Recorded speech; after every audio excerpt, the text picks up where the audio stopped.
federal government, where as the case may be, to try to have a subtle ticket and be looking for a return first right of first refusal. So this is the negotiation that will be going on in their first 2 years of office, and then when it gets to the third year before the election, they decamp. People say, oh, the decamp will deal with them, but we cannot continue to build and people start to destroy. So we must have a gauge line on how to be able to also arrest the defective attitude of our corrupt politicians who get elected on one platform and move. Because this has killed many parties. I can mention about 10 parties for you that have died because of this defection, this decamping theory in political jockeying. See, so we must have a law that starts to restrict.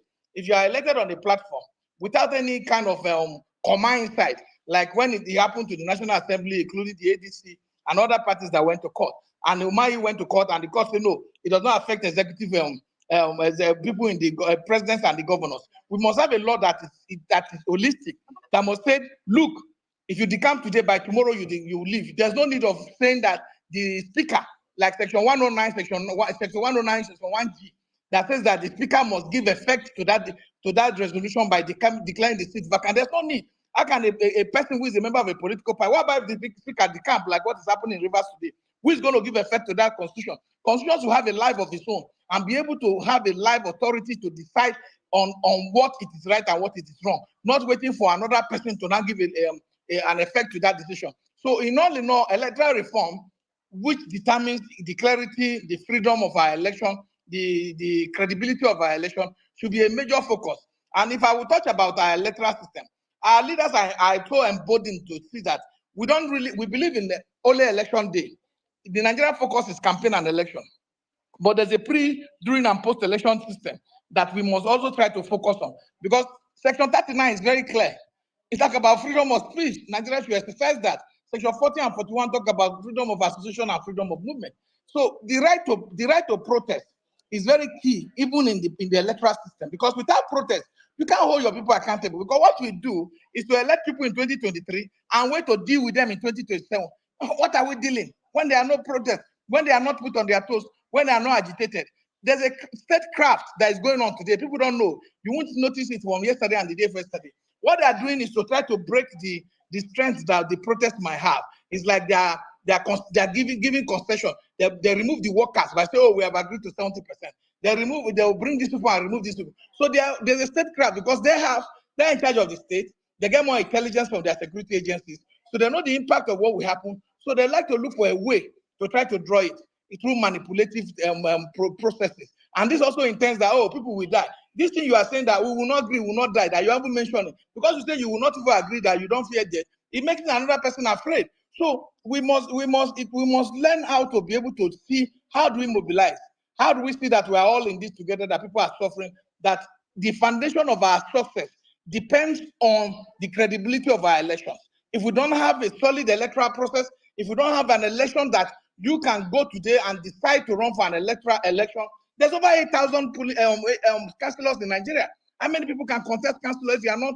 People watch Fire State talking on TV. He's saying the truth. If the governor does not anoint you as councillor, you can't win. But that should not be the case. But at that local level, there's no people have been bamboozled. People have surrendered to the authorities of these oppressive emperor governors who now decide to draw lists, like the River State Chief of Staff to Wike said, that they'll draw lists and then announce. So because at the local level, there's no activism, there's no participation, and they only wait for election, and that election is not even credible or due. As long as it brings a result, they just take it. So if we don't expand this scope of trying to make sure that our leaders see that we are determined to make sure we have a credible process where our vote will count, where it wouldn't be about, yes, we have said it to go and vote. And politicians will not be so emboldened to tell you to go to court. They're telling you to go to court because even the way to prove the result is also a problem. They're telling you to bring each of the results and then people speak to it from each of the polling units. And then they tell you did not front load the evidence and front load all that. When even the commission, and in that electoral reform, people are looking at, the commission itself is looking at the fact that, when I mean the commission, I mean INEC, they're looking at the fact that to say, oh, why do we have to be a defendant to be a respondent in any of this case? Would they just make us a neutral body so we can supply the material to whoever needs it to go and prove their case? So people are looking at all this whole issue from all point of view. But the most important thing is that form EC8A. How is it transmitted? Because we have 170,000, about 170,000 polling units or so. I'm not sure of the figure right now. And because they are polling units that is created by NEC for specific for SPVI for special purposes. So if we don't show that that result can be uploaded, then that's where the problem lies. That's where the manipulation will come in, because where they are doing in Ekutikupa, where they are doing result collation ward in ward 3, how they call it, Lamaboro, or in Ida, or in Itobi, you are not going to be there. You are going to be somewhere else. And these people in that side do not have this thing. So if we can arrest the result from the polling unit and make sure there's a real-time upload, and then there's a real-time display that are trained, that people are seeing result that is being uploaded, the agent, how they call it, the word collation centers, that people can see the result as is increasing from APC, from PDP to Labour Party to ADC and to Action Alliance. As the results are increasing, people can see it in real time. So if we don't have that kind of system, people want to talk about printing on ballot on their phone. That's a long story. It's not done anywhere right now, but I do not want to talk about here today. But the thing we need to do is to make sure that there's activism in our process.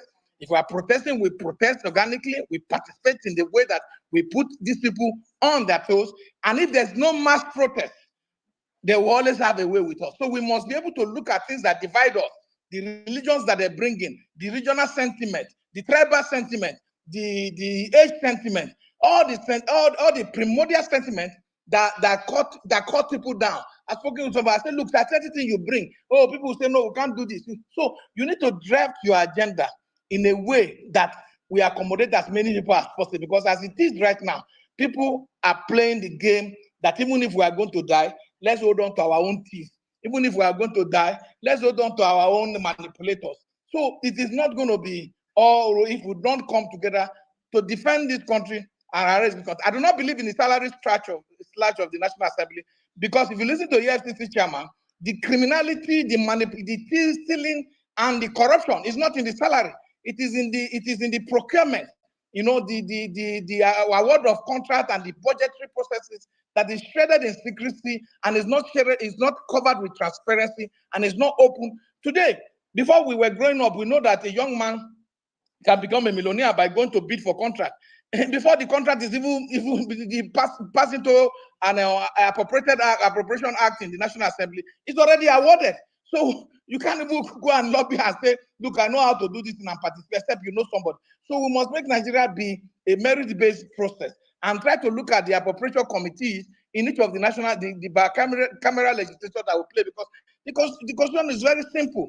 The National Assembly was created by Section 4 of the Constitution, and Section 2 says they were supposed to do about make laws for good governance and order of the peace and prosperity of our country. So we must also look at their appropriation committee of these two green and red chambers that have equal appropriating law powers, to be able to see how do they put their contract together. What transparent? What are the importance, the priorities that is driven? Because today we don't have education, we don't have road, we don't have water. See, we grew up in Lagos, in part of Lagos, and when I came to Abuja, all the areas we saw in Abuja, in Gariki area, the one they call area, Gariki area, zone area, and they had pipe on water, including Kuba and Nyanya. But today, you are talking about since the democracy came, people building Abuja, there's no any other area that have pipe-borne connected water or infrastructural development drainages. But what we have today is everybody drilling borehole. This is Federal Capital Territory. What are you saying in some of our communities that are extremely rural in nature? So we need to sit down with our people, craft this process, and push this demand so that contract will be merit-based, so that young people can say, no, I want to be a contractor, I have this quality, I have this knowledge, I can drive this process. And then we can go to bid for it and then have that purpose. So that problem starts from the National Assembly. I've been to National Assembly to talk to friends, and I know what they say. So that National Assembly, you see, its salary is the list of the things they can tell Nigeria that they are slacking. It's a list, because they have a lot of other things that we know their constituency project, which, by the way, was supposed to be an executive issue. They're supposed to just be making laws and monitoring the process and putting government in check and looking at oversight functions of our government is misappropriating funds. But because now they are encroaching into the executive arm, and performing oversight performing contract because of the lack of knowledge. Also, it's not their fault. Because by 1999, when we conducted the election, by 2003, almost everybody who came to National Assembly was voted out because their community were saying they did not do anything for them. They said they were making laws. They said, no, you can't make law, you have to do that. So every democracy must be functioned according to its own community and the people they're meeting. But the corruption is not in the salary. It's in the allowances, it is in the budget padding, it is the budget appropriation, it is in that place.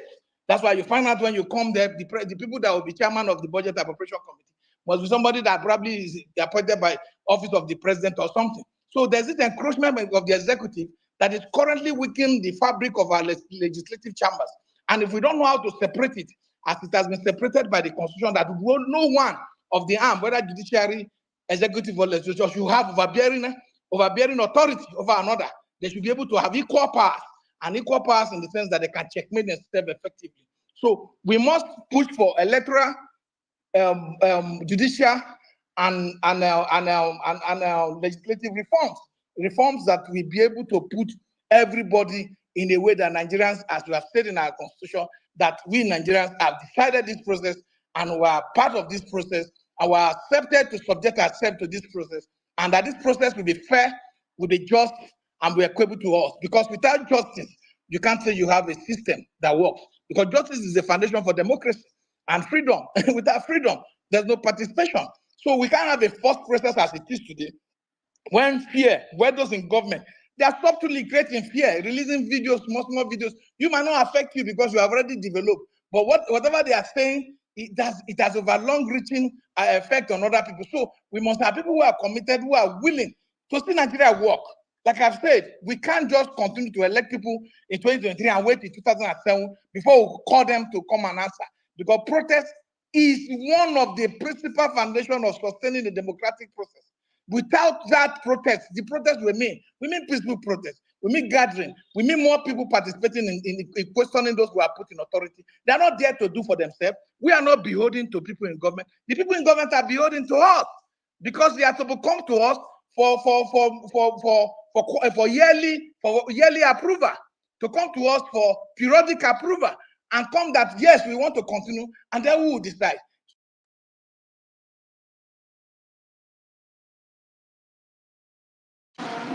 The power belongs to the people. As long as the people who are in government the power belongs to them, they will continue to have problems. Thank you. Wow. I choose. This is well broken down. And if anybody is listening and you are not angry enough to hit the streets, I don't see anything that will make you angry again. I'm telling you. Thank you very much for that wonderful submission, I Chief. Thanks for taking our time to break it down to the level that every one of us, understood every bit and parcel of all you have said. Please, all right. I wanted to quickly ask, this contract of a thing is a problem. How do you think? How can we together? How can we come together to ensure that process is transparent? Because if you look at it, there are roads that are already contracted for, paid in full. They will come again. They will budget that same road. They will pay in full. They will come again. They will budget that same road. They will pay in full, and it will not be. It won't be yes, done. It won't be carried. It won't be carried out. And then the people that they are giving this contract are still they are the same people, the same names. We've seen issues that have happened where people who are giving contracts, you will see contracts for road. The account number that was paid is account number of a restaurant, of someone's restaurant, somebody's restaurant. And this is facts. That's happened in this country. It's facts. It's facts. Someone was giving contract for a school, and then the account number that was paid, the business that was registered, it was a restaurant that was registered. It's facts. That's happened in this country. So I don't know how we need to make that process extremely transparent, where we can see that this road is contracted for, and then that contract is not given to somebody else with the same amount that they've paid, and they will still not do it. We have to actually look for a way we can possibly maybe include that or make it more transparent. The simple way is to make sure that there should be enough. We shouldn't have an emergency in passing out our budget. when they want to pass the budget, the government, we should have a government who submit a budget to the National Assembly.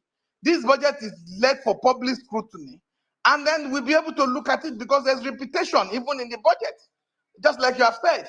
And what about the quality of the work done? There are some roads they took me to. Somebody called me that they want me to see something, and that you see what they are doing instead of 4.5 whatever measurement for the reconstruction of road, they put stone and gravel to increase it so that whatever asphalt they will put will be about 1.7%. So they are doing this thing, so much fraud in the contract process. So we need to start from the National Assembly, because when you get to a ministry now, I'm telling you, the jobs that are there that have been approved by the budget are already allocated to everybody, either in the one ministry, either in the National Assembly, either in the presidency. They are already owned by them. They know their jobs. They have a photocopy of the paper. So when you get there and you bid, they will bring the paper out. They will look at the name. Say, this one, Senator Susutu. They will call. When you get there, you bid. They say, this one, that chief now, chief. They have all the documents. You will lose, and the person who name has already gone with that document will win. And then he will take the contract, do whatever he wants. There's not even monitoring unit that works again. Like in all the ministries used to have what they call this unit. And then they go about to inspect the inspector unit, they inspect this project. When they go to inspect road now, that's why you can't find road anywhere in Nigeria, because even the governors are just finding road of just pouring quota without drainages, without anything. And there's nobody, no consequences for this massive looting of public resources. The people just look at the internet and look at what they said. He cried when he sees that the level how they are stealing our money through misappropriation of through the misappropriation of contracts, funding. So we must be able to look at National Assembly first. That's where the problem starts from. I'm telling you today, the problem starts from National Assembly. It starts from the presidency, but the presidency, yes, we can leave them because they are circulated, but because they will bring their budget to National Assembly, so that we will look at every budget cycle. Because Nigeria cannot continue to have 220 something trillion, how many trillion, something, but and there's no improvement in the economy of the people. There's in their life, there's no pocket in anything. Everything is going down. The infrastructures are poor. Everything has gone decay. So there's a problem, because if you look at money we have spent, National Assembly budget in 1999 was 2.2 billion. By now, National Assembly budget this period is about 344.60 something billion. So what has changed? Are they building aeroplane inside the National Assembly? What has changed? That their budget is increasing from 2 point something billion at the first opening of our republic to 344 something billion. What has changed in their budget? So you can see how instead of building an hospital, the National Hospital, and improving on it, the National Assembly, which is a small enclosure of about, let's say, 400 something people, they are building an hospital for themselves. They are building a national library for themselves. They are building car park. I used to say when the National Assembly was built by Abacha, that there was no provision for car park. And the numbers haven't increased. What number is increasing? There's a number of staff that each of the legislature will have. There's a number of staff that the senator they will have. You have one SLA, you have others. So what has increased? That now the budget is skyrocketing. So they must put those budgets on a transparent scale where we all look at it and then make sure that the current Electoral Act, because there's a fraud. If we're not talking about Electoral Act now, when will we talk about Electoral Act? Because if there's no electoral framework to govern the election in 2027, then we are going to have a problem. Buhari did it to all Nigerians in 2019. Buhari refused to sign the Electoral Act. So we have to rely on 2010 Electoral Act for that one. He refused to sign it because there was no Electoral Act for the 2019 election. And in 2023, they have to run up and down to be able to put it together. So we must be able to put the Electoral Act, which is part of the electoral reforms I'm talking about, and make sure that we have an Electoral Act in place at least 1 year before the conduct of the next election. Thank you. Thank you very, very much. Thank you very, very much. I Chief, you did a very great job. Like, you've opened my head, my mind to a lot of things that, don't really understand how these things play out. But right now, with the way you broke it down, it has really helped. And I'm very, very sure a lot of people on this space, have also enjoyed, from your vast knowledge. Thank you very much. All right, please, guys. I noticed that we're over 500 people on this space, almost hitting 300, and we have only 54 people that have reposted this space. Please, can you kindly, please, because we need all Nigerians to hear whatever it is you're hearing here. I'm sure you're enjoying the space. You're enjoying what you're hearing, and that's why you're pinned here. So please, let's retweet the space. Let everyone that don't know about this space know that the space is going on. Now, we also have whatever we're doing here is also being streamed on TikTok right now as we speak. So everything we're doing here right now is also being heard directly on TikTok. Thanks to Grace. Thank you very much, Grace. That was a very smart one. Initially, I wanted us to start that initially, but unfortunately, she was not home, and she just got home and she was able to get us fixed up. Thank you very much, Grace. I really appreciate this. All right, so Nigerians, let's keep it going. Arewa, can I ask Chief question, please, if you don't mind? All right. Okay, thank you so much. So Chief Peter, my question is because that's why I even raised my hand again to talk initially before somebody start talking about the electoral reform. This past election, almost $500 billion was spent. Is it okay for we to demand a review of what happened in that election entirely, to set up a panel to find out what happened in this past election? But the reason why we have a say, or we have the power to, or that we should have the right to demand it, is because of the money, the amount of money that was budgeted for it. Almost $500 billion is not a small money. So how can this money just go down the drain, and all we see is a rubber stamp where even a man from River State said that results were written in his office? So I think even before the Ways report of how to reform the electoral to do the electoral reform, why not we visit of what happened?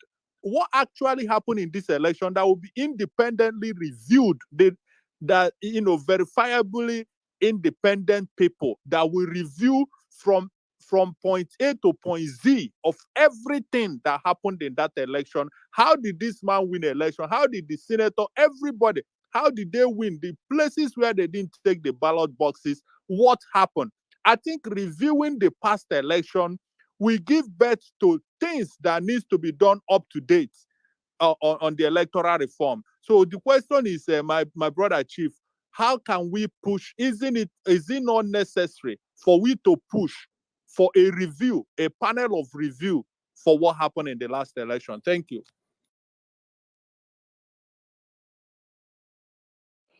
Chief Peter, are you there? Chief Peter. Hi, Chief. Are you there? I think he has gone for another village phone call again. I swear. All right. If I'm he's actually busy just now, seeing this thing. Wait. So these people collect entertainment allowance too. Entertainment for they invite Cardi B come National Assembly. Hey God, Jesus. There is something in that this thing, something allowance. So what did they even call that thing? It's a very funny name. is it newspaper? Not newspaper. Okay. Hey God. Is it hardship? Hardship allowance. Hardship allowance. Hardship allowance, yeah. And I'm like, I I don't understand. Are they the one facing hardship? With our paltry 30,000 naira minimum wage, but now then when they collect millions, they collect hardship allowance. Omo Nigerians, we need to be angry and hit this street already. Are they vex? Honestly. Anyway, Chris, let's just move the mic to Chris, then we'll take a new cue, please. You want verse scatter your space, Abby. You want verse scatter everything. Let's change our DP. Oh, we are in protest mood. Change your DPs, please. Change your DP. Your DP might be what will tell the next person that we are going forward with this protest. Why have you not changed your DPs? Your DP can come back anytime. You can always get these beautiful pictures back on your status. Please change your DPs. All Nigerians are on protest mode. Please change your DPs. All right, well, you know, Please. my own face Continue. is not on my own face is not on my page. To get my Koshidanu. To get my verification back, the last time I changed my DP to that judiciary, it took me like 3 months to get back my verification tick. Please, Sarah, save us Yeah. that explanation. Please save us that explanation. It's usually 24 hours, please. It's not like No, you're the only you one know I that don't had use the my face. explanation before. I don't use my face on my page. That's why. Whatever. Okay, Sarah. that is why I lost my own too. No Yes. wonder. I've never used my face, and then this last one before I changed to this one was my face. That's why you would. And I never got my It takes time verification to back. now re-verify. Yes, it will take a long Anyway, time. we move. We are in protest mood, oh, protest mood. So you Change can just your keep posting the DP, keep posting the pictures on your page. Just Change your DPs, oh, protest mood activated. Change your DPs. Chris, over to you. Nah, okay, no worry.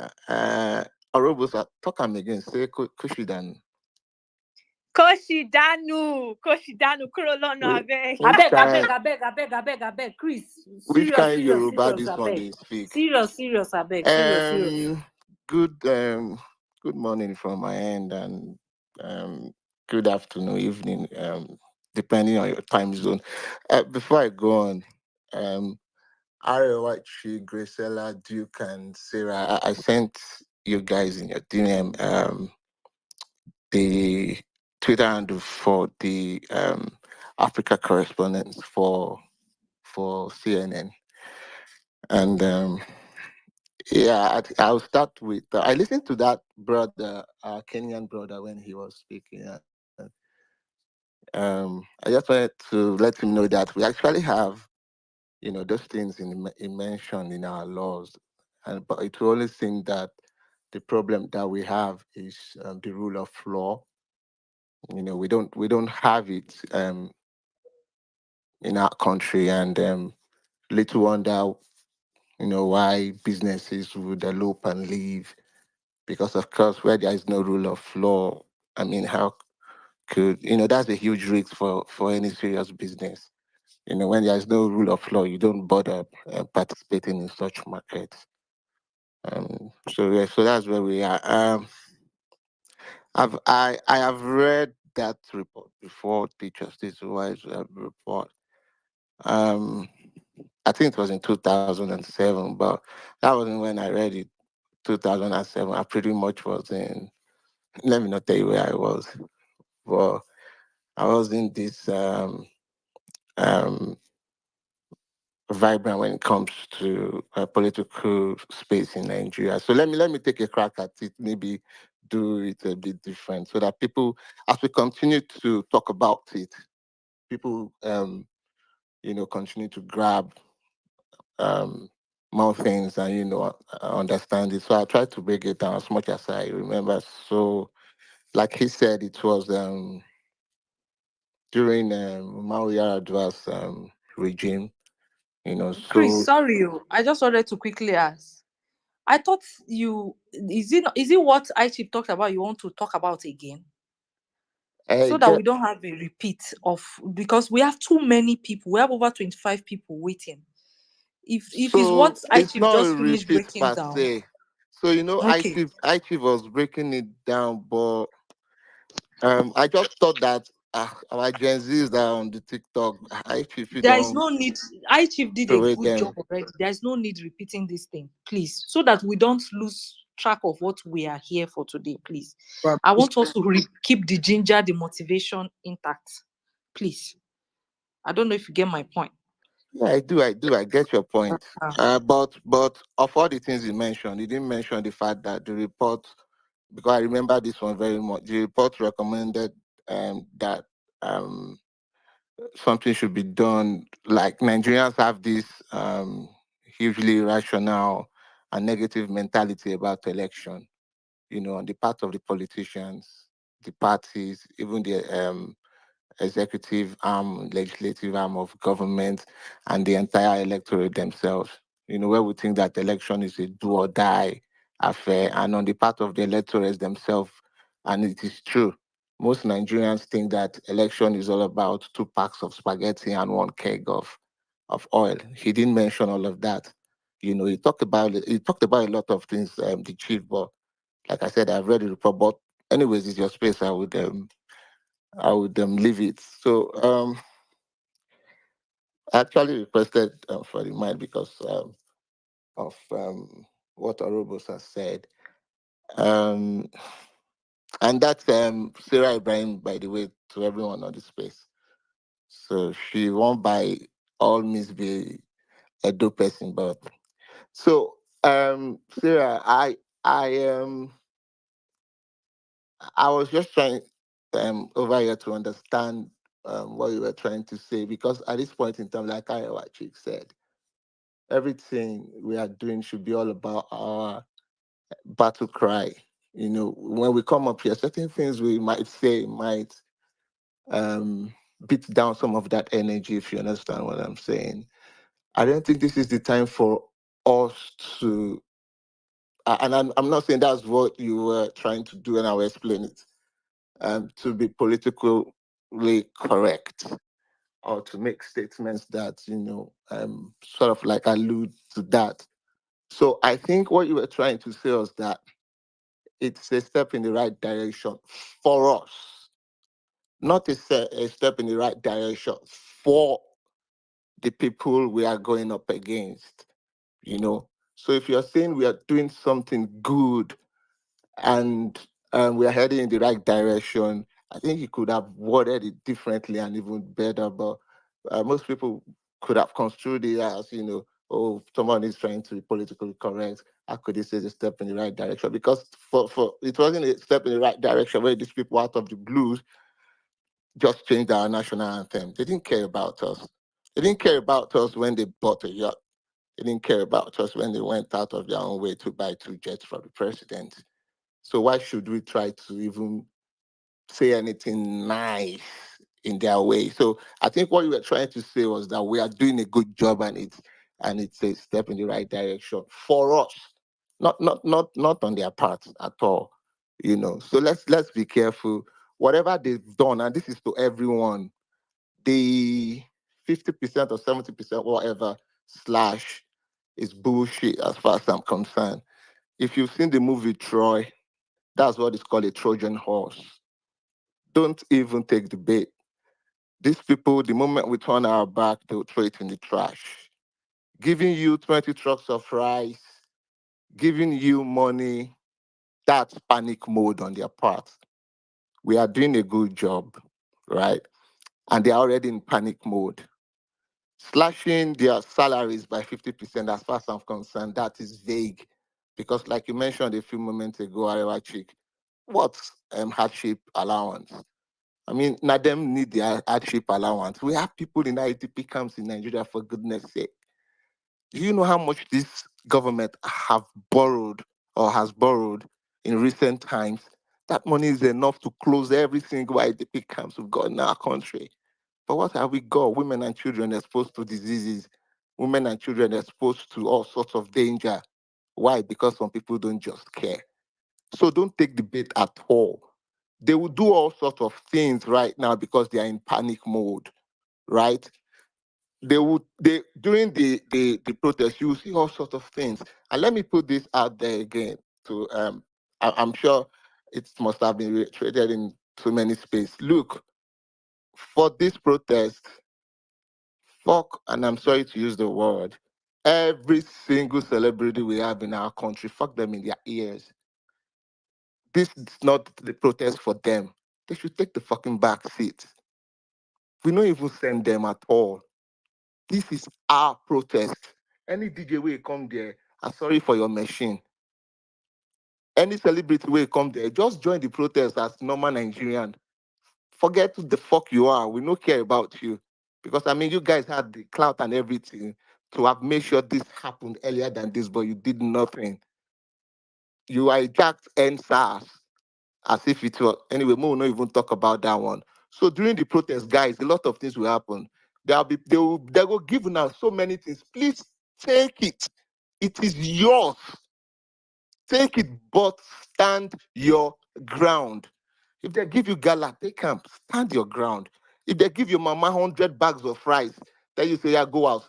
Take it. It is yours. But fucking stand your ground. If they call on a call to take money, take them. Stand your ground. Stand your ground. Take anything they throw at you. It is yours. It is your money. Take it, flex it, stand your ground. Another thing, look, for the demands we are putting forward, right? And I'll come to show it in a minute. For the demands we are putting forward, they are not demands that they will tell us that, okay, go home. We'll send you, you will see the documents in the news. Okay, go home. Or, I mean, demands like, okay, show us the receipt of the planes you bought or the jet you bought. Show us the receipt of the yacht. We want to see it. They will produce any sort of document. And everybody will be like, yeah, let's go home. That's it. They've done it. We are not putting forward demands that would invite vague answers. And with that, I mean anything we are taking away from the protest ground must be tangible. We are making demands. If we are telling you to fucking give us Yakubu Mahmoud head on the plate, give it to us. After all, you're worse than Herod. If we are asking you to do this, do it. And we rest ground. If our demands are not met the way we want it, if our demands are not met the way we desire it, the way it pays your mother at home, the way it pays your sick father at home, the way it pays your siblings on the university, the way it pays our market women and our farmers having the confidence to go back to their farm and do the needful, worrying less about insecurity, we are not fucking leaving the protest ground. Everything we demand will be met. If we tell you fucking sack Mahmoud on the spot and put him to face another Oputa panel, fucking do it. If we tell you, say, to collapse Senate and kick Akpabio to the dust, you have to fucking do it. Nobody. And lastly, right, there is no negotiator. Let anyone and everyone listening right now get that into, including me, my tick's call. No fucking negotiator. Nobody is negotiating. The Nigerian people in the collective are the ones negotiating for themselves. Nobody is fronting. Nobody is going to go to the government to fucking negotiate. Nobody. And that's the problem that I have with Sowere's whatever. Yeah, he's a smart guy. Give that to him. He's been about this protest for a minute. Now, waiting until the chop be that. He's a pro when it comes to protest, including He's a dumb the ass person. He's not a smart guy. Guys, Stop let's keep look, overrating him. give it to him. Sorry, Chris, let's keep it Chris, let's keep it respectful, guys. please. Yeah, for We've sure. had Look, 100 steps forward, and bringing sure any politician into this is taking us 300 steps backward. Let's just please keep it to the demands and the demands only. Please, I beg of you. that sounds like goat. Goat, where did they talk from? From Where you heaven. have, bro? He's talking Anyways, from let me heaven. continue. People, they line. So, I said he's Ariwa a smart is guy. back for the question, so he's requesting the mic. Okay, so I said he's a smart guy. Give it to him, right? Like he's been about it for a minute, and I'm sorry about any denigration what I said about him. So I take that back. He's fronting already. As far as I'm concerned, uh, he's gonna be the face and all about that protest. And now they think the demands that are already out there are what the Nigerian people are asking. But I mean, to the government, sorry, if you not deal with sorry, if finish, now go deal with the Nigerian people. In fact, there's going to be a plethora of demands. You won't even know where they are coming from, and you must meet all of them as far as I'm concerned. So back to it, no negotiator. If anybody they tell you for the protest ground, they talk, so drag the person to the curb and be vigilant. Anybody where they try to do anything violence, civil, about the to pronounce some civic arrest the person, hand them over to the police.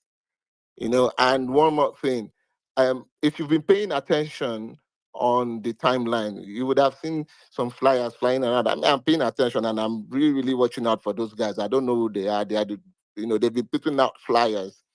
And if you've been observant like me, their flyers have this. I mean, we are all using that picture now as DP, right? If you've seen those flyers, they have that. Should I call it the logo now on the top left corner of their flyers? Watch out for that, and watch out for those guys. They are the only ones I've seen beside Showore, and I'll go with those people because pretty much, as far as I'm concerned, I can smell it from here that they are with the Nigerian people. They won't be infiltrated and they won't be bought. So watch out for those guys. Thank you, Arewa Chick, for the mic, and kudos to you. Carry your left lap, they go abeg. So let's It's move. in Let's my move. Let's get it comment. moving. let's get it moving. All right. So Elijah is here and he needs to get back to work. In fact, I pulled him out from his job to just speak. Please, I beg. So Elijah, please just have the mic so that you can run back to work. Thank you. Then let me bring up Yeah. Elijah, hey. Thank you very Elijah, much, I thought my your leader. full-time job was this protest. No, this time around I'm working from the bush and various places. Our country is good in recording and our DSS is good in tracking, but only tracking protesters. For the terrorists in the bush, they have a free day. But once you talk about protest, our DSS will activate all their tracking abilities. So, but that's good. Duke of Ife, please, your DM. Duke of Ife, your DM, please. I hope the trackers are here. This is also a wonderful time again. You've heard the House of Representatives. They said they should track the protesters. DSS should track and bring them in for negotiation. It's a wonderful development. So DSS, you get to work. There are military people support that are going to be, that are part of, in fact, 80% of our military is in support of this protest. So your tracking might lead you to a lot of military barracks and a lot of police barracks, because you go and look while you are tracking, be careful, so that as a DSS official, you don't go and bring in a military personnel for negotiation and dialogue. You might not find it funny. Having said that, please, I just came up here to beg us to reduce the discussions about we already know that the House and Senate is made up of a gang of people who are not interested in making laws that will benefit this country. And hopefully in the coming days, that Senate, just like I have proposed, our people in the IDP camps might be using that place as their resting shelter, or we might even, as a people, decide to convert that place to a poultry farm or where we can rear pigs, so that, or donate that our House and Senate complex to livestock ministry, the newly created livestock ministry, so that they can use it for ranching. There are so many things that we can use that space for as a nation that can yield us money, proceeds, develop this country. Because when a House of Rep member will come up and say that he's slashing an automated payment system, it's just like a university lecturer coming to tell you that because of the things happening in the hardship in the university community, that he's slashing his salary, that he does not have any control over. Your salary, I don't know whether it's when you receive it, you will now slash it manually. And then when you slash it manually, who are you giving it to? That's which committee is managing it? Let's stop. These people see us as idiots. They see us as fools. They see us as cows. They don't believe that we are human beings. And that is why they can just come up on the floor and say things that is not trackable, things that are not possible. So let's stop discussing them and rather focus on how to mobilize ourselves to the streets. I believe that these spaces, we have had a lot of discussions. We have been discussing, expanding, elaborating. This is no longer a time to do all those things. This is a time to give ourselves targets. I believe that in this space, which we have over 600 people, we are people from all parts of this country. And I am here to suggest we have work to do from now till the 1st of August. We have work to do. This is now not a time to discuss. This is a time to give ourselves targets. This is a time to work. We need to mobilize ourselves in the largest number ever seen in Africa. And I'm here to please beg us. Those of you who are good in writing very compassionate letters, a very straightforward letter, we need to design a letterhead. That letterhead will just bear office of the Nigerian citizen, or a better thing, just a letterhead. Write a letter that we can start distributing to all the churches, so that when we come, I will say, I am a member of the Anglican Church. I've submitted the letter to my bishop. I've submitted the letter to my primates. I've submitted. Our northern brothers are doing a wonderful job. You see them, you see, even their imams are speaking out more. You see our own Christian Association of Nigeria, CAN, that criminal organization, supporting the government, following the government to call us criminals. You see the House labeling all the protesters, Nigerians, as criminals for calling for an end to bad governance. So please, please, and please, let us discuss more on the modalities on how to get ourselves outside and give ourselves targets. Give ourselves targets on what we will do tomorrow, so that when we are hosting spaces, when we come on spaces, somebody can say, oh, I've done this, I've done this. Let it be more of, I have done this, I have done this, this area has been covered, this has been done, this has been done, rather than come here to discuss what a useless House and Senate is discussing, or to start talking about yes, we have our demands already listed out. And like I've said, somebody like me, I am more for the demands. I'm not against people who want to monitor projects, monitor this one, Senate, the other one, House of Rep, the other one.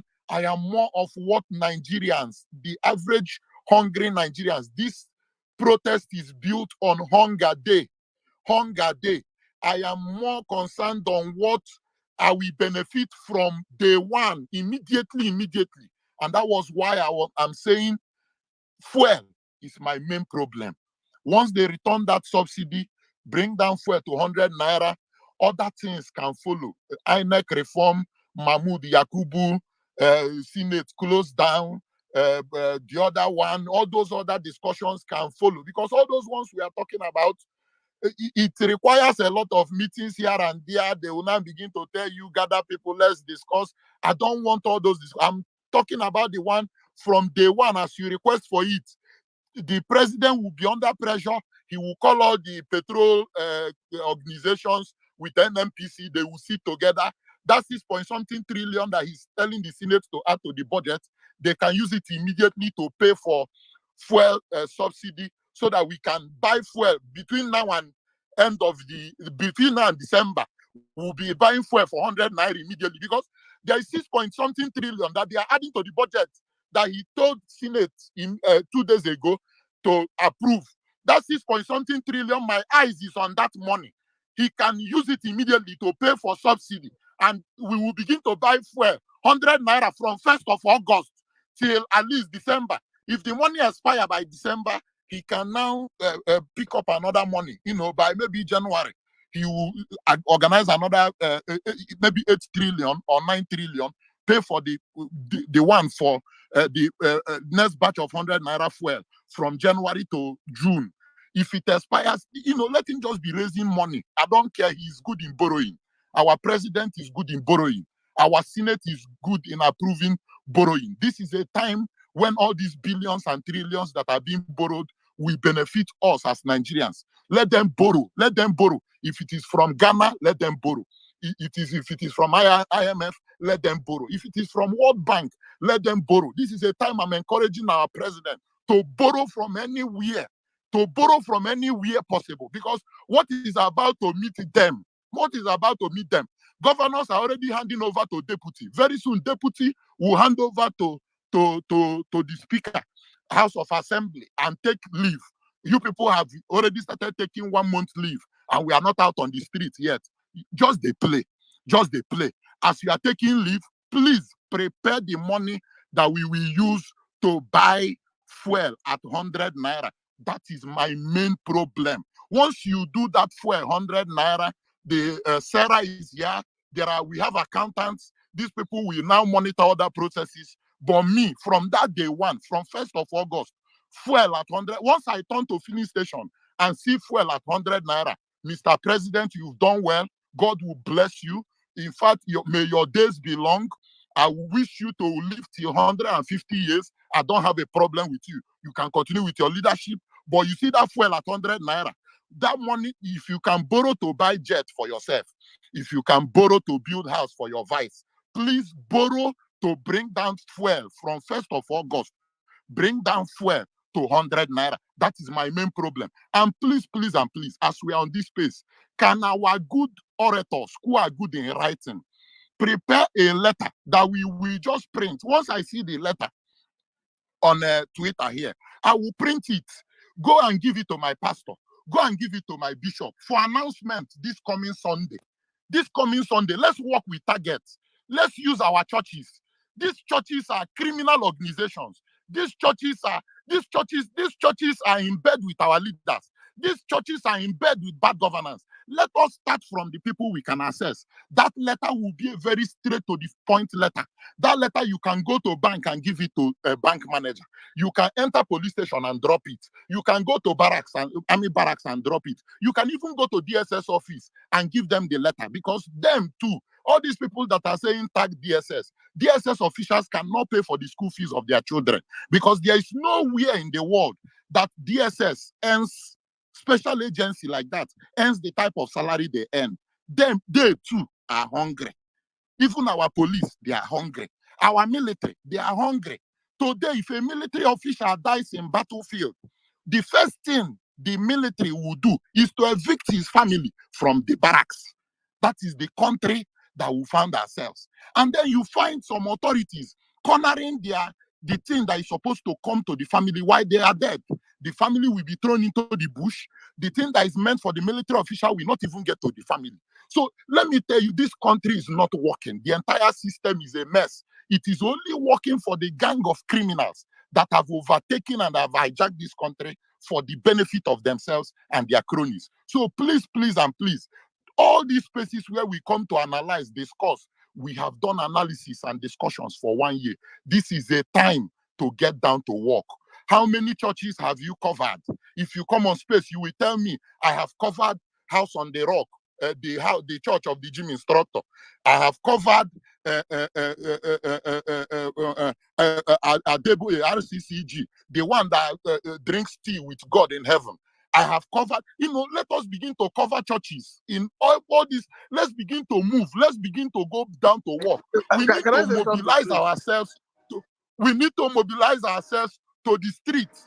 Please, this is a time to work. That is what I came here to tell us. Let's reduce all these discussions about the Senate and the House and the Nigerian economy. This is not what. This is a time to gather ourselves, mobilize Nigerians to the streets, to demand from these bad leaders an end to bad governance. Hunger day, my people. Hunger day. Hunger day, oh, I yield. Thank you very much, Elijah. Thank you for that wonderful submission. I think somebody already have taken that mantle of writing letters. Sorry, the person reached out to me yesterday. Thanks, Elijah. Your submission just reminded me. Please, if you are the one who reached out to me via DM with a well-structured letter that we're to send to Army Barracks, please kindly reach out to me. Please. No, the letter should not be tailored down to Army Barracks. It should be a general letter that can be submitted anywhere. I know. Right now, with the idea you just dropped right now, I think it would be. Please don't interrupt, please, if you are not. And please let it be on a letterhead. Office of the Nigerian Yes. Citizen. The person already drafted everything. I can't even remember who the person is again, but I know the person sent me the letter in my DM. Then let it go viral on Twitter. Yes, so I think the person said he can handle his state, Delta State, and we'll have to now look for people that will do the remaining states. So the person was suggesting Barracks. So I think right now with your submission, we will now expand it to other what do they call it, like religious leaders and every other thing, so that as they climb that pulpit, as they climb Mumbari to preach our imams on Friday, let them have what to say. They should better comport themselves. It's either they are saying something that is in tune with what every citizen of Nigeria want to hear now, which is we're going out to protest, or they keep their mouth shut. Because it be like say if they talk anything otherwise, they will receive voto. They should just keep quiet if they cannot be in sync with what Nigerians are asking for now. We are protesting. We are not going back. Nobody is changing our mind. We are not backing out, and we don't want any religious leader to come out and tell us otherwise. It's either you're telling us that you are calling on every other person to join in the protest, or just keep your mouth shut. So please, if you are that person, please DM me. All right, iChief is here to respond to the question that was asked. Let him quickly do that. Then we move to Zamani, who was initially supposed to speak next. Thank you. Well, the only thing I heard was somebody saying that I didn't talk about rice and Maggie and people who use that to get an electoral vote. I don't know what other question. No, there was a question from Kenny. I don't know if Kenny is still if Kenny is no more on the speaker session. There was a question from Kenny concerning independent panel for the election and all of that. Okay, I think what Kenny asked was, is there a possibility that if we can get, is it possible to call for an audit of what happened to the over $500 billion or billion naira that was used for election, the results and all those things? Of course, it's that is necessary now. basically what we're talking. Of course, it's not. These are public So that's documents. what In fact, he they are asked. not supposed to be hidden as we are talking. If not because they are if anything is treated in secrecy, that means it's treated in fraud. That means it's deep in fraud. Because the statecraft is like these people who are manipulated. Their specialty is to continue to manipulate and create fear. And then in that their specialty, because they control the DSA. As I'm talking to you, probably these security agencies are in beer parlor gathering their info, doing their data. So we were here, we are talking. So we're asking for a transparent process, an open inquiry for what happened in 2023 election. Let me tell you, people, I can carry my chest up and praise you people, because for party politics where we join. When I joined party politics, I read section 223 to something, thinking that I could just get a party, you run it and you make wave. It was impossible because of the system. But for the magic that people perform in 2023, something that is unprecedented. I think that people should be given an award for everybody who participated in that. And my pain is that nobody should, cave in and say, no, they have not done well. They've done marvelous well. And they've checked the oligarchs, the kakistocracy, the kleptocrats. They've checked them to their foundation. So we must continue to push that this happen. And if the basic thing in activism is that you continue to push. The more you push, the more you get answers. The more you push, the more you get clarity. The more you push, the more you get reforms. Because without push, you can't get all these reforms. These three things we can't get. When we talk about protest, and for me, the only thing I wanted to tell Elijah is that there's, because of the polarization, because of the division, and because of the brainwashing that we are in now, I think if you want to ginger people to participate in this process, there's no need for you to insult their spiritual father at this moment. There's no need for you to insult them, because people have been brainwashed deeply. You might not see how brainwashed our people have become. Even in suffering, people have hope that before it will be their turn to make it.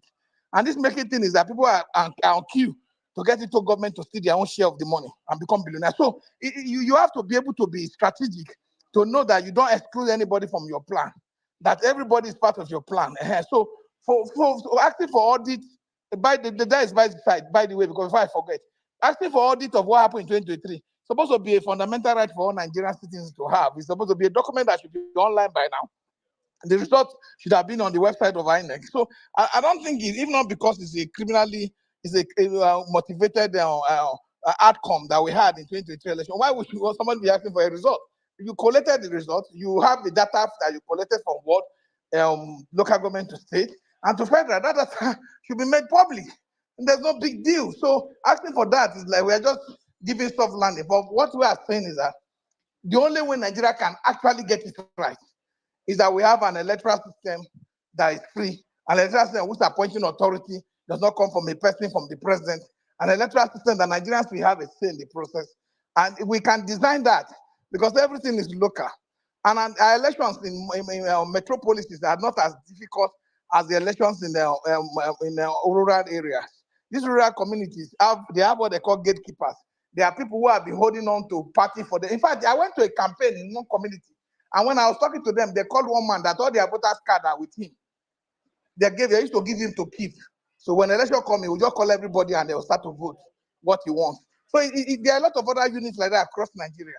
So we must look at how best we can push this reform to make sure that we have a proper result. Okay, people say the election, there's campaign financing law now. We have a very robust campaign finance. How do you manage it? How do you monitor it?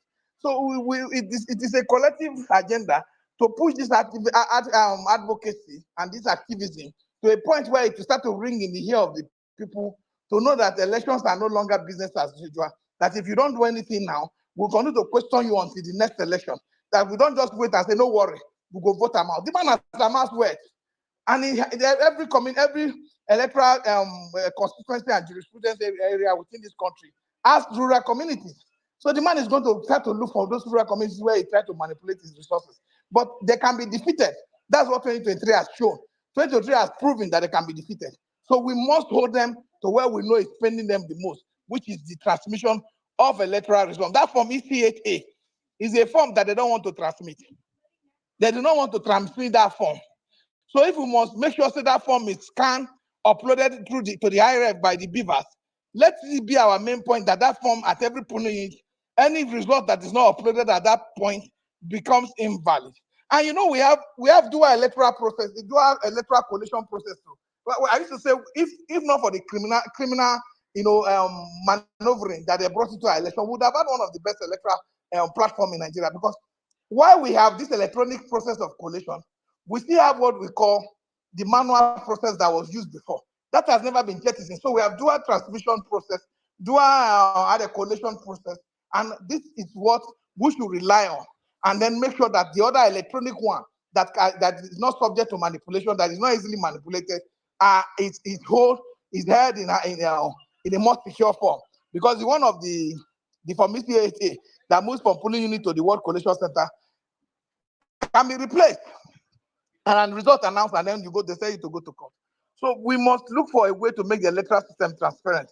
We must look for a way to continue to, even if we have to be protesting in front of the National Assembly every day until they do the right thing. If you don't do that, everybody who knows. If you go to American Capitol Hill today, people are protesting for right of dogs, right of cow, right of women, right of everything. So that's how these democracies flourish, because people are awoken. People are awake to their responsibility. People are awake to their rights, and they know what to do at every point in time to make sure that those who take come to apply for mandate and do not keep that mandate are subject to defeat. It's not only in Nigeria that you can see National Assembly where they are singing on your mandate we shall stand. In National Assembly, there's supposed to be a check, a buffer zone between the people, so that the executive does not manipulate the wealth of the nation. Are the ones who sit and the president comes and they are singing all of them in chorus or your mandate. So we have a problem. And for us to re-engineering, in the process of re-engineering this thing, because they are doing social re-engineering on us, when they tell you about police, when they tell you about the SS, it's social engineering, because there are people who don't have the guts to be able to say, yes, it's our time. If I die, I die. There are people who don't have that. So we must have people try to look for people within that cycle so that we can go and ask this question. If there's a mass protest, the danger of people of the risk of loss is at the minimal level, because mass protest is mass acceptance, mass mobilization, mass participation. Then you can subdue whatever intentions the government have. It is when you have, when people have drawbacks, when people abandon the protest for very microscopic few people, that's when you find out that government can have power. If there's mass protest, government will heed to the demand of the people, because protest is a fundamental right. You don't even have to inform police. You don't even have to take application. When we do it, you write for to notify the police, not to say you are writing for approval. You can't. Nobody can approve human rights for you. It's fundamental. Even God gave it before the Constitution, and the Constitution follows suit. So these are things that we should know. We have to notify you of this kind of thing. You don't have to, because the Supreme Court is very clear that the right to protest is there. It's not restrictive. You can't restrict it, because as soon as you restrict somebody's rights, you are taking away the fundamental, one of the cardinal fundamental principles of democracy. So we must mobilize ourselves and not divide ourselves, because calling people this name, calling this one name, insulting this one, you are dividing, because you are dragging people out of your cycle of participation. So that you must concentrate on the issue. And that's why they say our discussion should be issue-based. It will not be driven by mudslinging, name-calling, and all kind of destructive tendencies that will further divide us. Because we have a very deep-rooted division that has been created by selfish politicians in this country, that your thief is better to protect your thief than to fight your thief. And your thief, that thief end up destroying those communities, destroying Nigeria, putting Nigeria in the current jeopardy that we're in a country that has so much resources but can't manage it, can't even extract its own resources, can't even process its own resources, can't feed itself with the massive land that we have. So there's a problem that if we don't come together, we are creating a system for ourselves. People go say, oh, they are 28 today, they are 25 today. Well, if you have two, if you are 30, you have two elections. 30 today, you have two election cycle to election, you'll be 38. So election matters. Election matters because it takes vital numbers from your age, and it seals the future of both the old and the young. So we must be collective in our reasoning and be responsible to our sensitivities, without looking at, well, this bishop said, this pastor said that. No, you will drive people off. So thank you. Thank you very much, Hi Chief. Thank you very, very much. All right, so let's so guys, please, I need us to actually I need us to actually be able to achieve something today, just like we did yesterday. Please, Chris, can you help me check your DM? Please, it's very, very urgent, Chris. And then I also want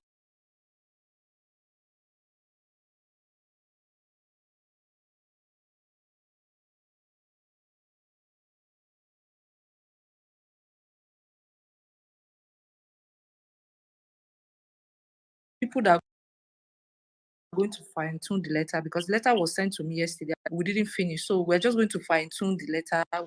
We'll see how by using maybe some few.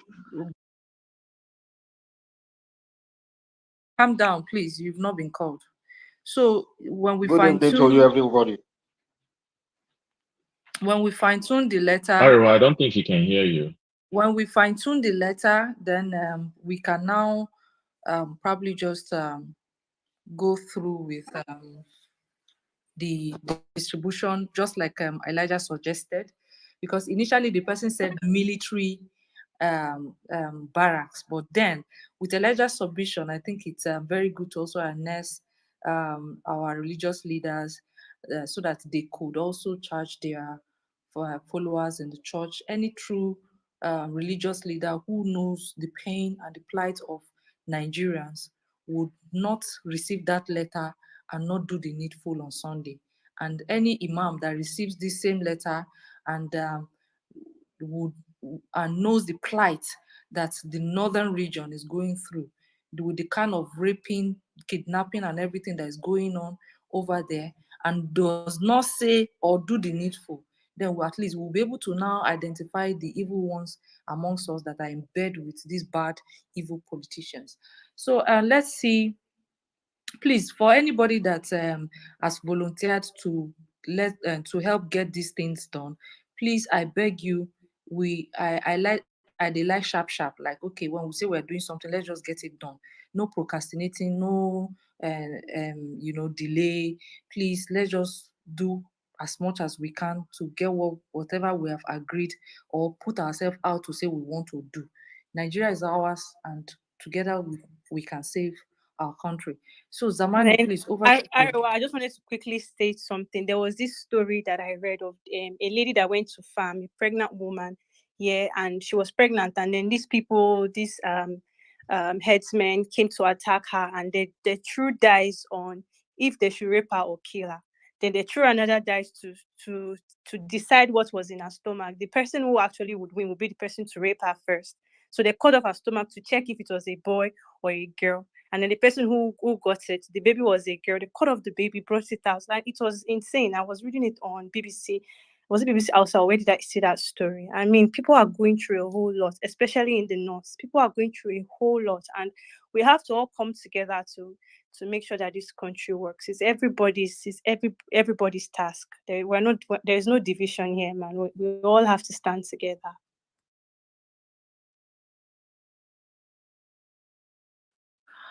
All right, so Zamani, over to you. All right, good evening, everyone. Yeah, quickly, I just want to add some certain things here. Please, let's keep it short. We First, have too many requests, please. The requests are too yeah, much, and we need everybody to be able to get time to speak. Please. yeah, try to make it short. I just want to pass an information here as a military man. I wanted to come as an anonymous, but I don't know what happened. So what I'm trying to say here is this: there are plans on ground. You know, the way you guys are planning, these demons are planning the same way towards you guys too. The way you guys are planning, putting measures in place, they too, they are not sleeping. They're also planning. In the military, there's what we call counter measures. The way you are planning, your enemies too, they are planning against you too. So this is what I'm trying to say here. From the 28th of July, there's what they call show of force. The show of force they are going to do. Lagos have started their own, I think today. Abuja, the other states, they're going to start their own 28th July, mostly by policemen. The show of force, what I mean by show of force is this: they drive around the whole street, the major cities, they drive around the whole places just to scare people. They'll bring out this kind of uniform, the kind of kit you have not seen before. Even the people fighting Boko Haram in the far away northeast have not dressed that way before. I've been among the people that did show of force. We did it during the election period. I was among them. So they will give these people, they will equip them, they will give them a very, I don't know how to put it, but they give them the kind of uniform equipment they have not given them before. They will line up different cars, armor tanks, going around the streets just to scare people. But I want to tell Nigerians, don't be scared because of all that. Don't be scared, just come out. Don't be scared, just come out. I think I did this during 2020 NSAS. I was passing information to some of all these how should I put it? So what I'm trying to do, the arrangement I'm trying to make here now is this: I'm trying to gather some people that will watch over the protesters, because believe me, there's going to be shootout. No matter how you think or how planned or peaceful you think the protest is going to be, there's definitely going to be shootout, and this shootout is going to come from the police. This shootout is going to come from the police. Just if you're coming out from your house, just have it back of your mind that yes, today is today. We just have to do this thing once and for all, because anything that made us succumb to this this pressure, anything that made us succumb to this fraudsters pressure, believe me, that's the end of Nigeria's voice. This is the only voice Nigerians you'd have now. This protest. If we abandon this protest and next time, maybe next year, next 2 years, raise up again to say we want to protest, these people they will never take us serious. Issue of going here, sending typing a letter, sending it to the military barracks. I think that one, no military person will willingly want to take that letter because it's totally wrong. So what we are going to do here, you type all these letters, send it as a form of message. There's some of us that are in different military group who circulate all these things in military group, different numbers that they will not trace. But you say no pastor, no imam. Do you know that in mosques, in the military barracks, in mosques, they punish malams, they punish imams. Likewise in the church, in the military barracks, they punish pastors. You don't expect a pastor to stand up in the military barrack church and start preaching towards bar government when the commander is in front of you. It's not possible. Likewise, imam. Sometimes you'll be in a barrack, you see immediately imam finish preaching. Commander will be there, say, oh yeah, go and lock this man in Gadroom. Or imam, after this preaching, go to Gadroom. So these people have cropped all of us. They have crippled all our wings. You can't even say anything. So the only way for us to protest, only way for us to talk is through you guys. Once you come out to protest, believe me, right now it's not 2020 where people are scared to military people are scared or are against you people. Nobody's against you people this period. Our only fear is police. Even with military guys, our only fear is police. Our only fear is police. But I believe right now, police are on the people's side because the hunger may be here. The hunger, the starvation, the suffering is affecting all of us. The military doesn't buy bread different from where a common man buy bread. We all bought this bread the same place. So this is what I'm trying to say here.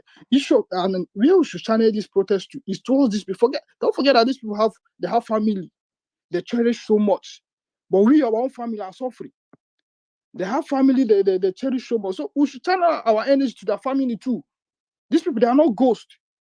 Some of us know their house. We know their house in the villages. We know their house in the cities. As you are going towards National Assembly, some people are going towards their houses. We should change these people everywhere they think they might run to. Some people are heading towards to block the airport. Some people are running towards their houses. They are not living in the bush. They are not living in the air. They cannot be living in expensive houses. Why the people protecting them are living in shafts? I don't even know how to call it. Everybody they pain them. Everybody they pain them. These people, they have families. They cherish their families so well. They have fine houses with AC. They cherish so well. So as you are going after them in the National Assembly, some people are already on their way to their family houses. Come to Metama, you see them living flashy life. Their children are using the latest iPhone, the latest wig, with our sweat money. Like I don't even know how to put it. So this is what I'm trying to say. Let's put these people heavy fire on their ass. Put this fire on their asses, they will run for their life. They will do the right thing. Okay, now they have started shaking. Look at this. These people are making us to like feel very disappointed among all this. Not too young to rule. Look at what the deputy is saying. The Kalu. How much? Okay, 50% of your 600,000 salary is how much? How many are you guys? What can that money do? We are not even talking about your allowances that 20 million that runs to millions. Nobody's talking about the allowances. They're talking about salary. Me as a military personnel, how much is my salary? My basic salary is 64,000 naira for kind of loud. How much is my allowances? I've been in Meduguri for 4 years. How much is my allowances? My allowances for being in Meduguri with all these hardship is 100,000. Okay, I'm on pass now. I can't even travel. I'm on pass. I can't even travel.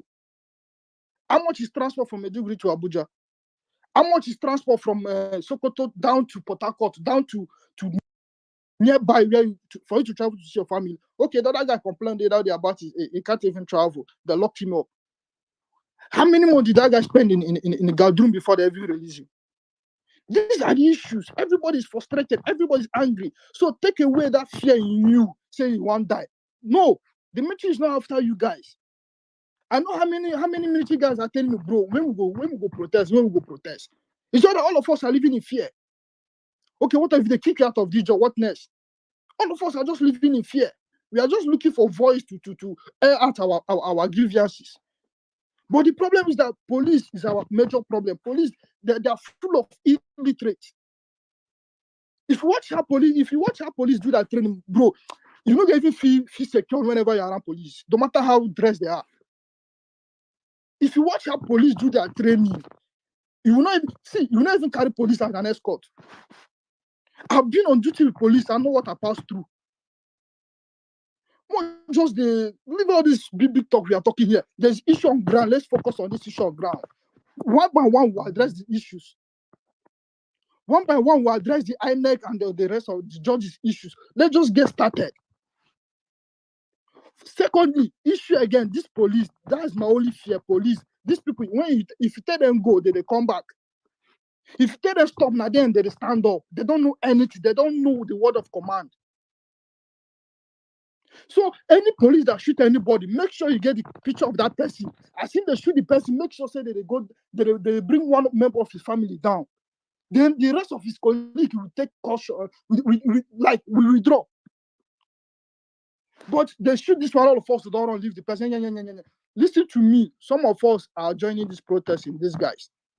Some of us are joining this protest, you guys don't know. Some of us are fully ready. We don't even care what is going to happen. If not to leave the military work, we leave the military work. Everybody's fucking angry, my brother. Then the worst, I'm now one person they die. I know a lot of my colleagues have lost close to me that have lost. We'll go out together, we'll not come back. At the end of the day, their family are lavishing in poverty. So to me, if I never feel the impact of this whole country, some of us they feel them. Some of us they die for no reason. So please, let's just make sure we hit these people hard this time around. Let's make sure we hit these people hard.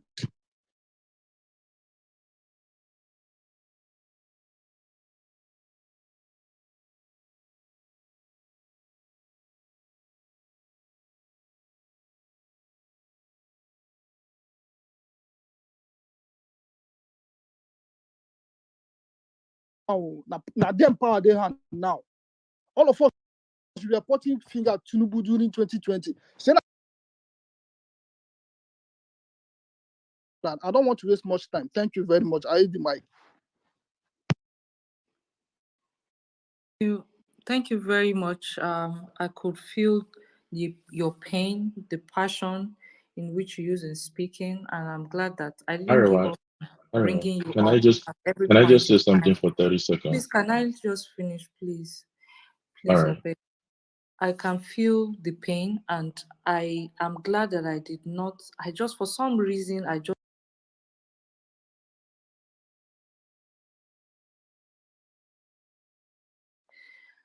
and I'm glad that you had the opportunity to speak.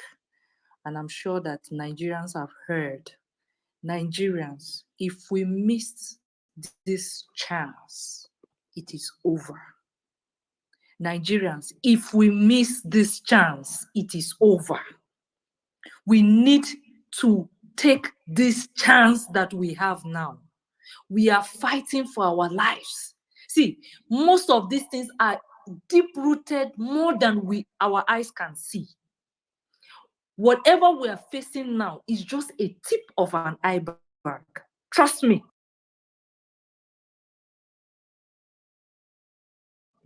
It's going to go worse. Buy an aircraft rather than cushion the effects of insecurity and hunger in the land, then you should know you are nothing to this government. You are absolutely nothing but a piece of shit.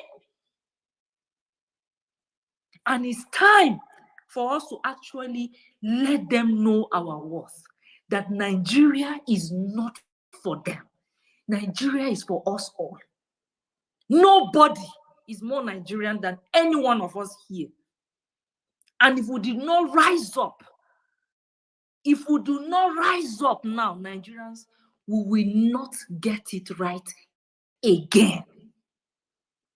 They say what is worth doing is worth doing well. This is the time to get our country working again. Steve Juma has something he wants to Please, Arewa, I add want to to our. quickly send the soldiers some money to.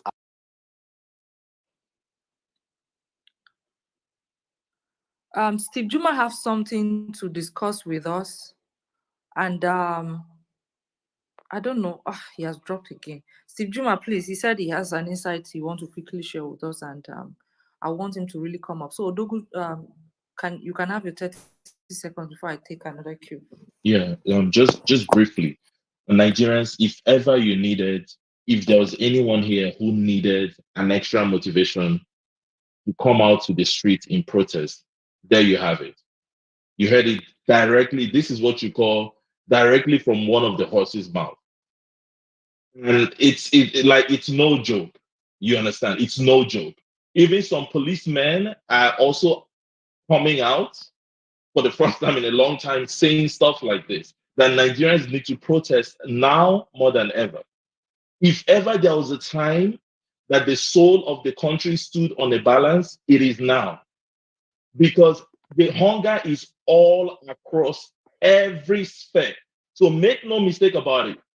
I believe that out of all the more than 500 people on this space, nobody is in doubt anymore. I want to believe that about this protest. But if ever you were in doubt, this is it. This is your answer. So please, on that day, do this for every single person in the country. Do this for even those people you think that it looks like they're against you, even those policemen out there that you think they're simply doing their job by trying to stop you. Do this for them, do this for their children, do this for the future of everybody. And like I always keep saying, own up this protest. Do not look at what the next person is doing. Keep pushing personally, personalize it. And also, let's make sure that we stay vigilant and be each other's brother's keeper. Keep preaching the message. Thank you. All right, thank you very much, Odogu, for that. All right, so let me quickly take another cue quickly. There's somebody that have been here the longest. T9. All right, so T9, you're going next. Then Beta will go after T9. Then Ambassador Israel will go after Beta. In that order, then we'll take another cue while we wait for Steve Juma to come back up. Okay. Good evening, everybody. This space has not been that lively like yesterday. We were fewer yesterday, and it was livelier than this. What I want to speak about first of all is about constitution and demands. Please, our demands are what we want, what we really want to happen immediately.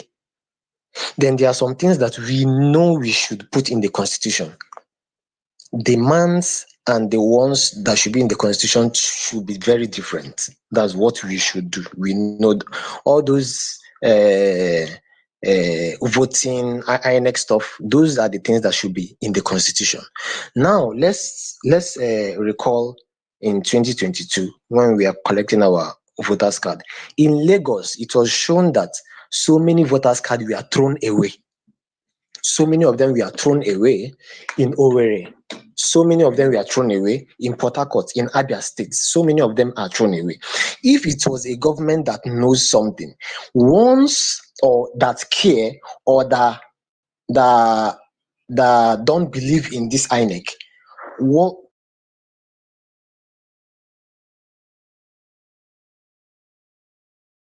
but they have the time to do their voters card from now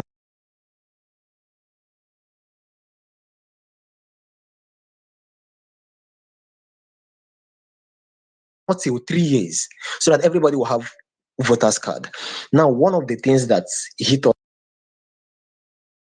people would have attacked those hoodlums and those policemen who have come to attack us. At least if we had a mass of people there, we would have at least had some decorum there. That was one. Two, today in the news, the House of Reps, they were saying that people should be brought up, like those leaders organizing the protest should be brought along. You guys know that our Kenyan brother has already said that there should be no leader. There should be no leader. Then I've heard some guys saying that they demands that that they should they should actually attend to our demands there. What we are doing is a total overhaul. There is nobody there to arrange to do those things for us. They are all stepping down. See, I've said this before. You cannot keep one thief there that will not bring his thief brother to help him. Everybody is stepping down. There is no way that Tinubu will be there as the president, even if he brings down fuel self to 20 naira. There is no way that he will be there and will not want to work with his thief brother. It is impossible. It is very impossible. He will bring in somebody that he knows that will align with his evil thoughts. This is a revolution, not a protest. Everybody is going down. Everybody is going down. Zamani has said something here that police will shoot. We should prepare our minds that we are going for a war. I know that it is not right to say, okay, we are all going out with weapons and all that. We are not. Yes, we are not. But everybody should prepare for the worst because this is a revolution. This is a revolution. We are not just going to protest. Police will shoot. We know them that they will shoot. They don't have sense. Now, people whom their houses are are in a very terrible shape. Check check what's his name say Harry's handle now. You see he's making a trade of police houses. They are in shambles, and still they are still adhering to governments that are eating their money. These people don't have sense. They don't have sense. So we are going to prepare. We should prepare for the worst. That's just it. We should prepare for the worst. And please, this space has been very dull today, except when Zamani came to speak, Elijah and Chief came to speak. Please, it Sorry, has the been very the dull. space have not been dull. Oh. The space is even more livelier, and people are doing what they're doing. Let's not compare what happened yesterday and today. Okay. Yeah, okay. So please, we need to get angrier. We need to get angrier. See, if we have just like one chance to be happy, or more, it will spoil. Like let's all be angry. Remember the bad things that this government has done. Remember every bad thing that they have done to you. They have done. Remember them. They've stolen enough money that will serve them. And please, any protest we should know that all the exits from this country should be blocked. Is it from me? Because I can't hear him or my network is bad. Oh, We can sorry. hear him. Oh. Sorry, please, if you cannot hear, Okay, so please, all the exits from this country should be blocked. All, round up, all. please. Is that Kindly round up, please. okay? Okay, so please, that's where I'll just hold it for now. Thank you. All right, thank you very much. Better over to you, please. Let's keep it short. We have too many requests. Better. Okay. Yeah, thank you. Hope I'm audible. Uh, I just want to thank everyone, and I want to encourage everyone to keep the hope alive. Don't let any of the dubious move that they are making to get you think, oh yeah, they are doing something. They are not doing anything. They are only trying to bribe you, and you Okay, have your I blame. can't hear anything. We're not getting any feedback on TikTok. I don't know if anybody can hear me or I should go down and come back. We can hear We can you. hear you, Grace. We can hear you. All right. But I can't hear anybody. Maybe I should go up and All come out. right then. Okay, yeah. Um, anything if you give yourself into their tactics, you have yourself to blame. That's what I want to say. All those things that they are doing is just a way to say yes. They just want to give like how we call it, an excuse for them to carry out, to justify their the criminality and the human rights violation that they want to carry out, so that they can have something to say. Yes, but we've reduced our salary. We've done this. Why are you still going out to protest? That's what they are looking for. But I don't care about that. My own thing, and my number one request that me as a person that I would like to put forward is electronic voting should start in the House, in the Senate. All this they are hey, nay, you should stop. They should mandate it. Electronic voting.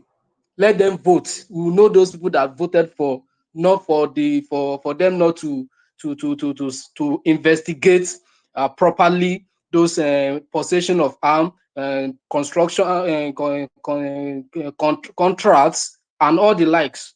When that thing starts from the House, they will put in place a better voting system for the general elections.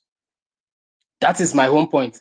No, all this their yeah, nay is a way of is bullshit. Let them start voting from electronic voting from the House of Rep. It should start from there. From the Senate, it should start from there. Okay. Anything after that one, we can add anything. Okay. Then the judiciary, they will know that they will, yes, it will be after them too. That is what I want to say. Thank you very much. Over to you, Ambassador Israel, then Mr. Kolade. Thank you. All right, thank you so much, Arewa. Am I audible?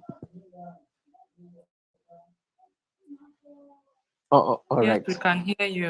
Okay, right. Thank you so much. Yeah, so I think everyone have said a lot. I'm just going to go straight to my submission. I heard one of my brothers, I think in Rwanda or so, that came up here, to give some tips about the protests. I think some person might not pay attention, when he was trying to call attention to some important details. So I'm going to do the write-up. We'll ensure that it go viral.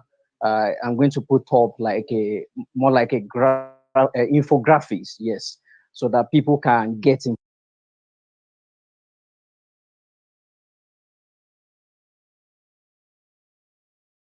informed, especially when we are, trying to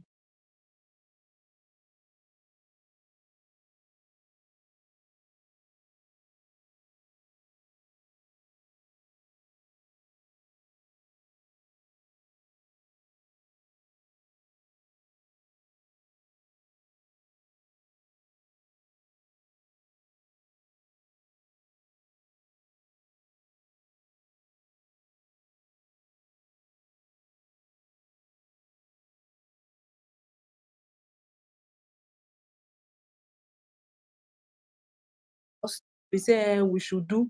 What can you do to that idea that you are saying we should do? You can also do it.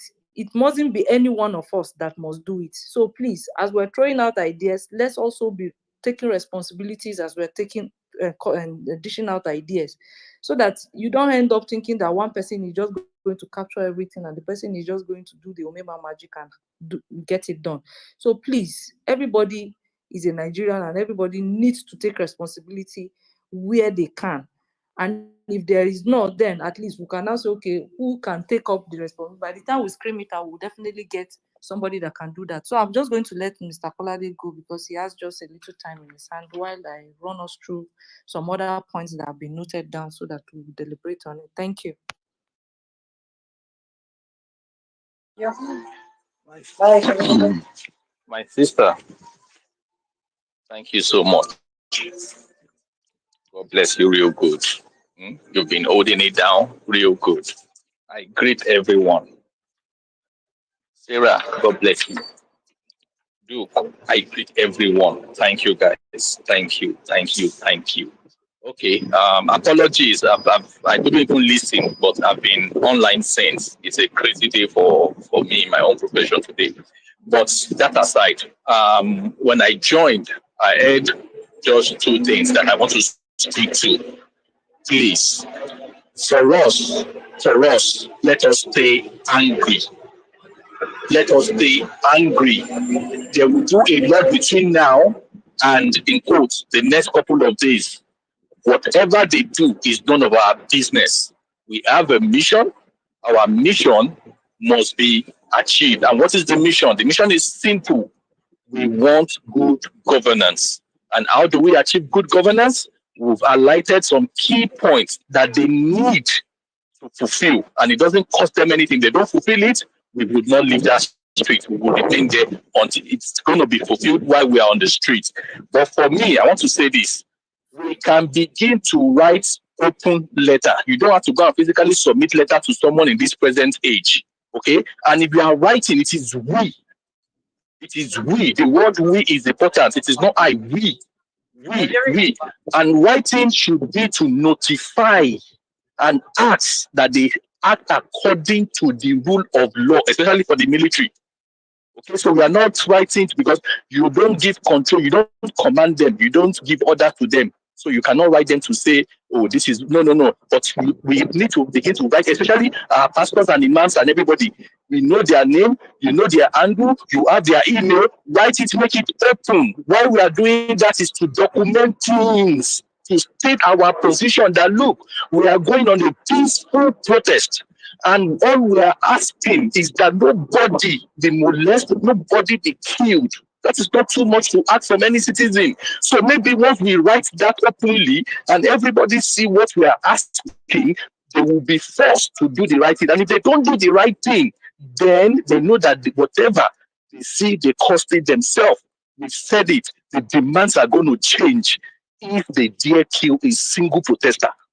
If they dare it, then demand will change, and they don't want that. So let's give them the benefit, let's give them the rope for them to hang themselves. So we are not going out to come and say, you must go now. No. We are coming out to ask that you do basic thing that will at least alleviate this madness happening to people. That is what we are asking, and it's not too much. Reverse fuel pump price. Reverse it. Begin to do. And if it comes to electoral reform, I beg you in the name of God, electronic transmission of results is what we are asking for them to say that because don't you do bank transaction, do they act your bank transaction in between? So why are they not transmitting figure? Why are they transmitting images? It's because they know exactly what they want to do. So henceforth, we don't even want that. As you are transmitting that picture, transmit the figures. Let us know who have won from the polling unit. And any area that does not have internet to transmit, they can go and transmit at their collation center. But at least we will have gotten 70% of the results in that they cannot manipulate again if we transmit the data. Not that they will transmit picture. And when they get to collation center, some people will sit down and still give you fake figures, fake numbers up there. Please, so we are asking, especially to chief, this is the level we are going to. Enough of all this, all this rubbish these guys have. They've taken us for a fool for too long, and enough of it. Thank you, I yield. Thank you, everyone. Thank you very much, Mr. Kolade, for that submission. It's please, if you are not to speak, do not unmute, please. I beg. So please, thank you very much, Mr. Kolade. Our demands are clear. It's not something that is impossible. It's our right. These are basic things in a sane climate, in the same country. It's where things work, where the system works. These are things that we don't even need to ask before they are given to us. So we're not asking for too much. Wait, did I take a cue? No, okay, I'm supposed to take a new cue right now.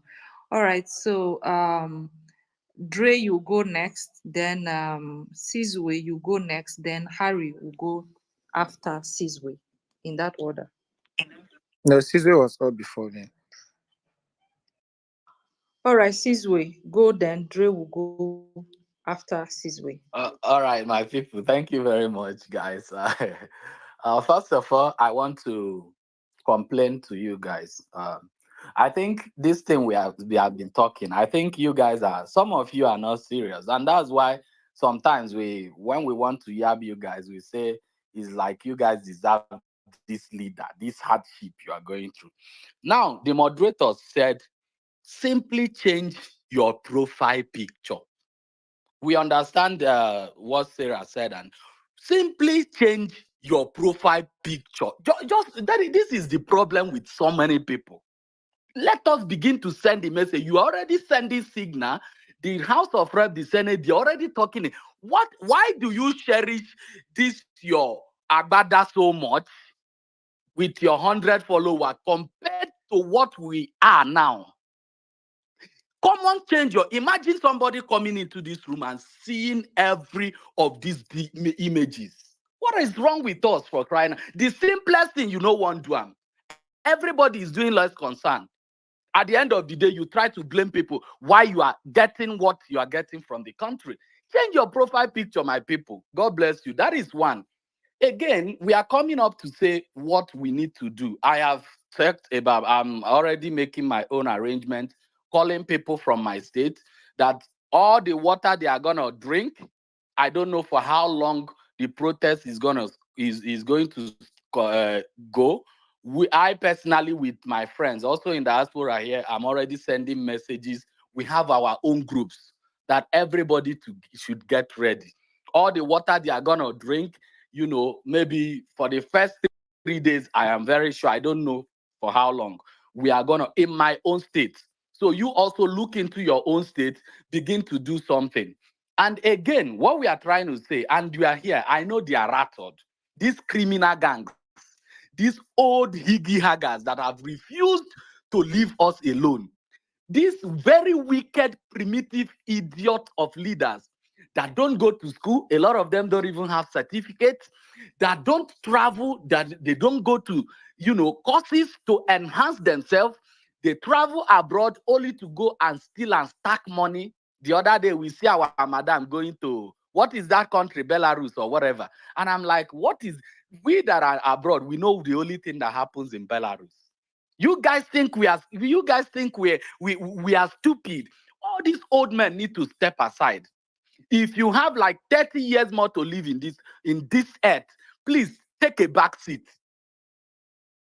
All of you coming to do celebrity bullshit that you guys do, leaking ass useless people, we don't want to see you there. Do not bring any speaker to come and play for us your music or your etigi or your nonsense.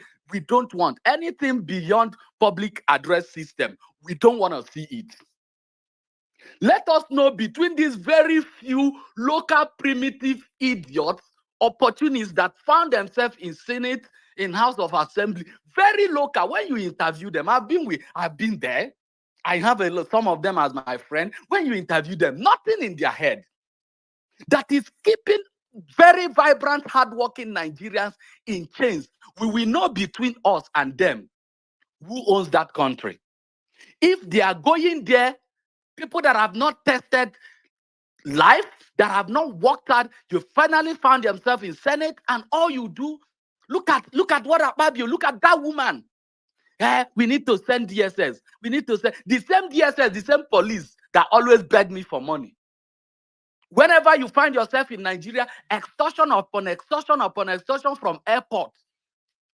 These police, when they look at themselves, do you think they are not even ashamed of themselves? Most of these policemen cannot even afford a decent uniform for themselves. See, we are very angry. In fact, you guys don't even know how prepared we are. And again, all those your money that you are stealing is nothing compared to the collective diaspora funds that will be coming in to support the people on ground. The best thing for you people to do is to begin to ask yourself, what are the major issues? Number one, the last speaker said it, bring that fuel down first. The initial big power, I'm very, very angry. Bring the first day you see us in the street, put that fuel price down first. That is the first this thing. Then other things will follow. All the constitution, all this rubbish we follow. Thank you, guys. I have a lot to do. So please, Zamani, I tried to message you. I can't message you. Please, can you see a way to message me? I have a message for you. Thank you, guys. Keep it up. Thank you very much. Thank you very much for that submission. So I was just going to quickly say, before the next speaker goes, please, we mentioned that somebody made mention of um, okay, I think it was Steve Juma that mentioned that. I can't really remember. So, okay, is it Lawrence? I can't really remember who mentioned it, but um, the international media, how to get the international media to actually help us take these messages as we hit the street. And also, somebody mentioned drones. So I don't know if anyone who knows somebody who is a well-meaning Nigerian that you know, either in your state or in another state that you know would that owns a drone, because I think it's not something that is cheap. It's not something that everybody is something that is within everybody's jurisdiction to own. So if you know somebody maybe perhaps in Abuja that you know is a well-meaning Nigerian and is also feeling the brunt and will be out to protest, if we can have maybe contact the person or urge the person to actually help us come out with that drone, it will really help, because it will help in a way that we are able to capture everything that we're doing at any point in time. So if you know anyone who has drone, so that we have people flying drones, so that our whatever we're doing is live streamed. And what this is going to do is it's going to help with any misinformation that is going to be out there that is not actually true. Also, for those who might just be joining in, while you're preparing for the protest, also take note of making how to make good videos using your phone. Please ensure that whatever video you're making, if possible, let's keep it short. Don't like 30.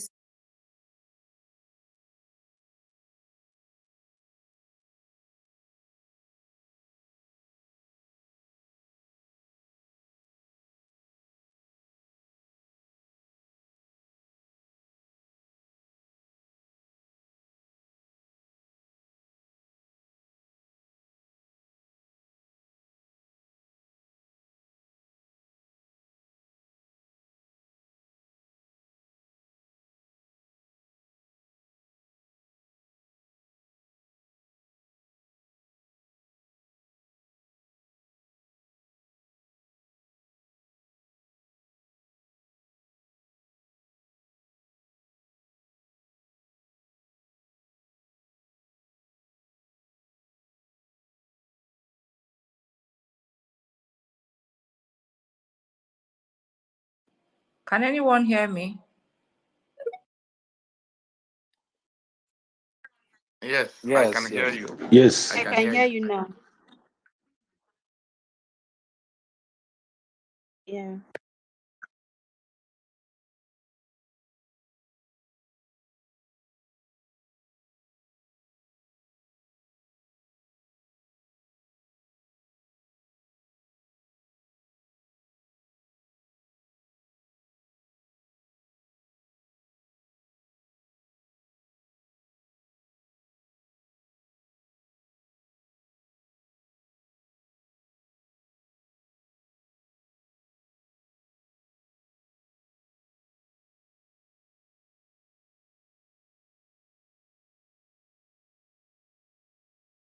Sorry, actually, is me. I wanted to say something about the drones. For those in Imo State, I know someone. I know a woman in Nigeria that has a drone, and I don't think he's not on social media. But I'll reach out to him. For those in Imo State, I'm talking about. I know someone that based in Owerri that has drone. Who can actually I can reach out to him and then talk to him, so that those that are coming out on from Imo State can actually cover their environment during that period. Okay, but if you for us to get people that at their house drone, if you contact any camera person, people that covers wedding events, most of them they used to have contact of people that have drones. That's the only way we can get in contact with those people. I yield. We are still streaming live. We are still streaming live on TikTok, and we have quite a number of people listening to our conversation. Thank you everybody for listening. All right.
Hi guys, welcome, welcome, welcome. So I think that the host of that space um is having some technical problems, so I think it crashed.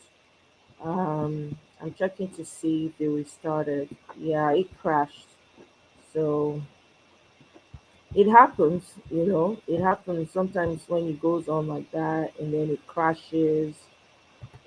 So let me refresh this and we share again.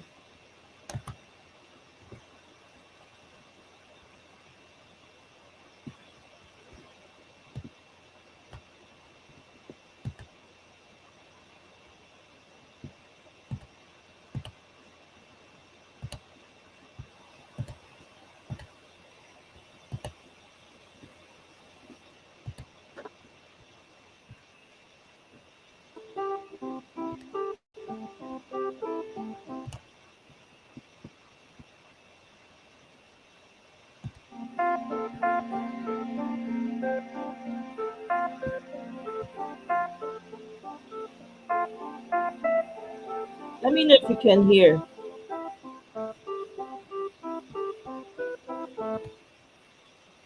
Can you hear? Let me get a yes if you can hear it.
You guys scared of it? Omolomo, you want to scatter my phone? My small iPhone that I'm managing. Ha! I beg go. Irachik, the first of all, our live stream on TikTok, they restricted my viewers from listening. They say they restricted them from listening before this space crashed. I had to appeal on TikTok for them to lift the restriction. So Can you imagine? they are not sleeping. Yeah, they're not sleeping. Can you imagine? This is funny. God have mercy. Um, What? Iowa, so I think we should have like 2, 3, 4 backups on TikTok It was because almost as this if one, rapture took place on yeah, my it don't start phone. appeal now. It's too early for appeal, so we should have backups. Eh? What we need to do, on if you're on TikTok and you have two phones, I can be streaming live, you can be also live. Your audience might not be my audience. So if you have two phones and you can stream live on TikTok, connect your live stream and then put it on loudspeaker so that your audience will just be listening to the space um a conversation. So anybody can stream live on TikTok right now. Your audience is not my audience. Get that in mind. So as you're listening on, people are on this space that are listening on TikTok. So they are giving me feedback from this Twitter here. So anything that is, if I have a problem, they will quickly write to me on the screen that okay, this is what is happening and all of those things. So please do well to tune in. I see Honorable Daura on TikTok. Um, plenty of us that are here. We are on TikTok. I'm seeing all of you. Thank you so much We for are the Grace, topic women in enough. tech, Grace, all these Gen Zs. As in, you need to see the way she was just doing us yesterday. Hey, if not for her, that TikTok for no old though. Thank God. Women in tech. All right, so Steve Juma, welcome back. All right, so you have the mic. Request the mic, share the space. Please, let's share the space. Right now, I'm sure everybody will be looking for us now. Please share the space. If you're on this space right now, share the space. We're over 140, well, about 600 when the space crashed. Please share the space so that everybody can find us back. Thank you. Thank you, my sister. And Nigerians also following. Those are, it's called hazard. They are there. When you start a good cause, there are those intruders. Like I told you, even this group, they are your very own intelligent officers who are here, also monitoring how you plan, execute, and do everything. Now, just take some little steps here with the innocence of a baby. My very good apostle Joshua Selman of Koinonia would say, go to the next, anybody on your left, follow that person. Just go on your left and right, follow that person, and you also follow the same person. As we do that, 2, go to the share link. Take that link, share it on your WhatsApp status now. Then in a matter of 5 minutes, you will double this group with about, it will go like 3-4 times. Follow the next person, follow all the speakers, Then the next thing, ensure that you have, how do I put it? Is it coded message or already crafted message? Post it. I've gone through the Constitution of Nigeria. I think is this section 40, if I'm not wrong, is section 40 or article 40 that gives you that right to protest. In fact, I've just read your clause. It's the same as Kenya. You don't need even to bother too much. You can go to the street and the police should give you security. So that is 1. 2, as we go for protests, I said this before. This is how we do it. And like I'm telling you, with us, we've clocked. On Tuesday, we are back on the street because the president has disappointed nearly 80% of Kenyans by recycling the very, very people he had dissolved. Now, when you go to the street, walk in groups. Walk in groups. That is very important for accountability of your members as you walk, or be in a group. I would put it that way. Do not really struggle too much with those who have cameras. Your phones, your iPhone or whatever is the best camera. Use it. Like I've already advised you, take pictures on landscape format. Try to be stable. Those are just basic for camera. Try to be stable. Record for 30 seconds or 1 minute, depending on the capacity of your camera. Why 30 seconds or why 1 minute? Because you can easily share that material without much struggle. It is not heavy to share into a WhatsApp group. As we speak again, can you just change? Can we have this group of you as apart from myself? And this is not like I'm dictating or anything. Change your profiles to be green. The way you put it, I'm seeing end bad governance. Can we have? Can we just change that profile at least for this week? It costs you nothing. Furthermore, it helps you more so that those people who want to intrude or want to mark people by their faces, they cannot be spotted. If you do that, you will save a lot. And even to the speaker now, to the host, however, can you make it sort of a mandatory, but not really mandatory, that you give preference in terms of choosing for your host people who already changed to that cause, that profile, so that it shows that these are people who are in the same cause with us. It so that this will really make people now feel that you're in the same cause. On your WhatsApp profiles, on your Facebook accounts, on your on everything, can you just turn Nigeria to be green? Can you always host this space, starting with your own national anthem at the top of the hour? At the top of after every top of the hour, you play your national anthem, so that it doesn't become of a clique of people doing it. I love my country, Kenya. Why? Something just came like this a revolution thing just came like a joke. And today, everyone has followers. So there's no way, Arewa, today somebody will try to play around with your internet, or to try to clamp you. Then it's like now he's done. No, I will expect Grace somewhere. I will expect Chris somewhere.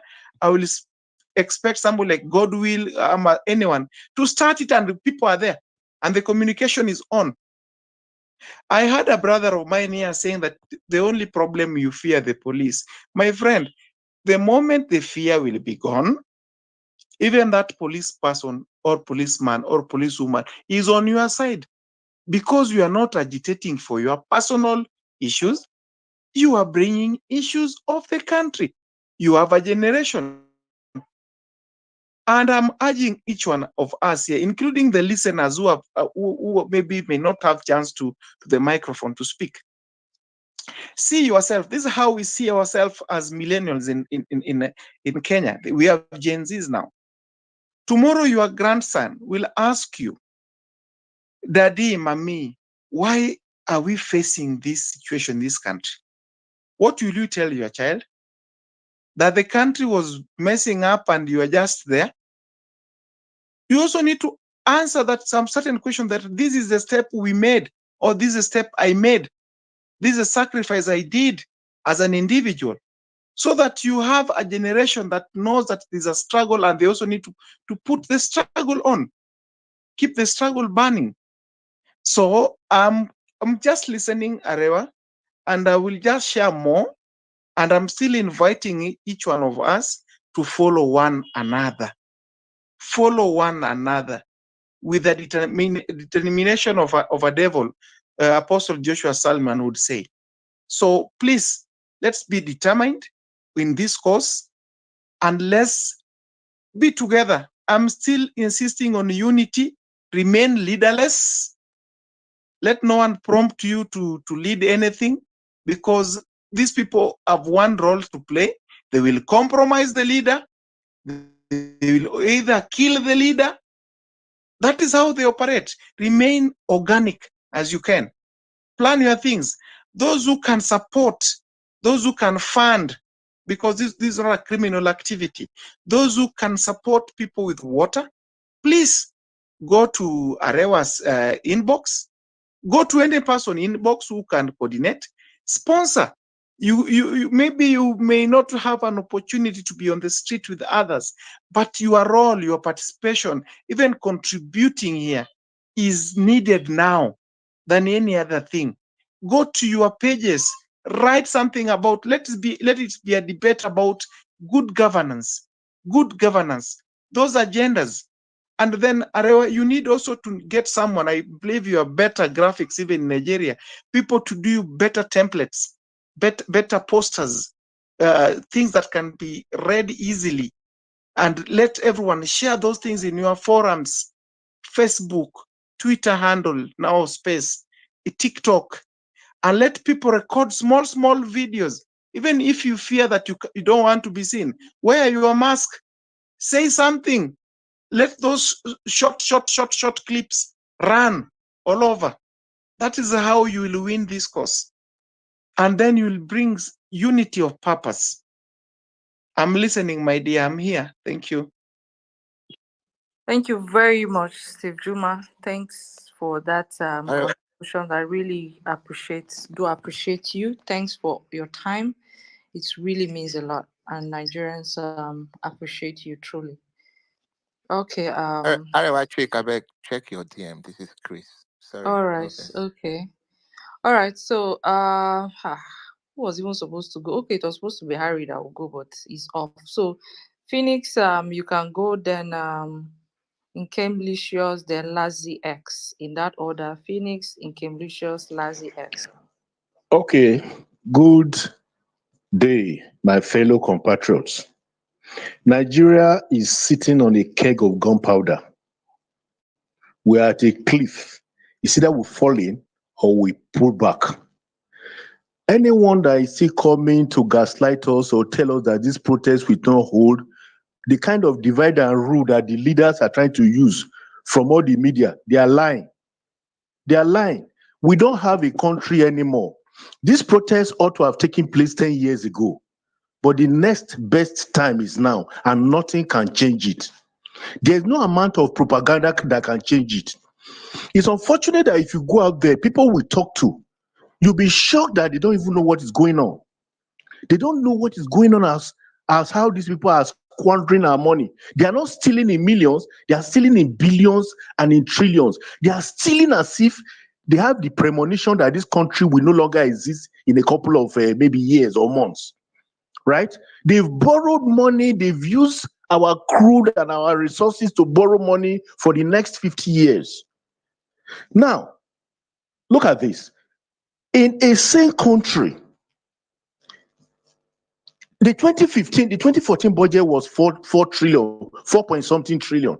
2015 was 5 point something trillion. Then extrapolate it forward. 2024, a budget of about 28.7 trillion was passed. A budget that has been heavily padded, that I can bet with anybody that they don't even spend more than 40% of that budget. The rest is looting. Now, Tinubu single-handedly opened his wide mouth and told Akpabio to add 6.2 trillion. That is not done anywhere in the world. A budget that has been passed, padded, that you have just started implementing. You are telling the Senate president to add 6.2 trillion. Nigerians are hungry. The situation in Nigeria now is like a team that want to play a penalty as their last hope of winning a match. They will not put forward the weakest player. They will put the best player who is known for scoring penalty.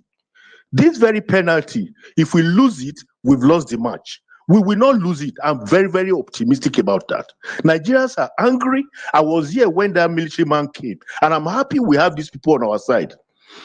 They fear that the police will shoot. They cannot overwhelm the people.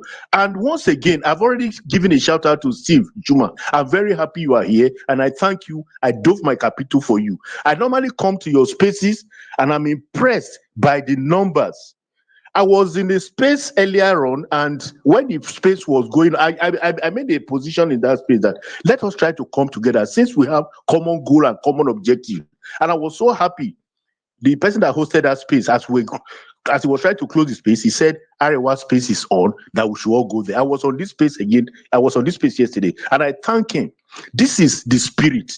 We have a common goal. We have a common objective. The enemies are these criminals in power.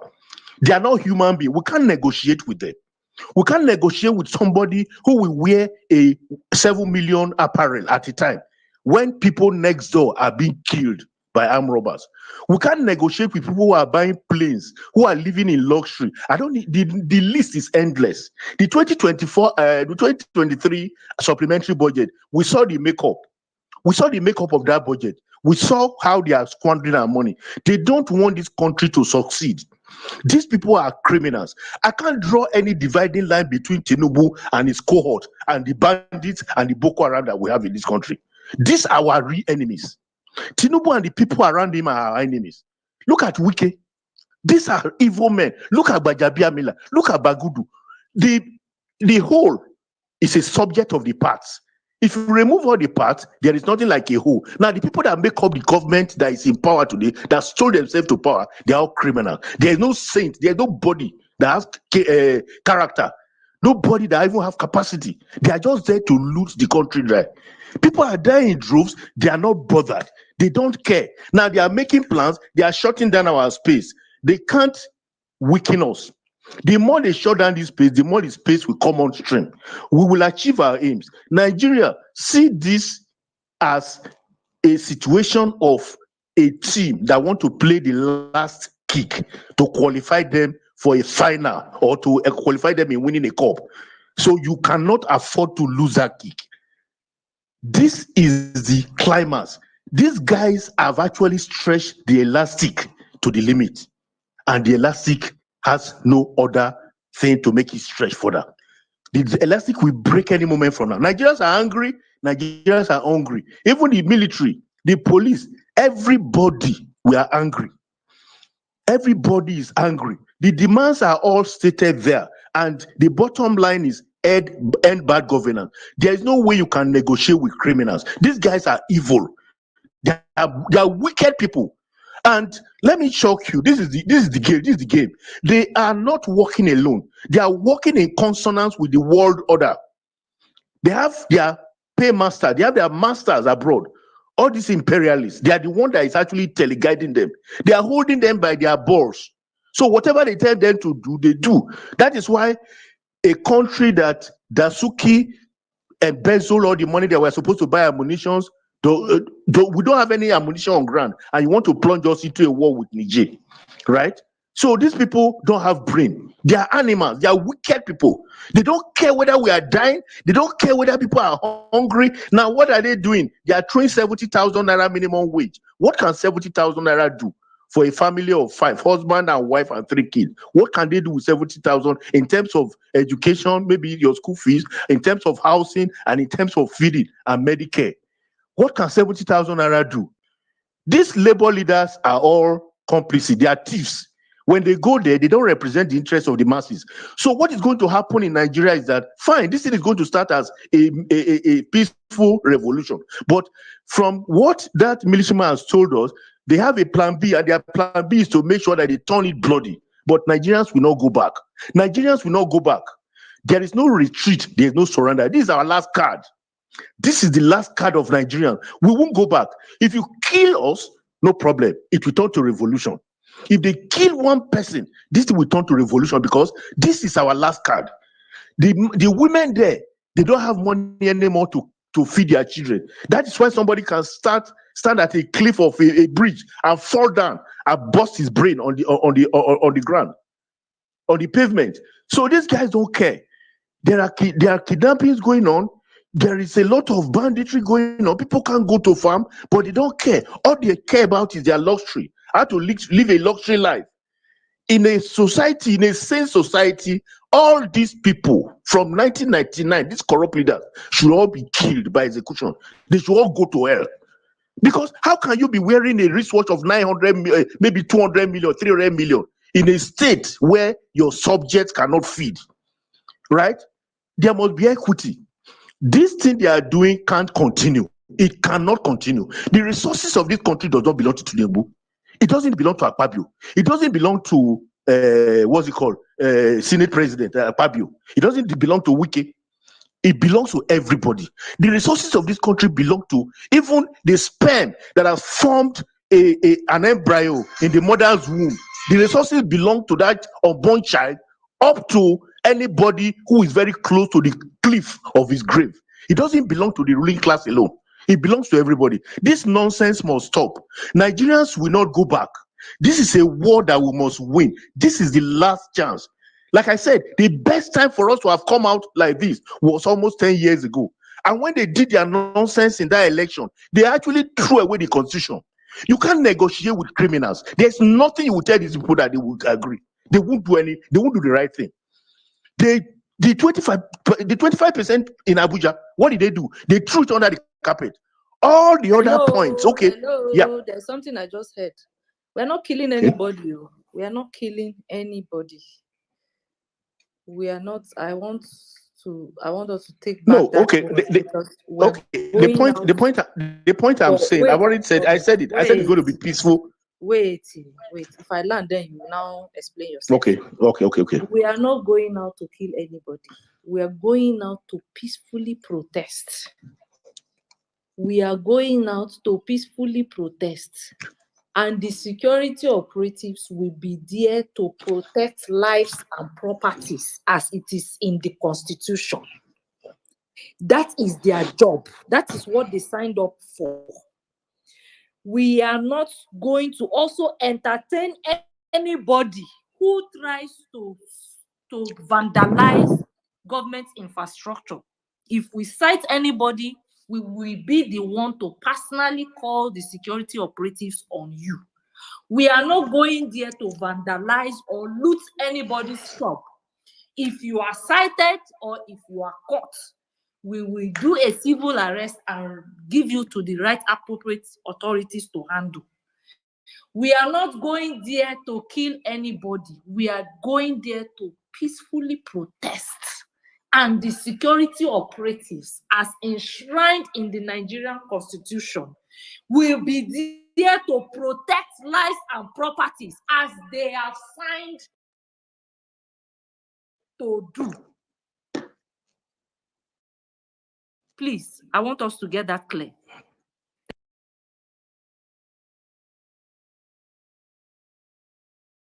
The point I'm trying to make is that the protest is going to be peaceful. We are going to marshal all our requests one after the other. But in line with what the military man said, that he can assure us that for the military, for the soldiers, they will not pull a trigger. But he cannot say same of police that there's going to be gunshots. So that's the aspect I'm actually looking at. That they should try as much as possible to let the peaceful protest be as peaceful as possible. But on the event that they kill somebody, that's what I'm saying. If they kill somebody, it will no longer be peaceful. We will not retreat. Nigerians will not go back just on the premise that somebody has dropped.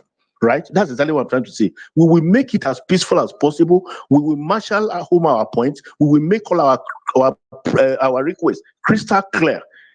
Right? But on the event they now turn it the other way around, we will not coward in like in answers. That's the point I'm trying to make. So my appeal is that Nigerians should be steadfast. Nobody should listen to all these people that are trying to gaslight Nigerians that you should not protest. Protest is not good. We should not destroy. Nobody is coming out to destroy anything. It's a peaceful protest. But I'm saying that we should make sure that we don't coward in just like as in answers. And God will help us. I'm saying that this is our last card.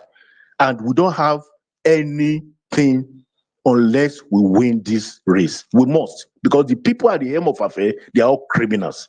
They are all criminals. They are criminals in the sense that if they are not criminals, we are making these meetings here, as we are doing all these spaces in the House of Rep. The bill to give a presidential candidate a single 6-year term has passed second reading. And I want to burst your bubble that Tinubu want to benefit. These guys are smart. They think they are smart, but they are not. Oh, as They at want to yesterday, benefit. it was first Yes. reading. It has passed second Okay. reading. I think it's okay. Maybe it's first reading, but I think it has passed second reading. So the point is that he wants to benefit. That is why they are pushing all this agenda. He wants to benefit from it so that he will load himself on Nigerians for 10-year stretch. In a sane environment, a budget that has already been passed, you can't be calling Senate president to additionally pad that same budget that has been overpadded with additional 6.2 trillion. So, like I said, maybe Mr. Elijah said, unless, of course, that 6 trillion is for padding for to ensure that he reduce the fuel price to 100 naira. Because these are not things that we can continue to entertain. They've stolen this country dry, not even just for us. Our children and our children's children cannot pay off this loan. If you take analysis of how much has been borrowed since May 29, when Tinubu was sworn in, is going to almost more than $7 billion that these people have borrowed. They went into the Samoa agreement. It's also for them to access funds from the LGBT community, which is very wrong. It's very wrong. So Nigerians should please wake up. Nothing should deter us. I yield. Thank you very much. Thank you very much, Phoenix. I really enjoyed the submission. Thank you for sharing that amazing submission. So let's just I don't know if I've taken a cue. Okay, yeah, I took a cue. In Kemlicious, you're next. Then I think uh in Kemli Lazy yes, in X. Kemlicious, then Lazy X. Okay, in Kemlicious, over to you. Hi, good evening, everyone. Just like you know, my name is Ikem. Finally, a female voice. Oh my gosh. Like I've been here for some time now, and I was really enjoying all the submission, and I'm Um, really, really happy about it. sorry to interject. Iowa chick, check your DM. All right. So I just want to still challenge us more to let down some facts. I know a lot of you have let down a lot of facts. Do you know that Nigerian government have started scamming its citizens? This recent Dubai that they said that they opened the border for Dubai, the minister of information, the link that he posted that we have to apply through there, do you know that link is a scam? You can go and check out this. To lead you to where they said that we should pay about almost $700, $700,000 thereabouts. And when people made inquiries, we verified from Dubai, why would they be charging Nigerians that much? They say they did not know that link, they don't know anything about it. So that means Nigeria right now, the Nigerian government has reached a stage where a whole government is scamming its citizens. That is the worst state. Though I expected worse than this, when we allowed a criminal, somebody that has been not just doing, like someone that has been prosecuted for crimes, a criminal, a drug lord to lead us. What else do you expect? He just have to fill in all the seats with criminals upon criminals.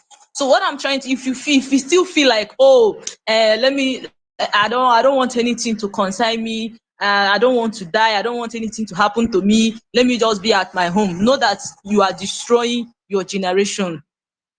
I never believed in my wildest dream that I will miss Buhari. Like I sometimes wish that Buhari should have remained there. I never thought about it. But look at we today missing Buhari. And if time is not taken, we'll miss Tinubu. Because the truth is that these people does not care about you and I. Like they don't care about you. They don't care about Speak for yourself. yeah. Me, I did not miss Buhari. Please. I did not miss Buhari. No, it's not like I you did are not miss it's him. not like you Oh. are I missing him. already But told my audience what I I'm did not trying miss Buhari. I did not miss him one bit. definitely we are not missing him based on his age. I'm not saying he's a good. Let me let me say my point, please. Let me say what I mean. For example, in as much as Buhari was devil, but Tinubu, I don't know what to qualify him as. And why we are able to have somebody, because we miss him, because the truth is that these people has already have meeting. They don't care about the citizens. They have already have meeting. The person that will take over from Tinubu is already on standby. Like, let me tell you, the meeting has been just like when Tinubu came out. What was he telling us? It is my turn. Nigeria, let me tell you, from now to the next 30 years, it has already been programmed who will take over from each other. That is what is in politics. That is why when Tinubu came out, he told you it is my turn. It is my turn. There's nothing else he was saying. He was saying it is my turn, it is my turn. You guys don't understand it. Nigeria has already been programmed.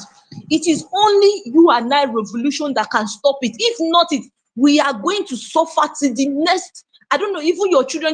Let me tell you, running to another man's country is not totally the solution. Yes, it might give you, but how will you be able to take all your generations out of Nigeria?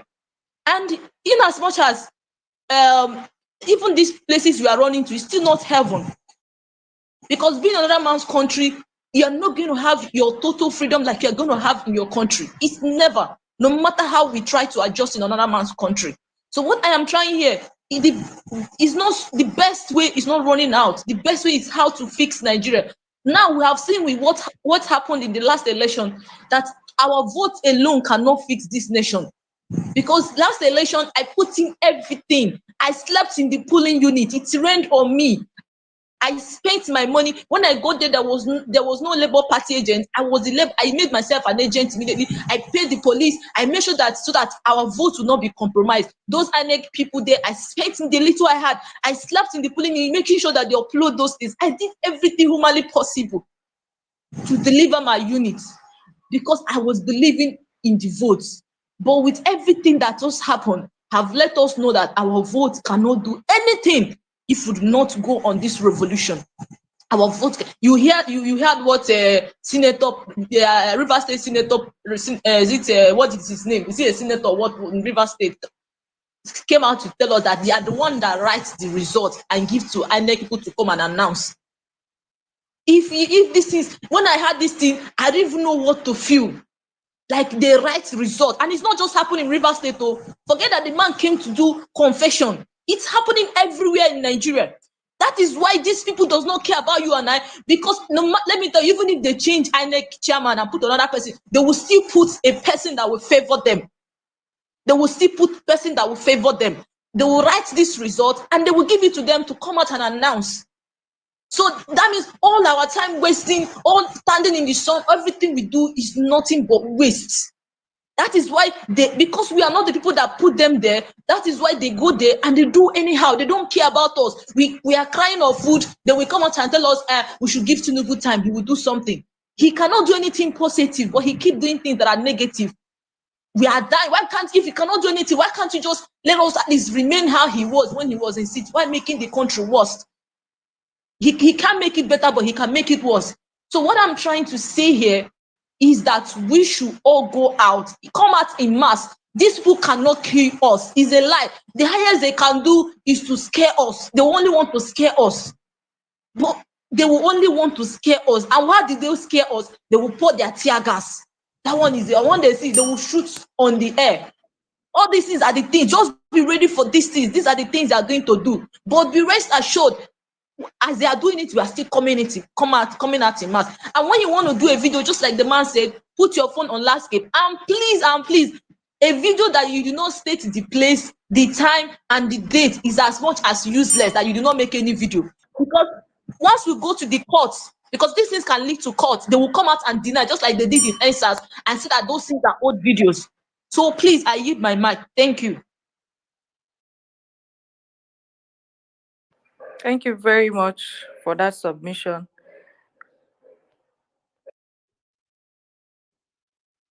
Yes, I think it's my turn now, right? Yeah. Can I go on?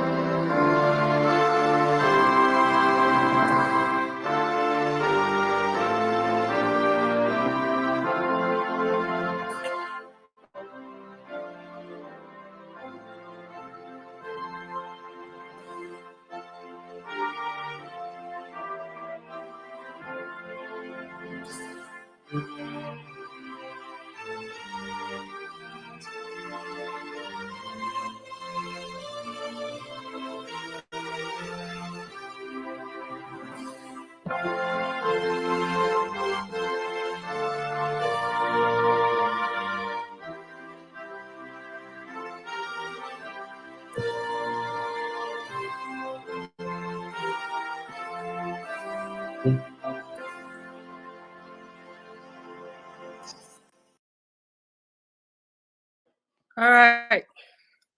Okay. Next speaker.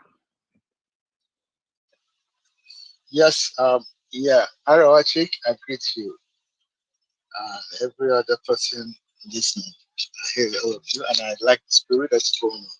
I think what I want to say is let me come from the angle of the police and the security agencies. What we should do is, I think, we say when you die with the devil, if you want to die with the devil, you should die with a long spoon. Let's try as much as we can to avoid things that will put us, make us confront the security agencies. And one of those things is, no matter the respect we have lost on them, whenever we see them, you don't confront them unnecessarily. Just give them that respect for doing their job. It's only when you see, because every individual, no matter how lowly placed, the least you expect is to be disrespected. while doing your job.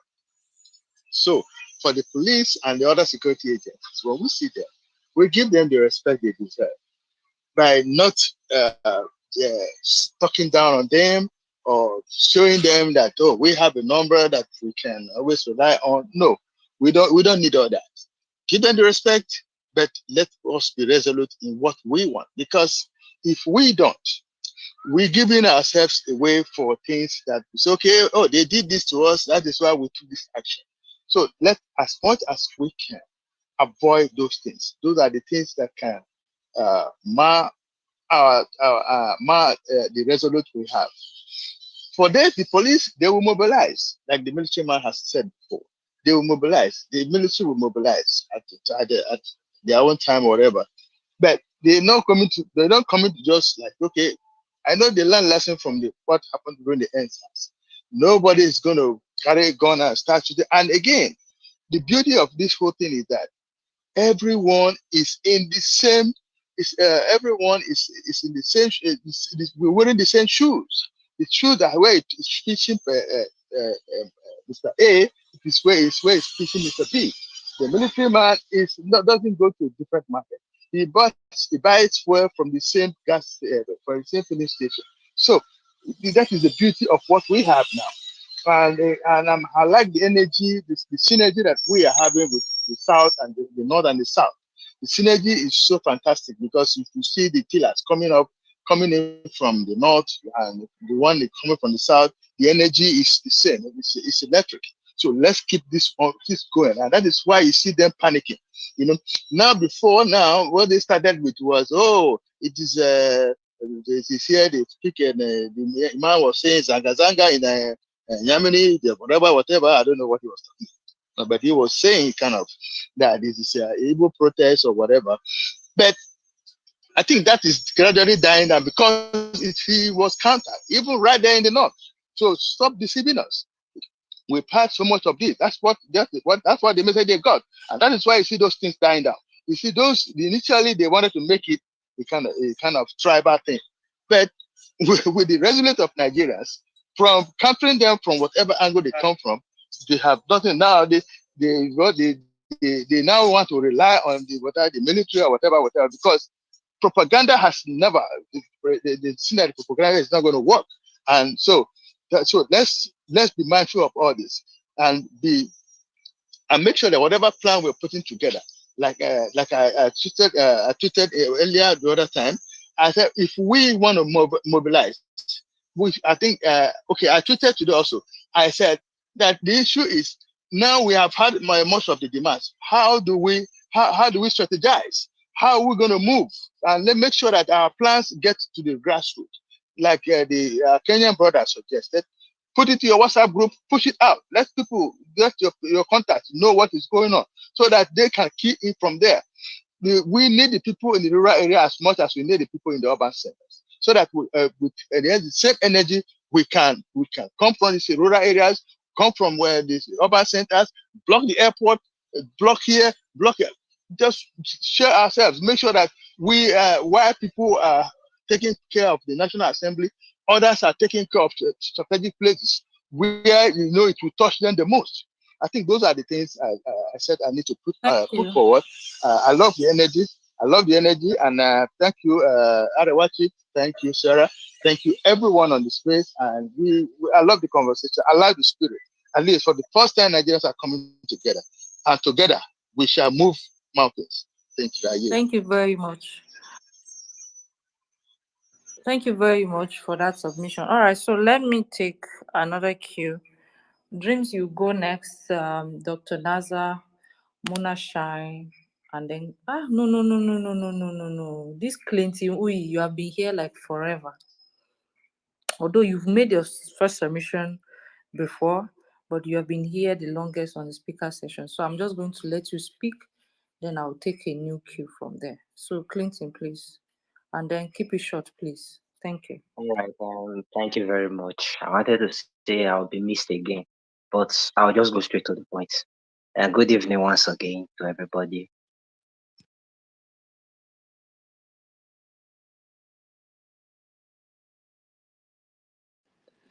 Can anyone hear him? Where's the? Okay, I think he dropped again. What? Like, seriously? Clinton, please request the mic again. All right, Dreams. Yeah, thank you very much, Arawa. Greetings to everyone. What I want to say is this: you see this issue of changing of our DP, and I don't know why people are yet to do that, and nobody will tell me that they value their blue tick or whatever more than the cause we are all fighting here for. That is just flimsy excuse. So nobody should tell me that. If we are all serious here, let's begin now to change our DP. It's a significant move that we're making here. Whatever thing that we're doing here counts. So if you think that it's just about talking, and simple thing that we can just do collectively and you are not doing it, then you are just wasting your time here. And that is the fact. So again is this. I think very soon now, it be like say me self, I go just the whole space they talk to myself alone. I think that is what I will begin to do. So if you see me, I dey talk to myself alone on my space. No things are done mad. Guy, you It want is my match? new resolution. It's my new resolution now. I beg. I want the whole space where everybody will stay angry. Everybody will stay angry. If you don't want to stay angry, don't join. If you will not stay angry, don't join. If not only me dey angry, make I dey the place they talk to myself alone. No issue. If na madness, make it be madness. No wahala. You see all this one where we just people will just be doing, bro. It is getting critical now. You see this now that we are now. It's high time. These people are trying to use fear. They are trying to incite fear to Nigerians. You see all the utterances they are making from the from the House of Assembly, arrest leaders of protester and all that. It's high time we start getting people angry. Nigerians need to stay angry because I see now they are trying to systematically use fear, incite fear in Nigerians now, and that will not work. That will never work. So if not only me go there my space, stay angry, make I dey talk to myself there alone. That is my own. Thank you very much.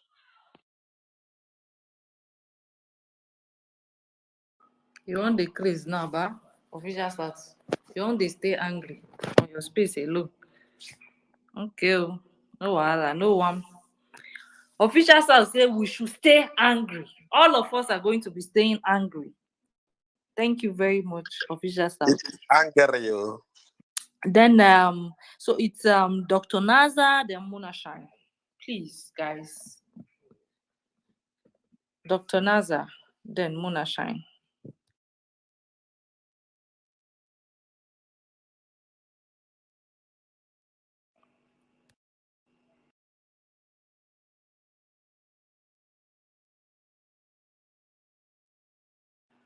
Dr. Naza. Mona Shine. Can anyone hear me? I can hear Yes, you. I can Can you hear hear me? Yeah, you. we can hear you. Okay, so I don't know, for some reason I can the hear two you. ladies are not hearing me. So let me move to the next speaker. Auntie Lek, your Auntie Lecky. Go And next. Teleki. Yeah, so Thank you. Good evening, everyone. I am very, very pleased to be here. And I thank every and each and every one of you for standing around and feeling the kind of heat, because this is the kind of energy we need to achieve this. And whatever is your at this period, we are not looking at where you're coming from and what is our own divides, because this is what the strategy they always use. They bring Yoruba versus Igbo versus Hausa, and these are some of the strategies that they've all used. We have to first of all know who we are dealing with. They are always planning ahead of us.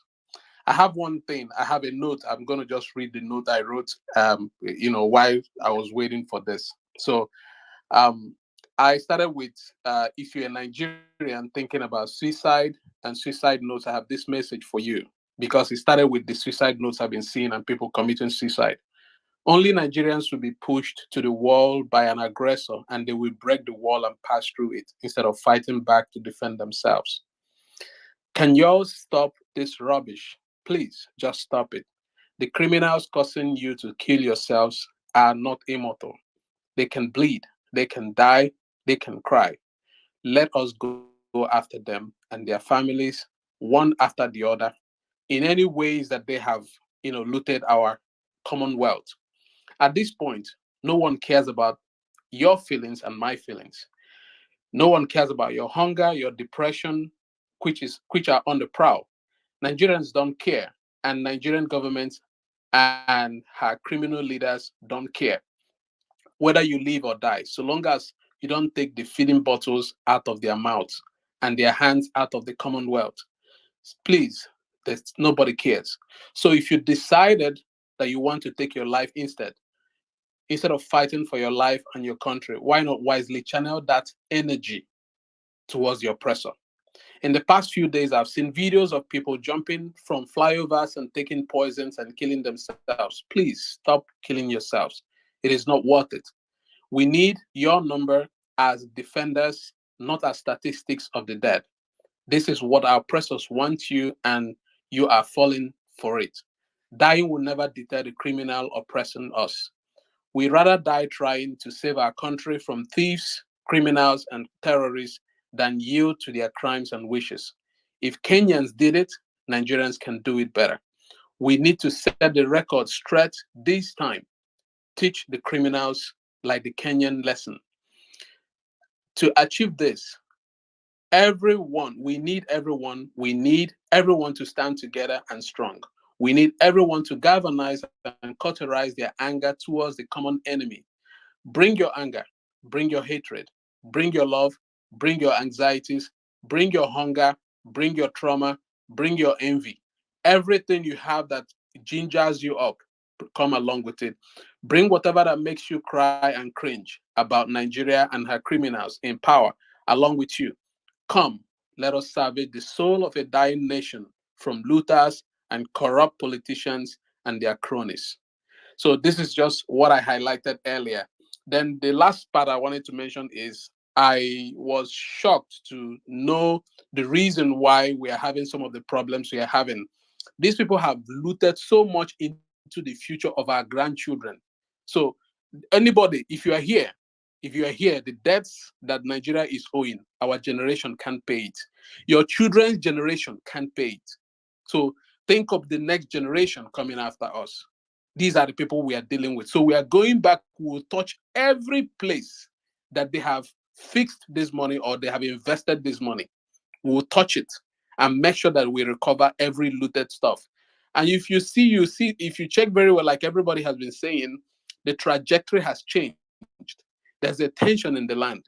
The evil men do not sleep. They are walking along with even among us. So we have to watch among ourselves, because during the protest, when it starts, there will be some people who will be coming out to tell you to start to calm you down. There will be no mercy. You see, the pressure that we use to start it is the pressure that we are going to use to stop it. We must not be deterred. You see the bravity of the Kenyans. Even in the midst of shootings, they were still coming. But woe betide a policeman or any military man that will bring down a Nigerian.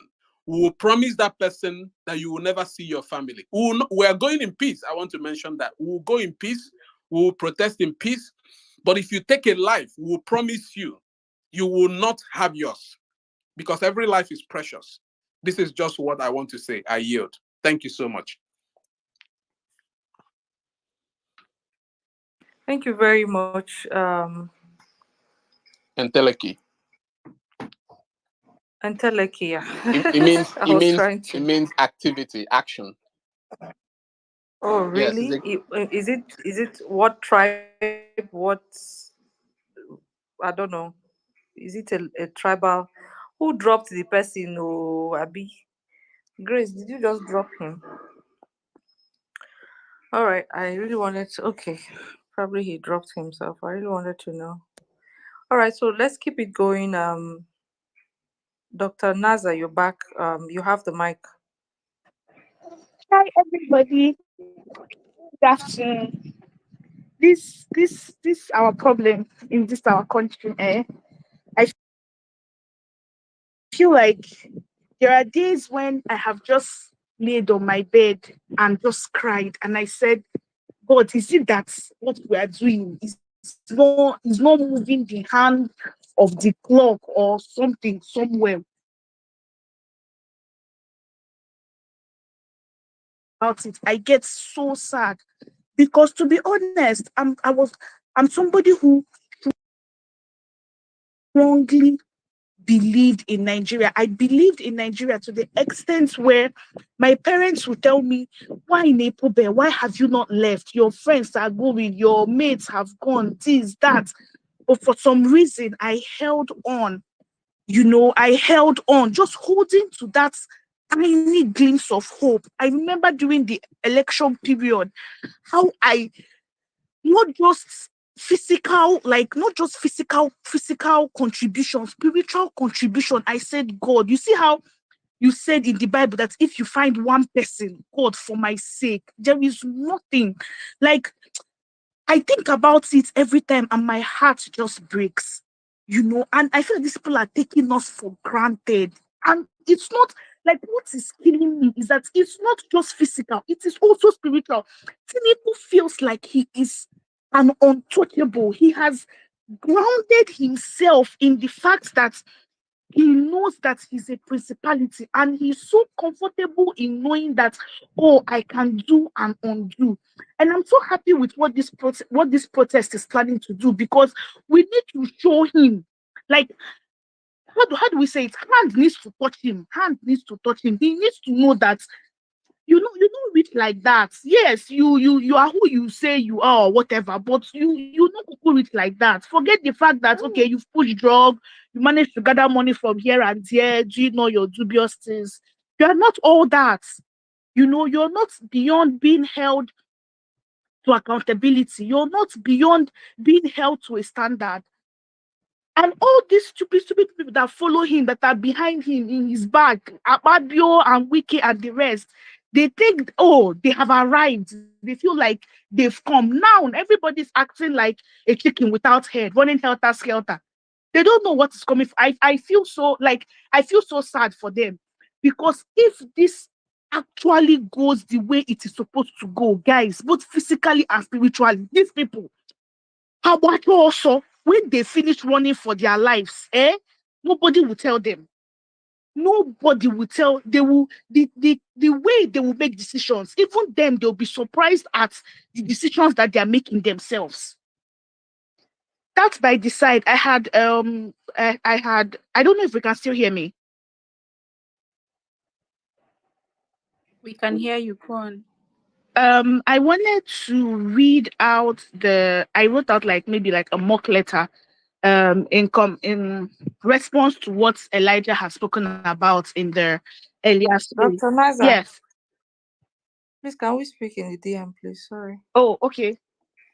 Before I Yeah, thank continue, you. or Yes, before you oh, continue, okay. please. Thank you. Maybe another person should speak. All right. Yes. Clinton, we please. You have the mic. Okay, before I go down again, I don't know what happened the last time. Anyway, my what he says, Nigerians politicians are one of the, in fact, they are not one of, they are the luckiest bastards in the planet Earth, because they believe. Someone just said they are taking us for granted. They have not taken us for granted. We are granted already. We are ungrounded. In fact, we are shaft. But they are not taking us for granted. We are shaft already. To tell you that they do not care what we are. What I wanted to say also, very important is for the Nigerians outside that are saying, and we will support you with water and the rest. Oga, Muna keep una water. Una dey vex me. Muna no dey talk that thing. That was the same thing that led to mass criminals stealing the funds of NSAS and using it. Some people came, took it, fiem. Some group came, took their own fiem. You don't support that way. If you want to support, don't even mention it. Don't even mention it. You meet some trustworthy people, go through them, put your phone there. What you owe Nigeria is, I am outside Nigeria, I'm in the international level. I will make sure our news get to the international level forum.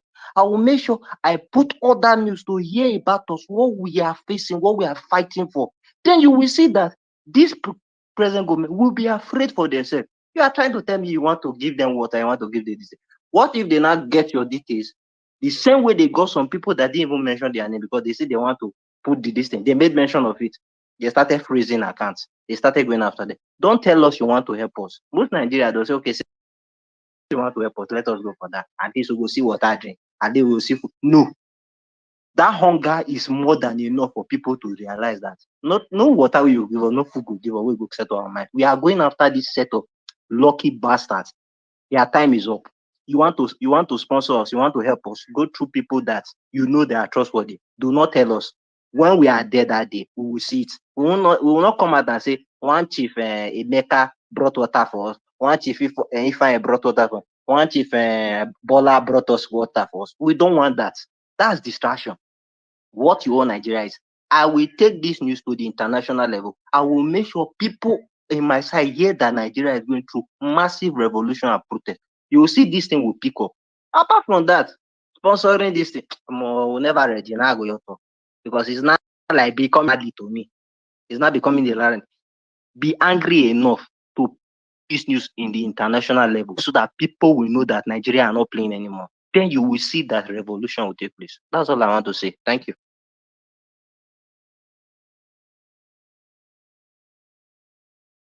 All right, thank you very much, Clinton. Um, let me take another cue. Sorry, I'm kind of distracted backstage. All right, Charlie P, over to you. Then we'll take another cue after you. Okay.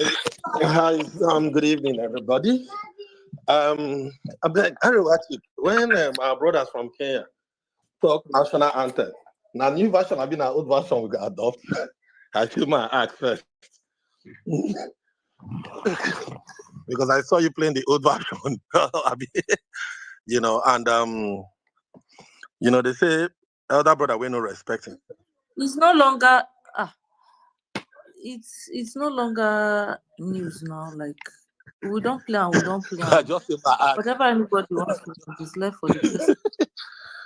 And they say elder brother we no respect himself. If more brother we get sense, go call him order to tell him say brother, you no get sense. No disrespect to our Kenyan brothers, but they are the ones showing us the way, and we have to learn from them. So thank you for the Kenyan brother who came up to, still spark the flame in us. When I spoke earlier, I have turned my protest to a truth and dare. The truth is, these guys know, or they have tagged us the coward stuff, and we've had this, within this stage, they call them dog tags, yeah? And that is why they are doing everything they are doing right now. But the dare we have to dare them is to tell them if we want to end bad governance. Secondly, I don't know how possible, how calculating, how processing this is.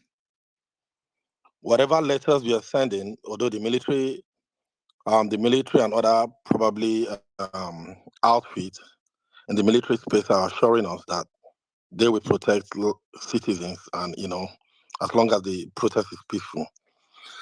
But the big question I want to ask is for the police, I think we need to still give out notifications to them.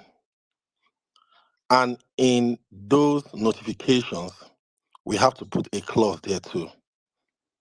They don't always, they always put clauses for us to tell us this, that, blah, blah, blah. Now we have to put a clause in our own. Respectfully, politely, to tell them never to raise a bullet on that ground. We have to put it straight to them. This conversation needs to come out straight. It needs to come out very open. It shouldn't sound threatening, but we need to agree that we need to make them understand this is serious business. This is our objective. However, this is a warning. Same way they might reply and also share whatever warnings they have. Dream has said it all. We need to stay angry. We need to, I don't know how, how to keep pushing this thing to each and every one of us. And with my old cliche conversation about women coming up, Ariwati, thanks. I am so, so, so happy that we are seeing them come up. We are seeing them talking. I don't know how many spaces they are covering right now, but this is the momentum I personally have been crying out for. And I keep telling you, when women enter matter, the thing they change, the gear of everything they change. And it is coming out, and they are saying we are part of this space. I don't want to start talking about what each and every one of us know, in terms of how these guys are dumb, in terms of how they rate us, in terms of how they see us, in terms of how they view us, and how they treat us. I don't want to start talking about it. We've said enough and enough and enough. We can keep repeating it to keep thinking. But also one thing I need to look at when our Kenya brother was talking about nice pictures or videos, please, I don't know who is, I don't know who is a container. I don't know who is a drum. I don't know who is a box of history that can do something pictorial, real things so we can start posting it out there so that people can be able to connect. Pictures speak 1,000 words and we cannot take it away. Just simple, like the one the last piece I did yesterday, I think can't remember who shared the salary of a level 8 teacher. It is appalling. These are the things we need to start putting out there in broad daylight so it can steer up people to understand the mess we are in. It goes beyond using the word to word conversation. People should start seeing it as pictures as they wake up. So something can push them or rechannel their thought process on how to go about this protest. And like I said, in protest, we need to make our demands known. Mine has always been simple from day one, is Nigeria needs a hard reset. The place don't block. They go, the mouse they click again. So we need to shut it down and reboot. And rebooting is beginning to ask ourselves how we want to survive. What can we do to benefit Nigerians? Not people who rule Nigeria, because we don't have leaders. We just have rulers. And this is our conversation. Please stay angry. We are cowards. This is who we are as of today till we change our destiny, till we change our future. If not, these guys are not going to take us serious. NSAS gave them shivers. NSAS gave them goose pimples. But for whatever reason, they were able to bounce back. This time, we should give them double KO. If you used to play Mortal Kombat when we were small, this is what we call finishing. We need to finish them to the ground. So as soon as everybody's rising up, we are all agreeing in new Nigeria. And before I drop the mic, I want to say happy birthday to Pio. I think today is his birthday, 63rd birthday. I'll be 63rd birthday. We wish him long life. We wish him a healthy space. And we continue to pray that wherever he goes, whatever he does, that God should bless him. And each and every one of us here, let us go out to the world and tell them that we are ready to take our country in our hands. Thank you. Thank you very much, Alipi. Thanks for your contribution. All right, so like I was saying, I already talked about drone previously, and I just want to quickly talk about another thing that we've not quite talked about. Lawyers. We need lawyers pro bono who will be willing to be available to help should in case we have cases where there are people are picked up for no just cause, which you and I know that will definitely happen. So please, if you're a lawyer, a well-meaning Nigerian and a lawyer who will be willing to work pro bono to help drive this, based on what we're planning in the coming days, it will be very, very highly appreciated. We also are calling on doctors, doctors who, yeah, doctors, nurses that will be on ground also. Please, it will be nice for you to also support in case of anything on ground. We are not hoping for any casualties, we are not hoping for anything, but just in case anything happens and we need the help of a doctor or we need the help of a nurse, it will be nice for you to please help if you find yourself in such kind of gathering that there is such mishap. So please, we're calling on lawyers, doctors, lawyers for any unforeseen circumstances of anybody being picked unjustly, so that we would have people know that should in case they are picked, we would be able to get them out, because trust me, it's not everybody that will be able to afford such luxury. So for our brothers and sisters that are there who might not be able to do that and such things happen, it would be nice that we also look out, watch out for them to also get out immediately. So let me take another cue. Okay, Chris, you can come in, then I take another cue. Ziki, you go after Chris. Naughty Obedient will go after Ziki, and then Nevak. So Ziki, Naughty, Nevak. So Ziki, you go after Chris. Chris. Okay, so just straight up, no chasing. I just wanted to, I mean, if you've been on this space and you're asking yourself the question like, okay, why are we protesting? What is the objective? It's not as if I'm saying there is anyone like that, but let's just say there is one.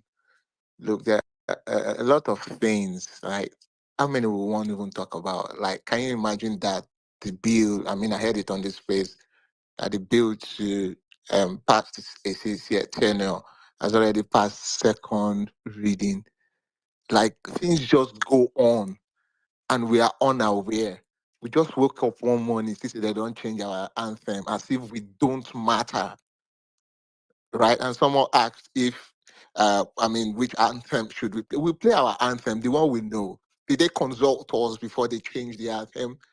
We are citizens. They just treat us like trash. And I'm sure that half of us on this space don't know that soon this country won't have any carbon credit anymore. If you don't know what carbon credit is, it is what enables you as as a producing company. Let's say you're in oil and gas or any other type of industry that emits carbon, right? Your carbon credit allows you to emit carbon to a certain percentage, right? And how do you calculate the country's carbon credit?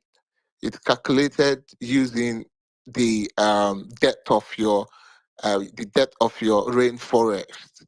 Um, uh, so just to put it in layman term, like if you have, let's say, 3 trees in your compound and you're producing in your compound and you're emitting carbon, right? So because you have what can take that carbon, you have certain carbon credit, and you know that we are known for our very thick rainforest.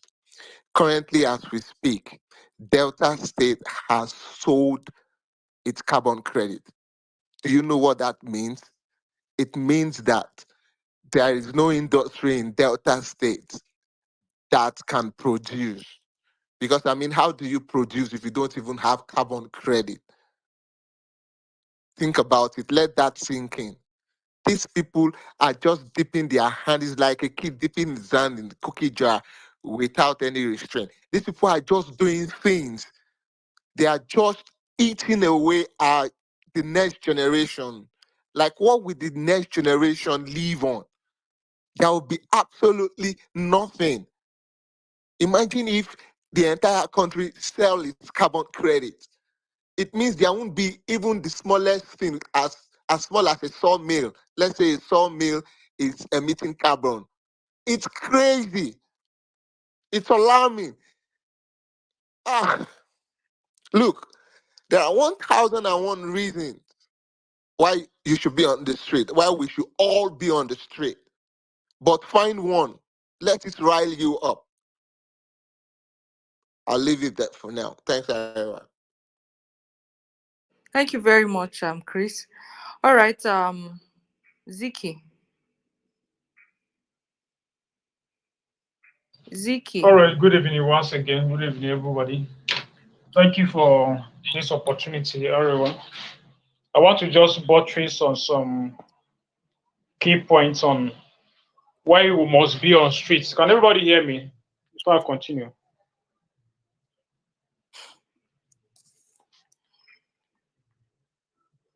Am I audible? Yes, we can hear you. Go ahead. We can hear Okay, you.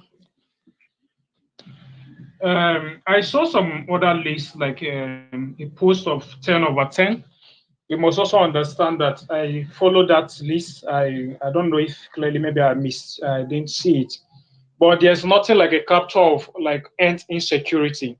Why am I butchering on this particular point is like the layman, especially those in the north, they are faced with a huge two key points, other ones in play, but the two major ones are hunger and insecurity.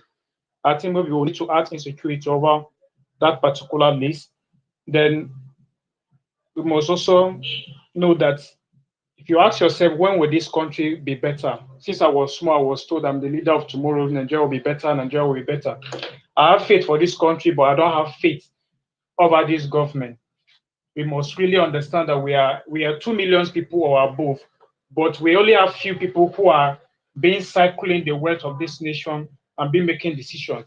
You must also know that the National Assembly, the House of Rep, both in states, both in whatsoever level, the politicians, all the ones we have, they have a mandate of them butchering or knowing our opinion or what is our interest to put in laws and orders that butters or better the citizen. But that is not the case of what we have in this country. You can see they are passing a lot of bills, of which these are people that they are there for them to like say make laws according to the interest of the local man on street. But that is not what they are doing. They are in reverse is the case. That means that there is no date. If we watch and leave these people to continue with their excessive expenditures, with passing laws that are not favorable, that means we wake up one day and see that we are doomed. We wake up one day and nobody could even breathe. If they can be able to sell the oxygen to us, I think that is their own next step of what they will do. I have my own personal experience when I was a rank tech in Anambra State, then what I was serving. You could imagine that they said INEC said they have a server of which we are paid to transmit results. I was in charge about, let me say, 11 words result. Everybody will bring the result. We will fill the result according to what every poly unit voted. But do you believe at the end of the day, we are paid for that job? We do that job. Then, but INEC will come out and say that they don't have a server. That was the last day I gave up on this government. I've said it, I will never vote. But if it is protest, I am for protest, I am for revolution. Because those are the only things that will make your voice count. That is the only thing that will make your vote count. But X, they have many modalities on how to formulate results. That is what they are capable of doing. We must also the medical aspect has been taken care of. You made mention of that, but in attachment, they need at least if we have volunteers, you can maybe say it out, and people could contact you. There should be ambulance in every locality that protest is going on. In case there is any emergency that cannot be able to curtail, cannot be able to handle at that particular place, the person can be able to be transported to the nearest health facility. Thank you very much. And lastly, we should also know that the government the government on its own have a system that gave them protection. What are these systems? The military is somehow behind them. All the generals, whether you like it or not, it's only few of them. All the generals are eating from the rotting of this nation. The IGs are also eating. The judiciary are also eating. Those who has a key say. A security man, or let me say somebody at the lower level, can see a justice, can see the truth and be able to say it. But the judge who has the final say cannot be able to say it, cannot be able to pass that judgment according to the evidence or according to the truth or the verdict of the particular issue. Why? Those at the top or those who they submit to has already given them the final result, has already telling them this is how we want this case to be ended. So there is no any other way. If you are still thinking maybe no, you are waiting for the next election, you may not live to see the next election. You may not live to see the next election. So this is the only time we have, and the time for us to rise and take back the nation, to take back our mandate is now. There is nothing like tomorrow. Tomorrow is a day you are not too sure of. But the every day you wake up and you can blink and breathe in, that is the day that you need to stand and fight for this country. If you are thinking you are still somewhere, you are trying to gather resources, do whatever business or do whatever job you have at hand to buy whatever it is, these people will bring laws that you cannot afford that particular thing. It's just like, for instance, you are gathering #1,000,000. Back then, #1,000,000 can buy a car for you. In this time, what kind of car 5 million will buy for you? So if you are thinking straight, still with sitting and maybe trying to like you will hustle and you will not come out for this protest that we can be able to make Nigeria better. The money you labor for cannot afford the luxury or the good life you will think you want to have. I end my submission. Thank you very much.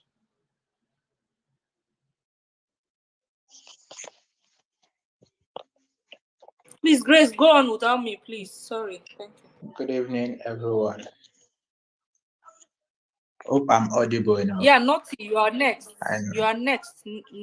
Naughty, then never could go after you. Thank you. Yeah. Thank you for giving me the mic. The kind way I take the verse currently, I don't know whether anybody the verse reach me currently, because I will say I am at the point of even make it just be like saying that today is the last day of my life, because this country has getting to that stage. But I'm just be like make I wake up currently and make the protest now tomorrow. Make I did the battlefront. Make I did that front row. If police go shoot, make they shoot. Make I collect the bullet. If you be police officer, you take this space, you dey hear. Remember, everybody now one life all of us get. If you shoot me, I go die. One day you self you go die. The kind if we dey fight this battle, Nigeria go today. You yourself, your children go benefit. I believe say you as a police officer, no be the school where Tinubu grand pikin dey go. Now your own pikin dey go. I know for sure say not be the kind food where Tinubu pikin dey chop. Now your own pikin dey chop. That 100% I know that one for sure. As I did so, I just come back from hospital for my eye treatment. I know how much I spent. I've not been to my shop for some days. My rent don't expire. Everything is not working fine anymore in this country. My data now go expire soon. I go need about 6,000 naira or 10,000 naira to sub again for 1 month. Where the money dey? This one na country will be say at that like this last year I can boost that at least 5 million naira in my account, but currently now I cannot boost of ordinary 5,000 naira in my account. People, if people just see me now, just Now just fake salute they salute me. Now old glory that they respect me correctly. Old glory. If they really know what they go through, they go cry for me. But nobody know what they go through. Why? Because of this Nigeria economy. The economy don't balabulu. It don't scatter. It don't baje. It don't dabaru pata pata. So I go encourage everybody. Make our soul dey tanga, make e dey gidigba, ready for the protest. Your WhatsApp status, your profile for your Facebook, make sure say you dey preach the gospel of this protest. If you have a policeman, a soldier man as a friend, always put am for your status, make dem dey see am all the time, and preach peace to them. No make any one of them no fire single bullet, because if as I did on that very day of that protest, make I no lie, if policeman shoot on that protest day, I go volunteer my life. I no mind to die, but I go volunteer my life first. That if I see that policeman shoot, I go try fight back. I no mind to volunteer my life. I dey vex because there's no more hope. The only hope I have currently right now is for me to fight for my life, for me to fight. If I go survive the battle and Nigeria come better tomorrow, if I go born pikin, my pikin go live for a better society. But now I no fit talk say I wan born pikin enter this kind economy. No, I no fit, because the fear of say wetin my pikin go chop, which kind school they go. This is not my father raised me. My father is late. No, this is not the kind of life I want. This is not the kind of country I wished for when I supported Peter Obi. But una thief election finish. Una no fit say okay, make we even say okay, una go even lead us. Una no fit even lead us. Instead, una dey scatter all the whole country. Na just dey scatter am like say not see everybody, where the anger in you, let the fire, let that hunger keep burning in you. Preach this protest. Tell anybody who never know about the protest, make that they know. If you get flyer, I get flyer where I share every day. Continue to share the flyers.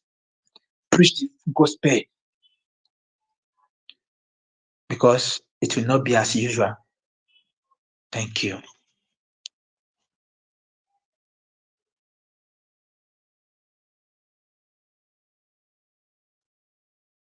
Nevada.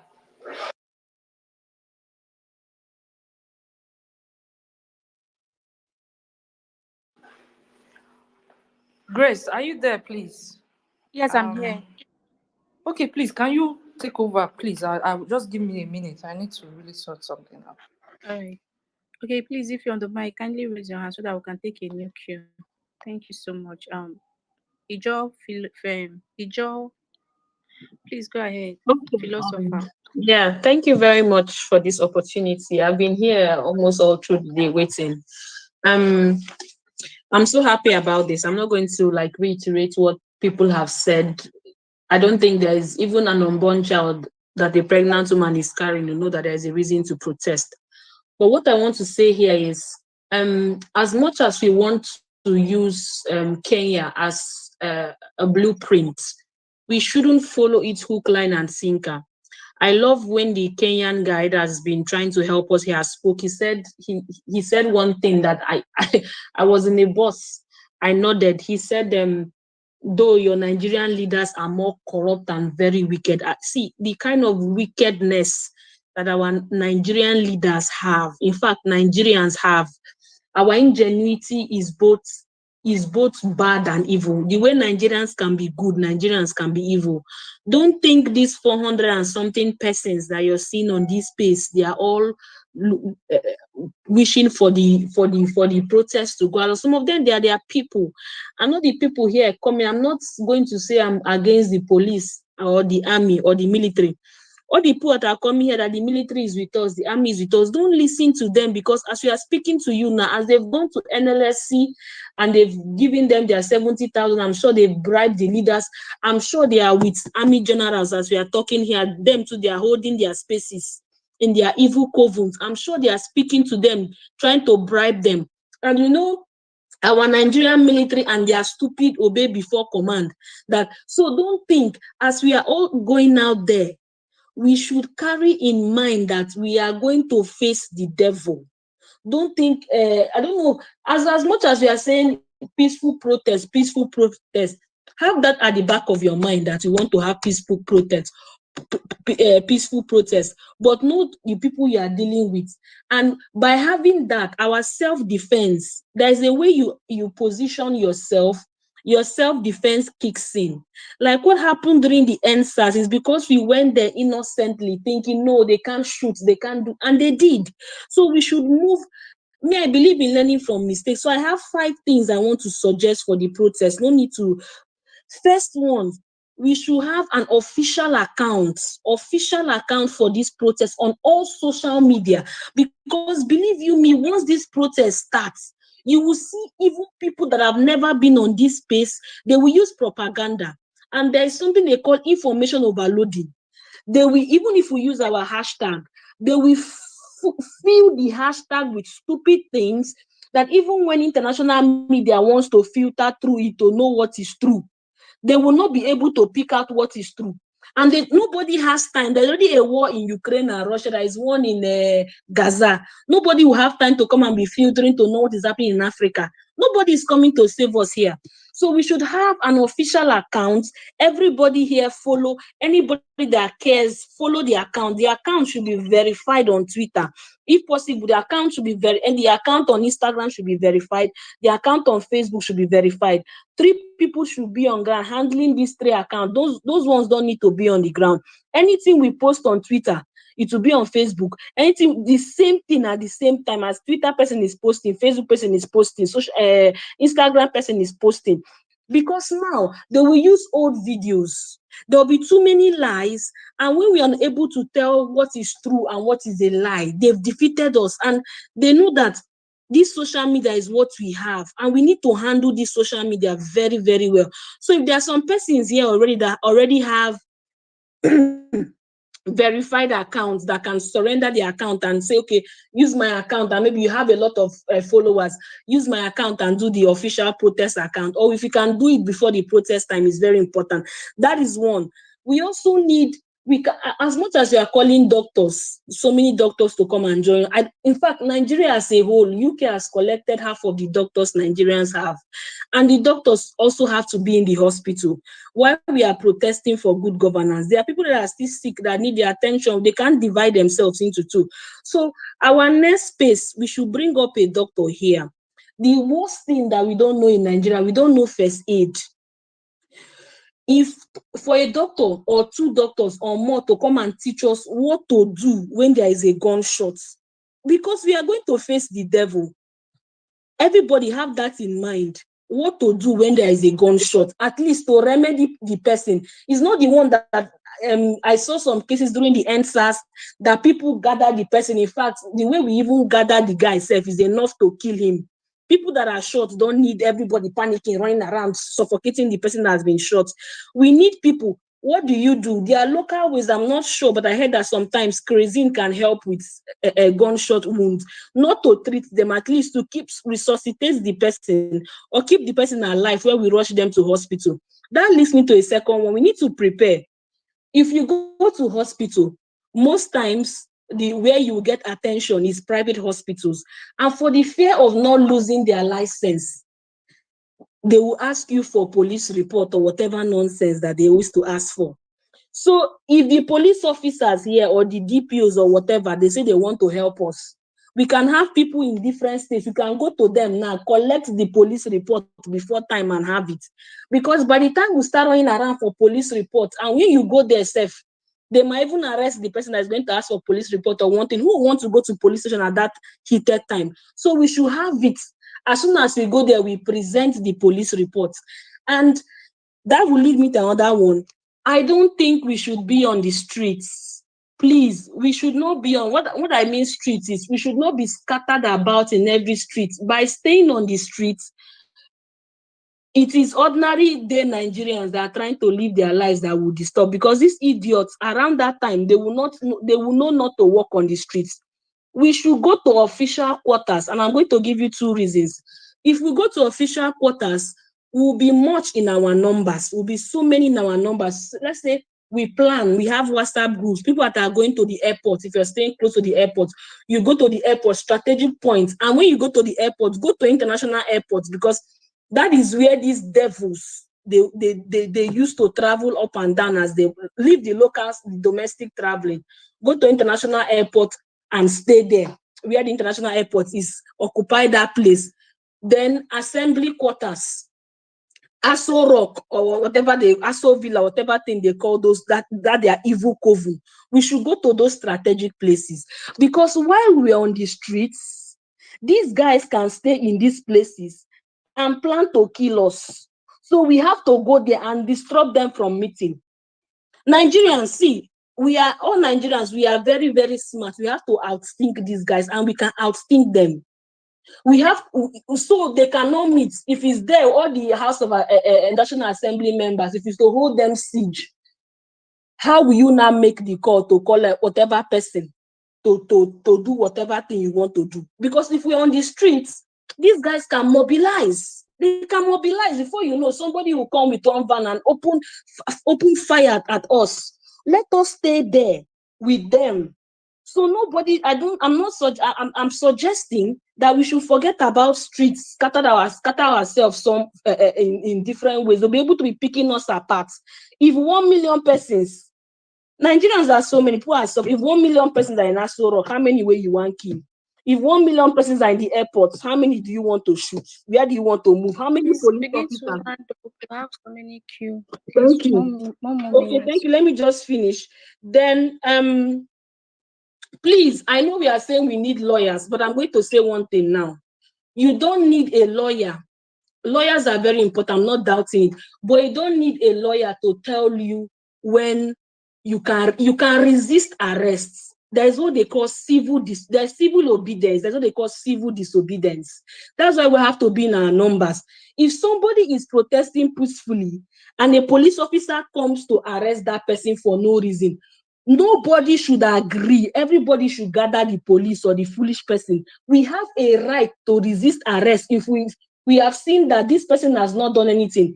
Because if they keep picking us apart, taking 50 people, taking 10 people, how many lawyers are going to help to release all these people? And as you're going, make sure you go in a group. Don't come out for protest alone like that. If it's in your street, have 10 people. People should have your WhatsApp group. At the end of the day, you make sure the 10 of you are returning home, or the 10 of you are safe for the day, so we can monitor ourselves. Because as we are holding our meeting here, these people are holding their meeting. Please, this is what I'm saying. Do not allow anybody to be arrested unjustly. Let it be that few cases that lawyers can handle. And please, anybody that is going to the protest, carry a small first aid kit. You can save an asthmatic patient. You can save someone that is choking, because it might get stuffy and they might throw tear gas, or somebody's leg might get broken. Anything, bandage, we need all these things. We cannot have 1 million doctors. We don't even have up to 1 million doctors in Nigeria. That's the truth. That's my submission for today. Thank you very much. Right, thank you so much, Ijo. In the aspect of people coming out and scattering on the streets, this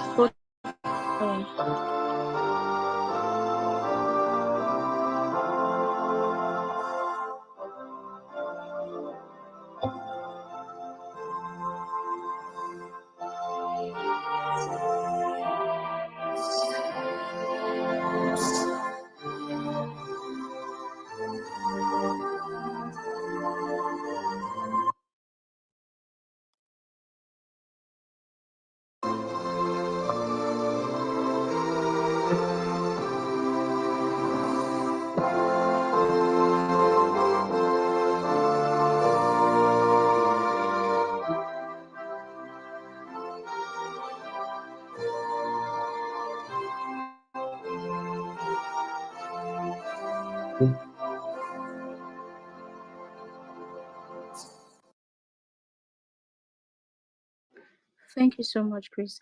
Um, please, if you're on the mic session, you have to raise your hand. If I'm not seeing your hand raised, I won't call you, and I will drop you and bring someone else. We have about 40 or 50 requests.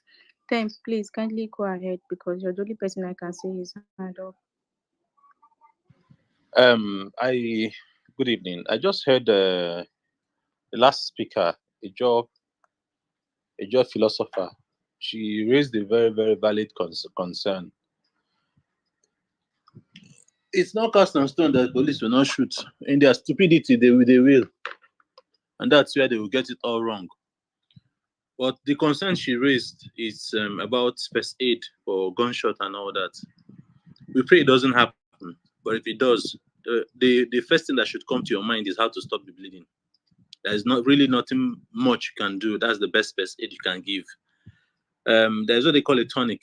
You get a piece of cloth, turn it to a rope, get wood, and tie it on the limb. If it's on the leg, you tie it on the part that is above, that is towards the heart. I don't know if you understand. Let's say you're shot on the knee, tie it on the thigh. You're shot on the foot, you tie it on the lap, just to restrict or to stop the flow, the blood. That's the best you can do before you start seeking medical help. That can really save someone. But Nigerians, it will be best that we follow all the advices that we get this period, because it better say you go there. Let me say this now. It will spell doom. Read my lips. It will spell doom if this protest does not hold. For Tinubu to go and sit with NLC for the first time, it means he's scared. He knows that he just has to do something out of the box. He has to do something outside, think outside the box, and see how he can get some sympathy. They call it a sympathy vote. If we are in an election cycle, it will spell doom if we don't go out, because for the House of Assembly and for the National Assembly, without being prompted to start looking on how to deceive us, give us audio promises of reducing salary by 50%, either by 3 months or 6 months, and we end up not turning up because we think that they have satisfied us. It will spell doom, because the level of looting, they will take it as this is their last chance to loot. So let us just loot everything, finish and go. I see, as I'm saying this, I'm drawing my ears. It will spell doom if you don't take this opportunity, this golden opportunity that you have now to speak your mind and speak it loudly. I will say this on this space. I have every reason not to support this protest, but with my chest and with my whole heart, I am telling you, if you don't do it, it will spell doom. I yield. Thank you so much. That when she raised those points, I was kind of grateful because most of us we don't even know all of these things. I could remember some months back when simple face aid um procedure was not administered to one of the celebrity, and that was how they lost that life. Something that anybody can do if the proper information was given. Thank you so much. Velele, please kindly unmute your mic. I know you have something to say. Thank you so much, Velele, for our TikTok live stream. You've been doing amazing. You've been pushing that live stream to go far since we started streaming live. Thank you so much. I am really, really grateful. We are grateful. Thank you. We are all in this together. Please, you have the mic. Okay, so good everything to everyone wherever you're speaking from. I actually requested for the mic when the lady that spoke last was speaking. I wasn't really looking down. So I'm not going to tell you guys what to do, but I'm going to tell you what I've been doing ever since I made up my mind that I must to protest, right? So like you mentioned, you need to know about first aid. I know we're going to have doctors and everybody come out on ground, but first aid is not the first aid is not complicated. I'm a licensed first aid acquired, all right. But what I've been doing since that time is I've been watching YouTube video YouTube video after YouTube video. So just to refresh my memory, right? So again, you just look up the type of injuries you think you can have during a protest, and you just watch videos on it. and you try and get makeshift items that would help you walk. So like I think what Stemp was saying, tourniquets, right? So you could use scarves. Some of us that are coming out on that protest that they will come out with scarves, will come out with pieces of cloth, will come out with. So me personally, I have a have a sort of sophisticated first aid kit, but it's quite bulky, so I don't carry it around, right? So I'm going to come out with like a simplified version of it, and it's something I advise everybody to do. Again, um, I do have family members who are in the force, right? And I have to give them the benefit of the doubt that they will do the right thing, right? I'll have to give them the benefit of the doubt. But again, the state I'm protesting in is not the state where my people are posted. So, again, I don't know the kind of people that are going to come there if their brain will not work, or they could be trigger happy, or even mistakes could happen. So I'm going to come out prepared. So again, like I said, I've said this before. I said this. I try to say it every time. It's just sometimes when I request for the mic, people say nonsense, and I come up to counter their nonsense. So I forget what I'm supposed to say. So please, start watching your first aid videos, right? Again, I'm hoping that the doctors and the lawyers and everybody on here would show up on that day as they should, right? I said it on TikTok the other day that, Temp, you might want to mute, though. I'm echoing through you. Tempo, tell us if you mute Tempo. No, only. Okay, so yes, as I was mentioning, again, I have it as a note on the wall so I don't forget, right? Take your exercise more seriously.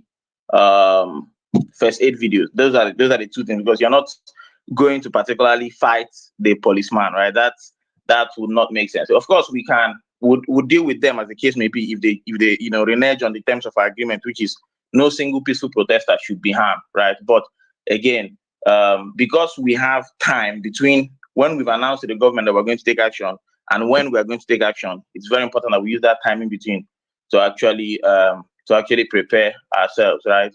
So again, some of the videos that have come out of Kenya with what's happening with the protest, it doesn't take that long. I mean, we're scrolling on TikTok all day. You just take some time out, bring pen and paper, and try and write down what you noticed, and try and research what you used to help yourself out. And then, most of us that did NYC, we have that bag, Abby, that we can pack small stuff inside. So again, come out prepared, come out ready.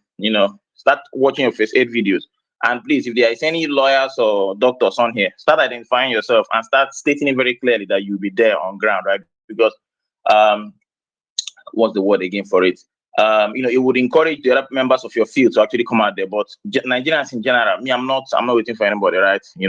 I'm going to come out, I'm going to protest. That's the be or that's the end of. Police is doing they are doing show of force. That's good, right? Police is supposed to be arresting criminals. They should come out and do show of force. I've said it before, I'll say it again. If I come out to protest and I don't see police there, I'll be uncomfortable, right? I would rather see police there and that police shoots at me and kills me than I come out to a place where there's no police and it's me and a thug that are fighting in the streets. That's a totally different ball game altogether. So please, I'm encouraging the police, if they're listening, please, anywhere you see protesters, come there and mount, right? You are also Nigerian citizens. You're also the people we are protesting for. We want you to be physically present so you can hear what we're demanding for and you can see that it concerns you as much as it's possible. I like what she said about having central accounts, but I want to mention, as people must have noticed, and as this administration must have noticed, this is a totally decentralized protest, right? So this means that even if there is going to be coordination per se, it's going to be local more than top level, right? So it's going to be like, let's say, I could coordinate with everybody that lives on my street. That's one coordination. And then we could have one person that stays at home and becomes our command center that we send all our videos to in case anything happens to us, right? And somebody mentioned here, if you're making a video, but I think there are settings on phone that allows you to geotag videos. You turn on your location and add it to the metadata, or you announce it with your voice and turn the camera around. But somebody can be at home there. He's also part of the protest, but his job is to collect that data and collate it. And in case anything is solved, we can actually go to court and bring down the full force of the law on people after we've rescued the country. So again, to reiterate, right? I messaged Flatboy the other time when I was telling Flatboy, but he didn't respond to me, Shabba. He's okay. I was telling him he's supposed to have what's the word I called it? He's supposed to have a rapid response team, right? Just for him, where if anything's up or if he's going somewhere, even if he's anybody, he can just put me on a WhatsApp call. I'll just keep one phone and that phone is on WhatsApp. Anytime I just hear Pararam, I alert every other person that I know is active in Lagos and they come for him. So something similar to that, right? This this is a form of warfare, so we have to apply some military tactics, you know. So, but again, it's not warfare, because like I said, you know, we are peaceful protesters who are coming outside to work, peacefully protest. This thing cracks me up every single time. I mean, this government should just do what they need to do, but to avoid stressing people. But you know, in God we trust. Nigerians will protest, right? It's good for you to, after you've issued a threat, right? They have threatened to protest. You are supposed to come out and carry out your threat, so that people in government will stop moving with impunity. Again, take your exercise a bit more seriously, right? Watch your YouTube videos. I mean, I have like 2 to 4 packs of cotton wool here. Have some cotton wool that you can use to stop bleeding.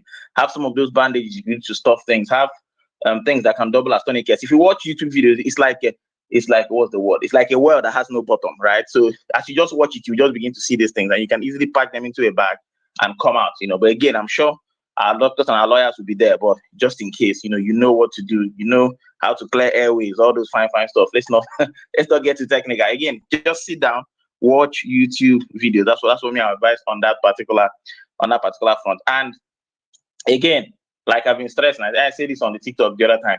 Please, let's not over analyze things and then over analyze ourselves into inaction. I think Comrade popularly calls it analysis paralysis. Paralysis analysis, one of the two.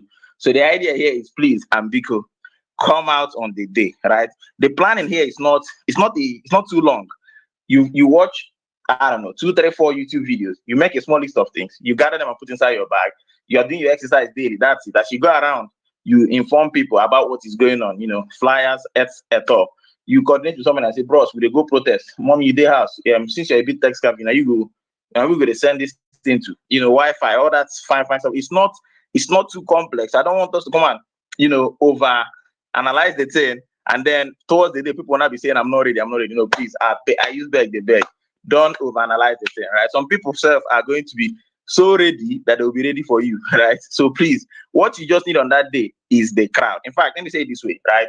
If enough people come out, and I'm sure enough people are going to come out, but if there's a large amount of people that will just fill the streets, and the police will just be like, bro, they will just bring their guns down and just park one place and just begin at people. That's all that will be done there, because you people are legion, you are many. It doesn't make sense to raise up the gun at all. It doesn't make sense, whatsoever. So again, the most important thing is for people to just come out, If maybe when we start that people are still going to work, right?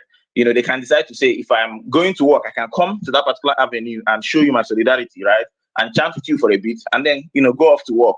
And then when I'm coming back, let's say I'm working half day or something, I can come back there again, and show solidarity. The idea is what? The people's presence. Again, I said this yesterday on the TikTok. Protest is not about your physical strength. No. It's not even about your shouting strength. No. And this is why I think the other Kenyan was saying, or somebody was saying, please, nobody should go and be fronting police and be spitting in their faces and gingering them. Don't be doing that kind of thing. No. The thing that makes a protest powerful is the number of people that are outside. I give an analogy that is that I said, if I'm a senator and I'm in my, house of rep, all that bullshit, right? And I'm there enjoying my AC, using my keyboard to steal money, right? If I look out the window and there's nobody there, I'm very comfortable. I continue doing what I'm doing. But if I look out the window and there are just a lot of people, they are all quiet. Their arms are all chained together. They are just standing. Maybe all of them are wearing uniforms. I'd be wondering to myself, what the fuck is going on? I'll call sorry for the cuss word. I'll call my security detail to ask, what is going on? Honestly, what is going on? Right? You just need the crowd to be there. That's it. Right? If you want to focus on, again, we've sort of like agreed that we're going to be doing daytime, right? But those that work day, that want to congregate at night, if you have enough people, please congregate at night, right? By all means, please congregate at night. But the idea here is just have enough people out there. That's it. Once you have enough people out there, there is nothing the administration can do, to do anything about you. Protest is all about the numbers. Protest is like election, right? Except nobody's casting votes. Just have the numbers. Show up on ground, show up in a large quantity. Somebody flies up a drone to show the legion that is outside the House of Assembly. That's it. That's your protest. That is actually it. Then you can start chanting. But I was telling somebody that most Nigerian people now are hungry, sickly, mostly suicidal. So even the strength to be over chanting itself, day, right? So please, hold on. Is Grisella talking on TV? Because I have to cut down the volume of TikTok to speak here. Okay, I think she's talking to someone. I'm seeing her move, but I don't know who she's talking to. So yeah, that's what I wanted to say. But I didn't want to hug the mic too much, but I wanted to just mention, this is what I'm doing myself, and this is what I advise other people to do, because you have to bear in mind, there is no leader of this protest, right? There is no leader of this protest. We are all co-protesters, right? Even if, quote unquote, a celebrity comes, that celebrity becomes what? A co-protester. Somebody, at time actually, we were discussing the issue of food, and he was telling me he doesn't want to turn it to answers. And I'm saying, just like Ensis mentioned one time, hunger actually did this land, right? When people congregate there, somebody's going to feel restless, because there are a lot of Nigerian people are just naturally kind. Somebody's going to feel restless and say, bruh, some of these people are so hungry, man. They've not had anything to feed. Then they are going to bring food. If somebody goes to go and bring food, I'm not going to tell the person stop. He's going to bring food. People that are hungry are going to eat. They are going to get energy. We are going to chant. We're going to get tired. Then we're going to rinse and repeat. But the difference between this and NSAS is, we are going to take it much more seriously, where if we see something that is capitally a distraction, something like somebody saying we want to stream football matches or we want to do some sort of jamboree, a lot more people now who are aware are going to caution against that, to say, if you do this nonsense, these people will not take you serious. Remember NSAT. It's a good thing we have an example to go back to, right? Another idea I was even thinking about with my guys was, there's this speaker I have. I don't have the mic yet. I have to go and buy it. If you connect the mic to it, then you can pass the mic around on the protest ground, and people will tell their Nigeria has happened to me stories, right? I know people who their parents are dead because of the way things happen in Nigeria. I know people who have been kidnapped, right? I know what Nigeria has happened to me personally. So we can share those stories on that day. It would anger us more. Then we will chant, march along a certain route, come back to a certain location, rinse and repeat. Again, protests are not complicated. Just have the numbers on ground.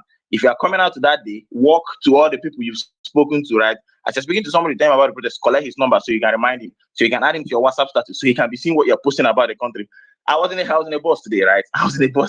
And somebody was jubilating that the minimum wage was passed, but he did not know the implication. So there are not a lot of people on Twitter who are as politically awake as some of us are.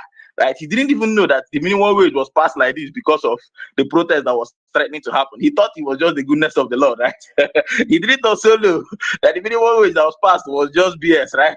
So, a lot of this education needs to go out. And when I spoke to him in the bus, what occurred to me was, as I was standing there at the junction where I was standing, I just looked out and I saw a vast number of people, and I thought to myself, man, even if I came here with like 100,000 flyers, I will not be able to get to anywhere because I was in a very populated junction. So what this calls to us is, almost everybody these days has some form of an Android phone, and almost everybody has WhatsApp, right? We need to find a way to be blasting out messages to our WhatsApp contacts, right? Find a way to phrase the messages properly and blast them out so people actually know what is going on, right? We need to get people to know what is going on. On that day, if you are coming out, if you are in a street like most of us live in, as you come out from your gates, you are ready with your kit. You go to your neighbor's place. You go and stay with him and say, bro, are they wait for you? He will drag his feet. Because he's not as energized as you, but he's energized though. And then he will come out, and then you and him will follow and go to the third person's place. And before you know it, all of you on the street are coming out now. You buy like a sufficient quantity, and then you then arrive at the location. The other thing I would have mentioned was, I don't know what day August 1 is. If a day I'm looking forward to, let me just check my calendar. But I really would have hoped it would be a Saturday or a Sunday.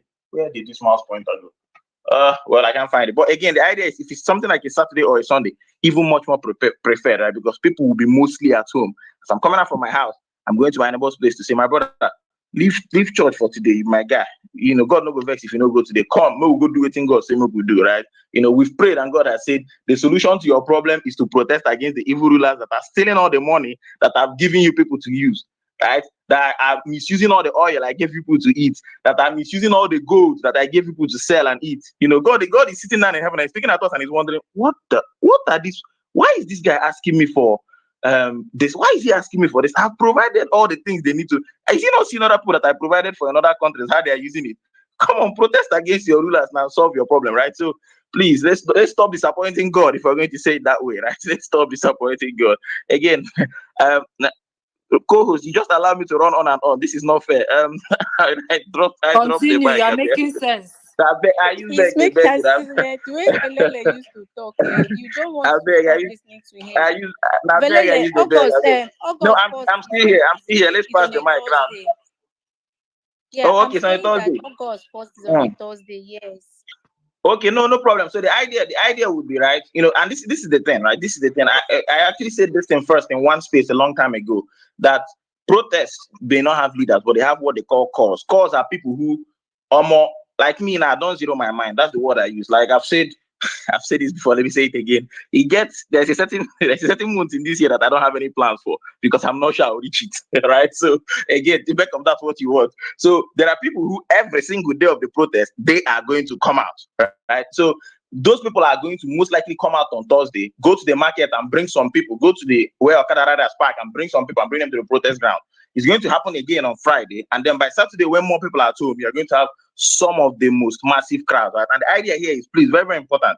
From the very first day, start getting video content, right? Like I say, protest is all about numbers. That's it.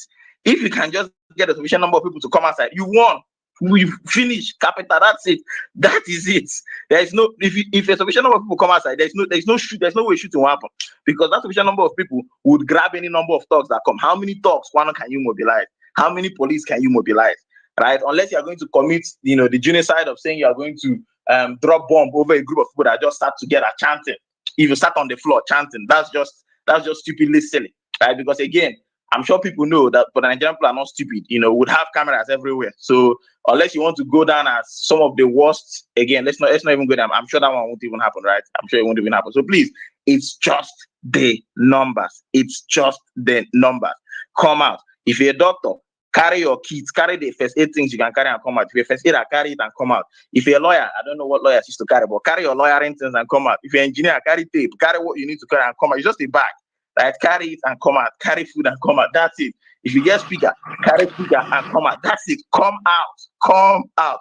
Once we're out there, Otiloba and is gone. There's no gridai, there's no explanation, there's no up and down. There's like once you are just out there, you have won. That's it. It's the same. You remember in elections, right? Whenever we're plenty there, talks. I remember where I voted, right? Where I voted. Once we were plenty there, talks came. They came in this small, what's this minibus? They came as they parked and they surveyed and they saw the way we were gingering the polling unit agents. Almost, they just scanned, did as if they wanted to enter, reconsidered it, got inside their bus and went away. That is exactly the same thing, right? Nobody wants to go and nobody wants to go and do a job that is too difficult and does not worth the money that is being paid. Just come out in your numbers. That is it. That's all. Like, if you didn't take anything else again, come out as you normally come out prepared and come out in your numbers. When you're coming there, stop somewhere and carry somebody. That person you carried, you and him will carry somebody. You and him will carry somebody. You and him will carry somebody. And then when you're arriving there, you're probably arriving there, I don't know, 10 strong or 20 strong. And then you're meeting another group that's arriving 20 strong. If you do that 5 times, that's 100 people. 20 strong, 20 strong, 20 strong, 20 strong, 20 strong. That is 100 people. And you congregate. All you are doing, man, is chanting. If you have pre-recorded chants, you can play them on speakers, as the case may be, right? You are peaceful. There is no, I don't know how people bring violence into protest. I say it and I say it again. The only people that will come and be violent in a protest are paid thugs that have eaten. Nigerians are hungry. What are they going to be damaging? Are you being silly?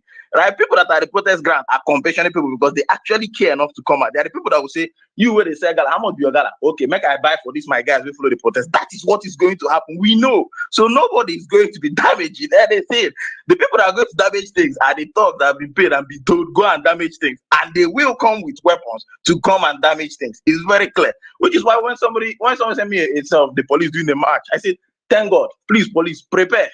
Because thugs will be sent, right? They may be sent by the same people that are sending you, or they might be sent by, unscrupulous elements that are operating way, way below the radar. So please, no long talk. Come outside, right? But again, just to reiterate before I hand over this mic, because Freedom's hand is up, and I don't want to hug it too much. Please, start watching your first aid videos. Start gathering your mind of first aid items. They are not complicated things. Like Tem said, all you can do at that particular point is to stop the bleeding. But that's all you can do is like very, very critical, right? Once you can keep the blood inside the body starts to find a way to fix itself. And then, of course, as you know, like I said, Nigerian people, we are very resourceful. We are very kind people. Somebody will find a way to ship you to where you're supposed to go, as long as, you're not leaking out too much. But again, it should not even come to that if we just come out in sufficient quantity and keep our protests to within daytime where we can easily see each other. Again, me and you, all of us are here. And then 2 people run off to go and damage something. Okay, 20 people from within all of us as a group will go there and grab those 2 people and tie them up and say, bro, use your head now. Been there answers. Like, use your guy, be coordinated. What's wrong with you? If you're hungry, we give you food to eat. Because again, I'm beginning to repeat myself. Thank you guys so much. Thank you very much, Valerie. That was quite elaborate. I was enjoying it, and it's I'm already may we ju- it just be may we just enter streets like say I just made the day quick come I beg me like I just wish it's tomorrow self may we just enter streets like my blood they hot. I don't know about any other person, but my blood they hot because me I just know say that first day we need our fuel to go back to 100 naira. I don't know as Tinubu won't do am, but fuel must be 100 naira. Oh. That one might be my own this thing. Just like Elijah said, that's my own problem too. Because if fuel come back to 100 naira, a lot of things will change. A lot of expense, a lot of things that are unnecessarily expensive. We will not have these issues of things skyrocketing and people taking advantage of fuel no day. Transportation have increased. Now that's why the transportation is what is making the product expensive. All those brouhaha that even we are part of the problem. So let the government first help us carry fuel to 100 naira. So let's try to. Oh, hey, I wanted to say something. My northern brothers, this is a call out to my northern brothers. I'm going to call you all out. Sorry, you, I no go fit hide my mouth, but I am calling you all out. Why are you guys not here? You cannot restrict yourself to only a space held by a northerner that you think you feel the person is a northerner, and that's the only space you want to be. Be on spaces like this. You cannot protest in isolation. Yes, north and south and east is not in the same place, but then when we're discussing things like this, it will be good to have everyone in one place so that we share ideas and we pick points that are going to be helpful.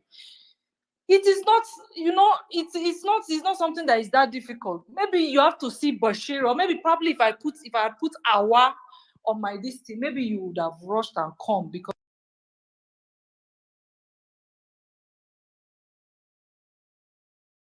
I'm from the north too, man. Please, my northern brothers and sisters, join in on these spaces, request the mic, and let's speak.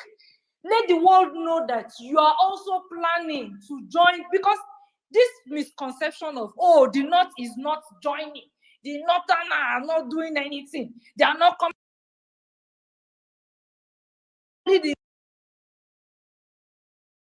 It's only Biafra, it's only this one. My people, northerners are cooking.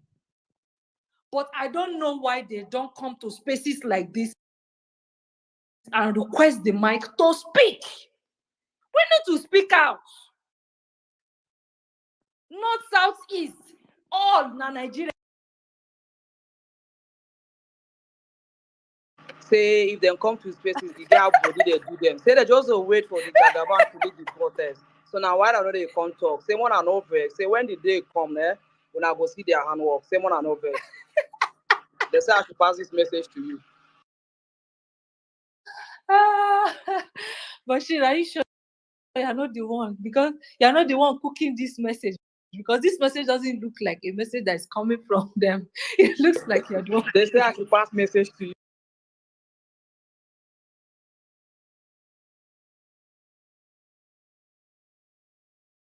We're planning or talk about issues too. It would be nice to have a Bello. It will be nice to have a Bashir. It would be nice to have a what's popping coconut head.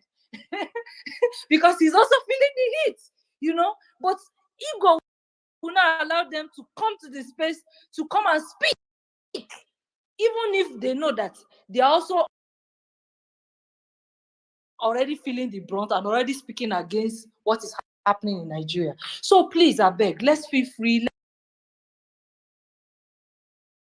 Yes, me personally, I know that the North is cooking. I know that one. They are cooking. And when I mean they are cooking better food. So, but then, I don't like the fact that they don't mingle in spaces like this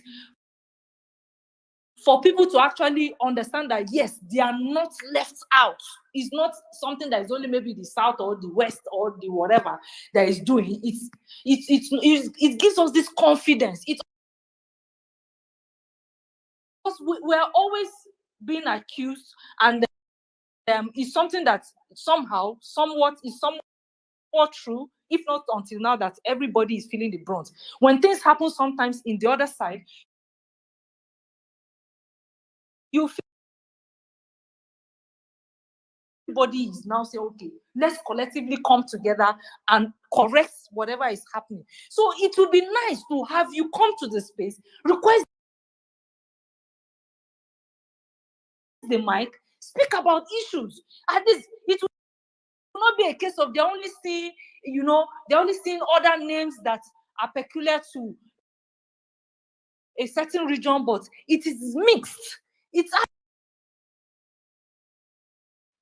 so please, let's request the mic, please. Bashir, you have the mic.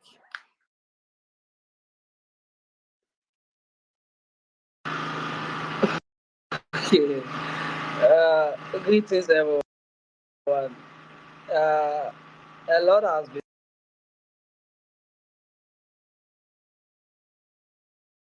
on X about police doing what we call show of force. That was a good one from the Nigerian police. They are telling us that we should come out, we shouldn't be scared, that they are fully prepared to come and provide a security for us.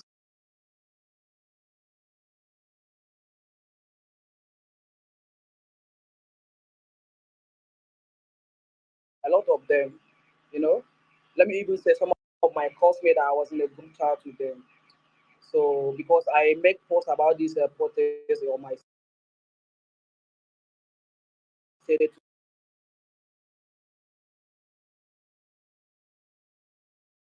badly, like, oh wow, so it means something will happen. They were like,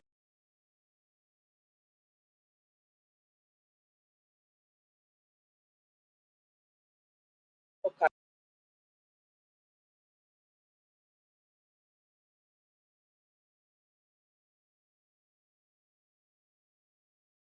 same them, they know definitely they will deploy them.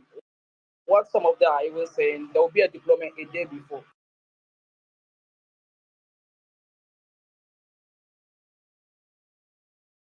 or on Wednesday. The deployment may not be in the morning or afternoon. It may be midnight. You'll just wake up, see police and whatever everywhere. They will deploy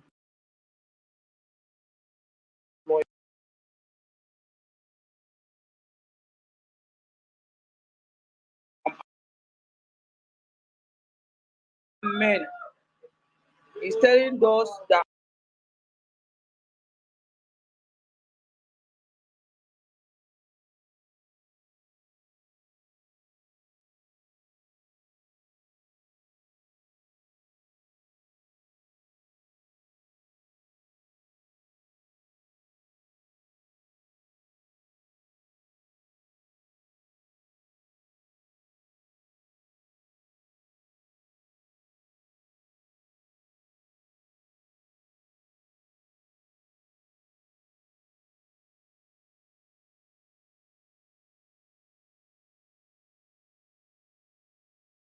about to do it.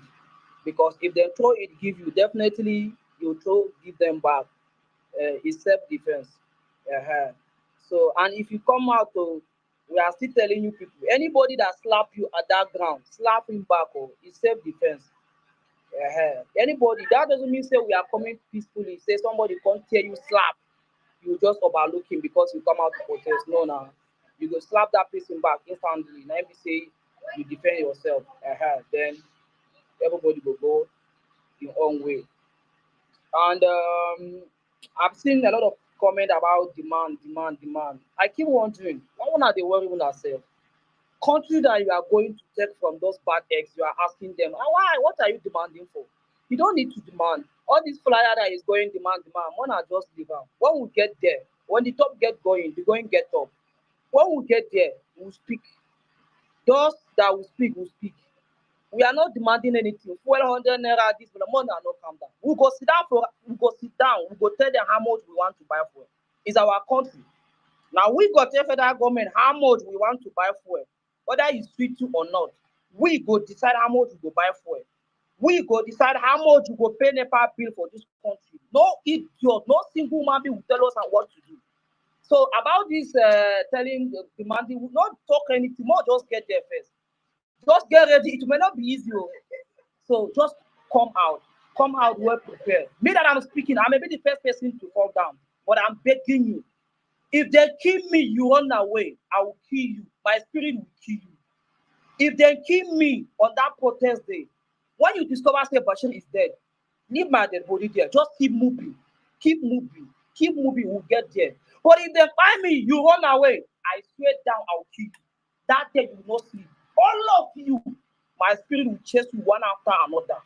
But if they fire me and you discover I'm still breathing, so what I expect from you, just look for an ambulance because we are coming out with ambulance stretchers, nurses, doctors will be there. So just look for a way to rescue me. First aid first. When I'll be in this ambulance, you guys will be advancing. You guys will be advancing. You guys will be advancing. And please, if you see anybody that carry weapon, point that person out. Point him out. Because we don't want whereby police will now come inside us saying that they want to sack somebody, and they'll not pick one person among us that is having a weapon. It will be like we are all stupid, we don't know what we are doing. If you see somebody with anything weapon, point that person out. Be who is that person, point him out so that person will be arrested immediately. Immediately. Because you guys are coming for protest. Me, Bashir, I'm preparing for revolution. That's the truth. That is what I'm preparing for. I didn't ask you to prepare like me, but me, I'm preparing for revolution. You are preparing for protest. So as I'm preparing for protest, put it at the back of your mind. You can stay 1 month on the street. That street you will stay 1 month, maybe 2 weeks, maybe 2 months, maybe 3 months, depending when we get what we want. It's two things will involve. It's either we, the youth, take over Nigeria or the armed forces will take over. Two things will involve. Either there will be a military coup or we will talk about this nation. But who are those military? They are the senators.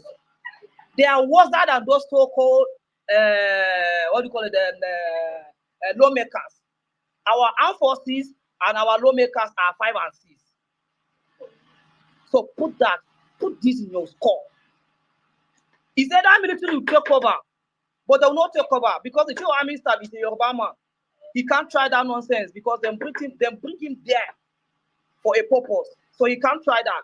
So, but me, the way I'm looking at it, it may be a coup or we take over our nation. But me, I don't want a coup because the military are worse than those politicians.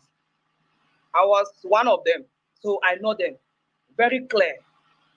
So prepare well, though. Prepare. It's not gonna be easier. This journey will not be easier for us. So put it at the back of your mind. It will never be easier for us because those guys, they are just like a storm. Prepare your mind. Prepare well. Don't allow anybody to deceive you. It will not be easier for us. But as long as we start it, we'll finish it. We'll see the end of it. They are still killing Kenyans. Even today, they still kill Kenyans on the street. I watched the video, but they never go back. So if Kenya can do it, I'm saying 230 million Nigerians will do better. If Kenyans can do it, 230 million citizens of Nigeria can do better.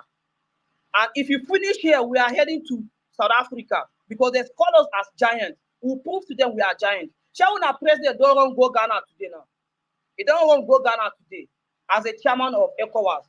We have after we finish Nigeria now, we still have those South Africa as giant of Africa as ECOWAS because now we go still lead the ECOWAS now as chairman. We go enter there. We go help those South Africans. Enough of this rubbish. Somebody say, so since now they don't give us 70,000 as minimum wage, it's okay for us now. I say, Oswald, your papa, who they manage 70,000? Me, you and who? You and who they manage 70,000? Wait till me, I want you 70,000. After serving army of 12 years, my pension is not up to $40. You are telling me to manage 17,000. Or would they kill your papa? 70,000 for waiting now. See, if they pay me, say when they negotiate with government, who they negotiate with? something that belongs to me, then you are telling me I should negotiate with you for waiting now. I they kick you out of that place, come up for there, since you tell us you can't do it. We have people that can do better. That's what I'm going to protest for. Me, I'm not protesting for say fuel go this way. Me, I believe say me, I can tell government how much I want to buy fuel. How much I want to buy fuel. That is what I will tell them how much I want to buy fuel. Our children will never pay school fees again. In this, our children will never pay school fees again. And for those of you that are afraid to die, relocate to Ghana, go seek for asylum. You have free visa to Ghana. Go to Ghana now, because when we shut down everywhere, there will be no way for you to relocate to anywhere. Niger will not welcome you because you guys threaten Niger that will not against army when I want to fight them, Abi. So, Japan now, Cameroon is very close.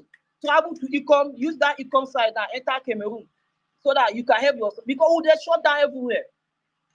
Ordinary level shut down National Grid for 2 days when they complain. More reach there first. When we shut down everywhere, when I go use power bank, charge on our phones. We go shut down, so nobody. See, would they shut down Nigeria for complete number of days where we go take what belongs to us? They don't, I hear say they don't they take hand over to deputy governors that they go on vacation. Safe journey. Safe journey. Shall we not say so during military regime, it happens sometimes. If they want to overthrow you, they go allow you when you don't travel. Before you come back, they don't take over. As we did there, make sure say they watch what they happen for Nigeria. More than no worry. More than no worry. And I get message for our police now. This one, if no one help me tap police and DSS, this message is going to them. Because the army forces, me, I don't get wahala with them. Because I know say that they suffer. Me, I know. But police, they suffer. If I say they know they suffer. So this message is for DSS and police. Dear DSS and Nigerian police, I use government beg you. I don't care the God you serve. I don't care what you believe on. But please try as much as possible to use your number 6. Why? Because this protest is going to be peaceful, whether you like it or not. It must be peaceful. It must be peaceful. Take it or leave it. It must be peaceful. So if there is any katakata, hold your government accountable. If there is any katakata, hold your government responsible for that. The youth of Nigeria are not going to destroy anything or property or whatever. That is not what we are after. That is why we take our time now to serve you notice of 1 month that we are coming to protest. We serve you 1 month notification that we are coming to protest. We know you guys doesn't have manpower. Since you cannot arrest Yaya Bello, you at EFCC for donkey days. We know you guys doesn't have manpower. So, we tell you now, prepare well. If you can recruit within these 2 weeks, recruitment, police, recruit, DSS, recruit. If you can do it now. See, if it happen, I dare Kaduna, I hear say they kill somebody, a peaceful protester in Abuja. I go add fire for my own ground where I did. If I hear say they don't kill somebody for Enugu, I go add fire for the ground where me I did. And I believe, I strongly believe you guys cannot kill all the citizens of Nigeria that are coming out. If you kill them, who are you going to work for? If you kill them, who are we going to work for? We deploy you to work for us so we can pay you. Remember, some of us are retired army, retired police, retired DSS. Remember that. So when we say apply your number 6, we know what we are saying.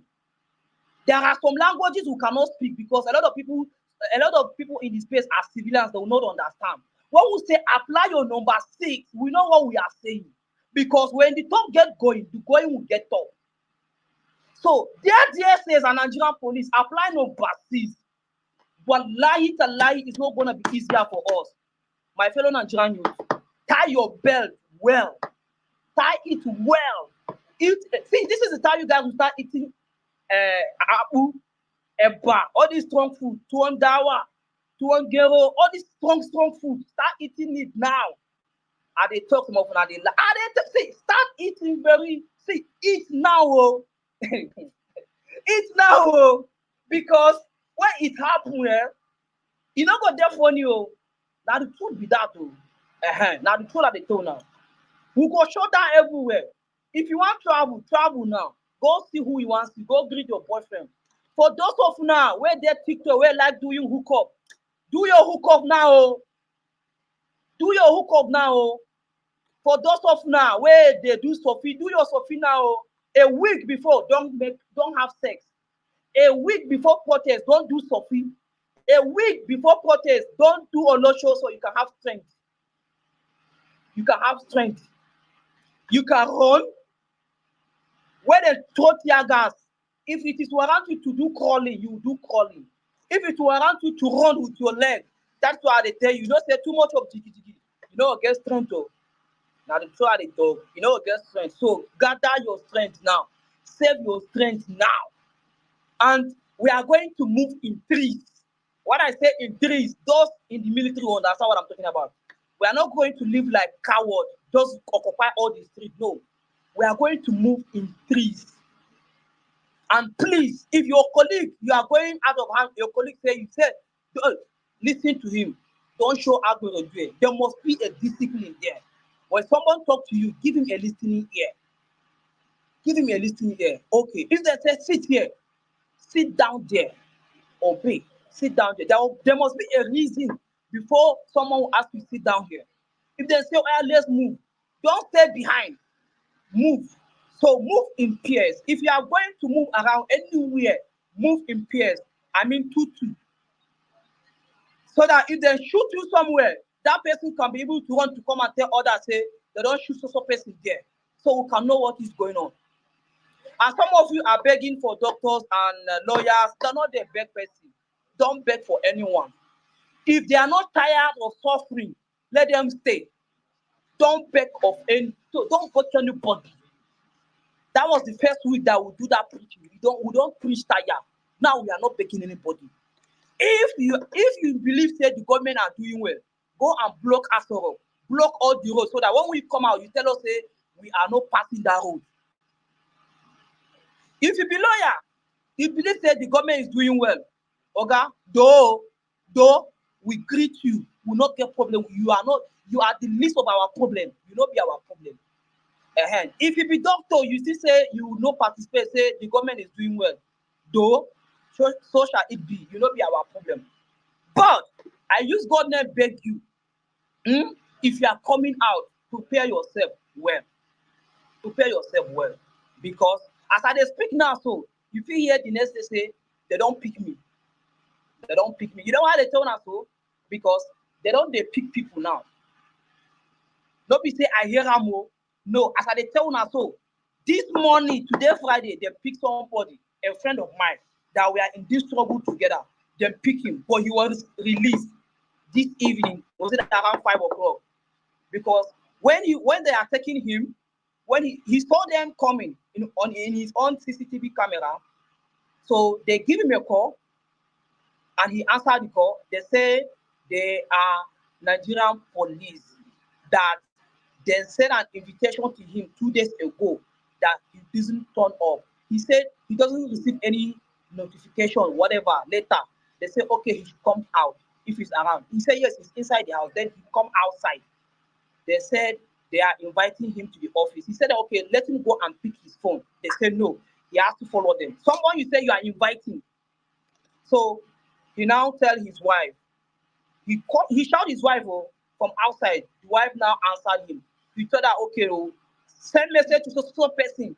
Police don't come carry me. That is how we get the message. So far, so good. They don't release her now in their house. To show you how strong we are. We are not sleeping. Men are walking. Men are walking. I swear down, men are walking.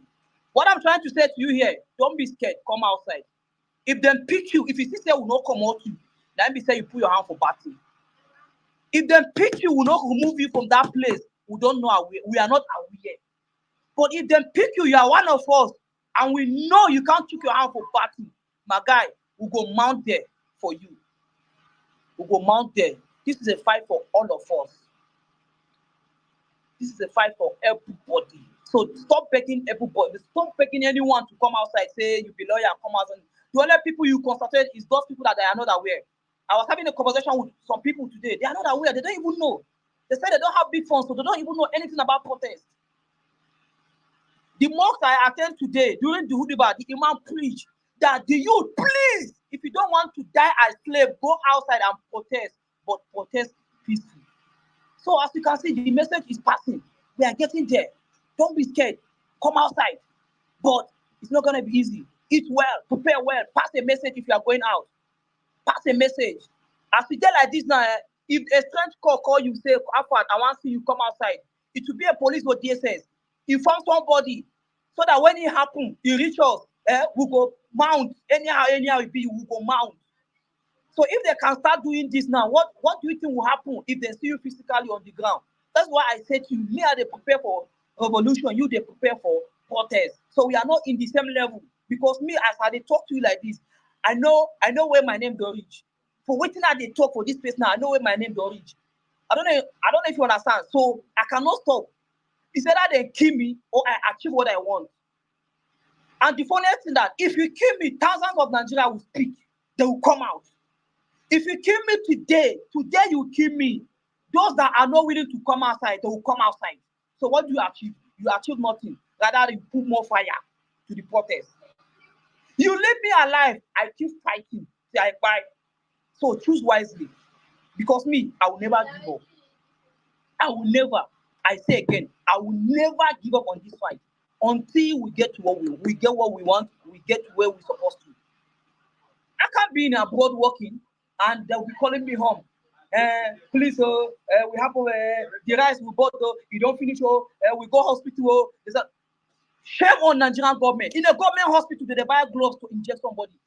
Ordinary gloves that a nurse can inject somebody, you have to buy it. In my own state, Kaduna State, they buy gloves for government hospital. Hand gloves to inject you buy.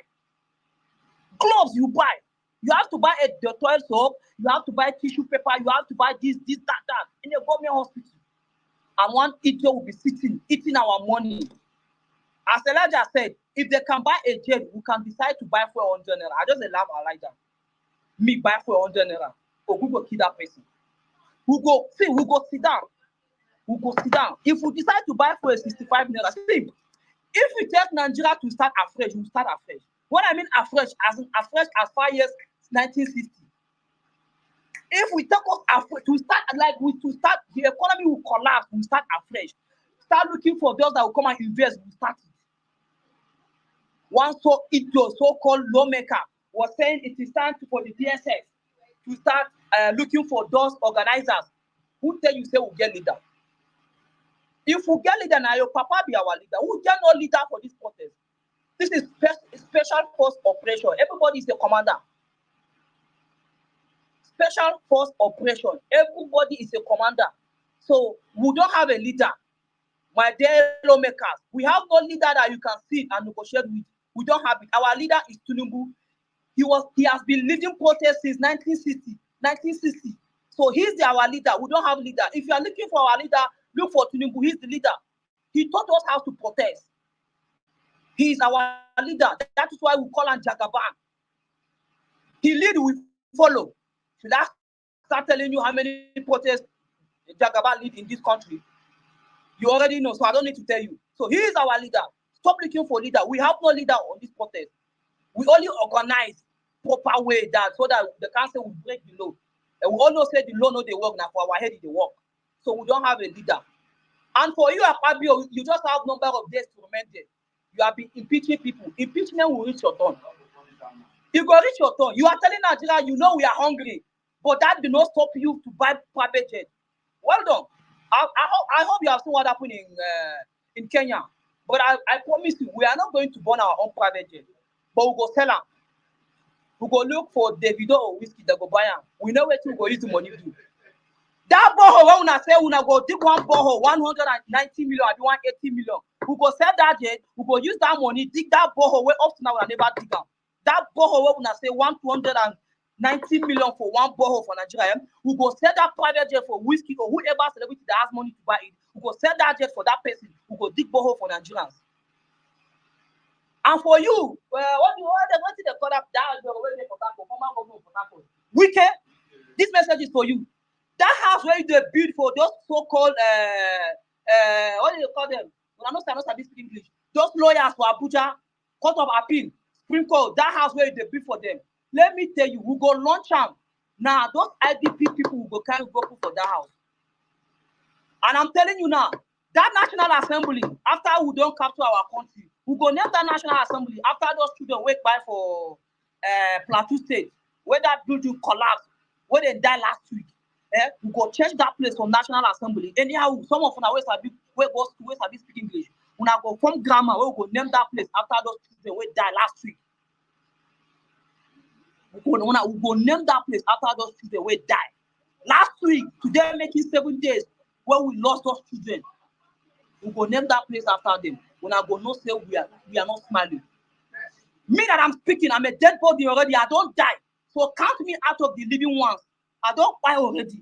So count me out of the living ones. I don't want two children. They UK. I don't give them better life. But you see my mother and my siblings before I die, I will make a sacrifice for them. I will make sure say I fight to the core that I even in my grave, if they see my picture, they will remember me. Say yes, I fight for them. If I can fight Boko Haram for good 12 years, I can fight for Nigerians. If I can serve army for good 12 years, I can die for Nigeria. Enough of all this so fucking rubbish. You guys will come and sit in a chamber and be fucking English, be speaking nonsense. So I saw one police, what was it PPRO, now they called an Abyss Spokesman. He said, he who fight for war, who tell you say we have been fighting war. Since 1960, we now inside war we did. Nigeria they fight war since 1960. Oswald like you they tell us who call war, you never see. Now we don't they fight war since 1960. Which war are you going to threaten Nigeria with? Was it the one that have been killing people in the east? Was it the one Fulani has been killing people in the north? Was it the one Fulani has been killing people in the west? Was it the one Boko Haram has been killing people in northeast? Which of the war? Now, make your choice so that we could talk about it. You that as a PPRO, have we ever fight a war? Did they talk about war? Police they talk. No. So now we don't be met now with you. Would they talk about war now? Men they talk about war. You they talk about war. When last you enter arms store, sign a AK-47. When last you enter armory, sign AK-47, count 30 rounds ammunition, matter for magazine, enter back of healers. When last? No man, men them talk now, they cap nonsense. I don't blame you. I blame that person who first make that date to say protest is on the 1st of August. Now that person I blame. That person for that flyer where say August protest will begin on the 1st of August. Now that person I blame. I think that person not sign that notification. If you not get mouth, they cap that nonsense. Salary you not get. Let me tell you guys now. The salary of Nigerian police inspector is not up to 100,000. Inspector in the Nigerian police is not up to 100,000. Accommodation you not get. School where your children will go sit down for class now for floor they sit down. But if they come outside, they threaten Nigerians. If they blow that whistle, if not be say would they come peaceful, I for say may they leave me with you if they blow that whistle. But you get lost saying that peaceful will they come out. Which kind of nonsense be that one now? No. Nigeria don't talk to something else where we say if they talk now, no, police now will come they threaten people. You guys cannot speak. You can't speak on our behalf.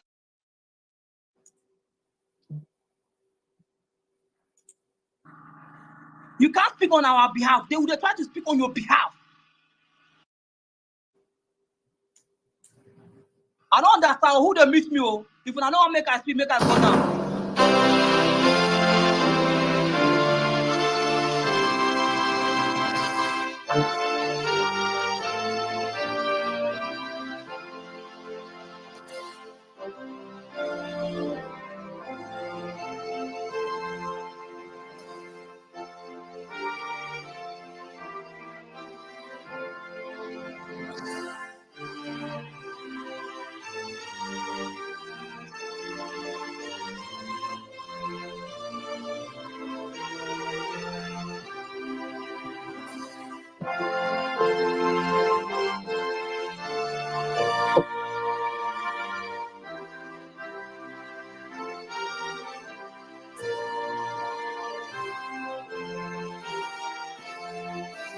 Clap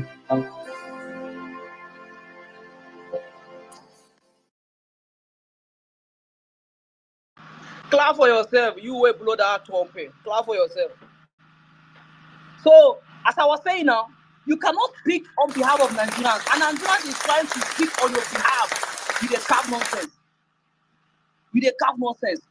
Okay, it's not even that. See, this message. Let me pass message to IG. More attack IG for me. Let me pass this message.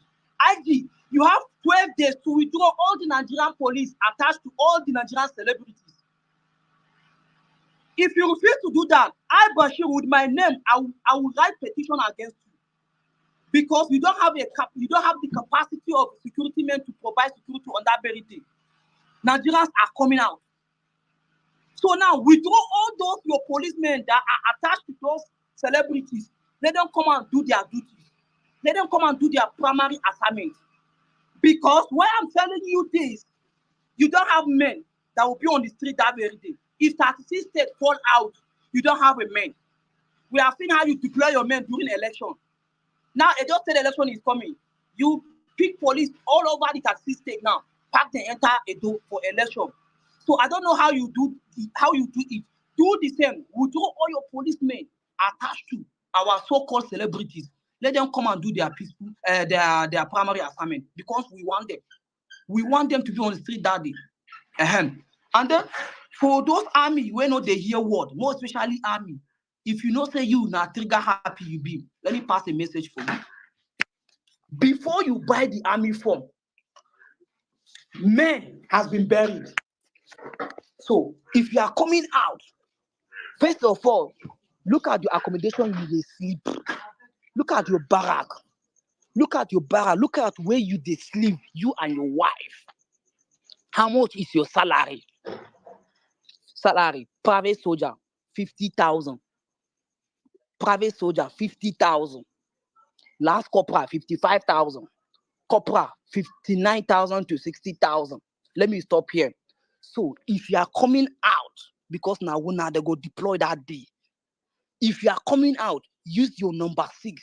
If you can borrow number 8, borrow one. Use your number 8. Those guys that will be on the street, they are not your enemies. They are your helper. We know you guys cannot speak. That is why we are speaking on your behalf. We know if you speak, they will court-martial you. They will charge you and court-martial you. And that is why we are speaking on your behalf. So apply your number 6 on this matter. Apply your number 6. A lot of you has been dying every day. They don't kill so many. Today they go kill. Tomorrow they will kill. I bet you army will die tomorrow. They will still kill them. If they don't kill them in the northeast, they will kill them in the south or in the east. So please use your number 6. If you are coming out, use your number 6. Nigerian youth are not your enemy. Your enemy are those people you are guiding. Please use your number 6. If any idiot give an order to you, say fire. Think of your future, your family. Think of your family first. If you fire, what will happen?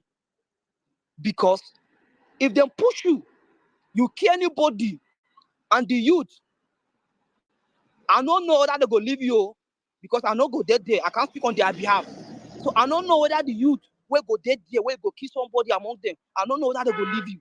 I cannot speak on their behalf. So if they are here, they will tell you whether they will leave you or not. Use your number 6. Use your number 6. Accommodation, better army barrack you not get. Allowance you not get. Salary you not get. Every day you dey carry AK-47 escort here, there. You don't turn to police. I don't know who you are police. We don't even know whether na army be police now, whether na police be army. We don't know. So I use God name beg you. Use your number 6. Use your number 6. Use your number 6. If they kill you today, your wife will suffer. After 3 months, they'll block your salary. Sure, you know that. After 3 months, they will ask your wife to pack out of the barrack. Sure, you know. The highest they will do is to fall down national flag, give your children, and say your father died gallantly. Your father died hero. Abu Ali, Lieutenant Colonel Abu Ali, who is a senior officer, a Lieutenant Colonel, died in Maiduguri. He died hero. That is what they say. He died gallantly. Last year, his wife come out, cry that she has not been receiving her benefit. If a Lieutenant Colonel wife will cry out publicly, who do you think you are? A fucking private last corporal? In fact, other rank, who do you think you are? Lieutenant Colonel, which is a senior officer, his wife come out cry. Then you as an other rank, who do you think you are? How much do you have in your account?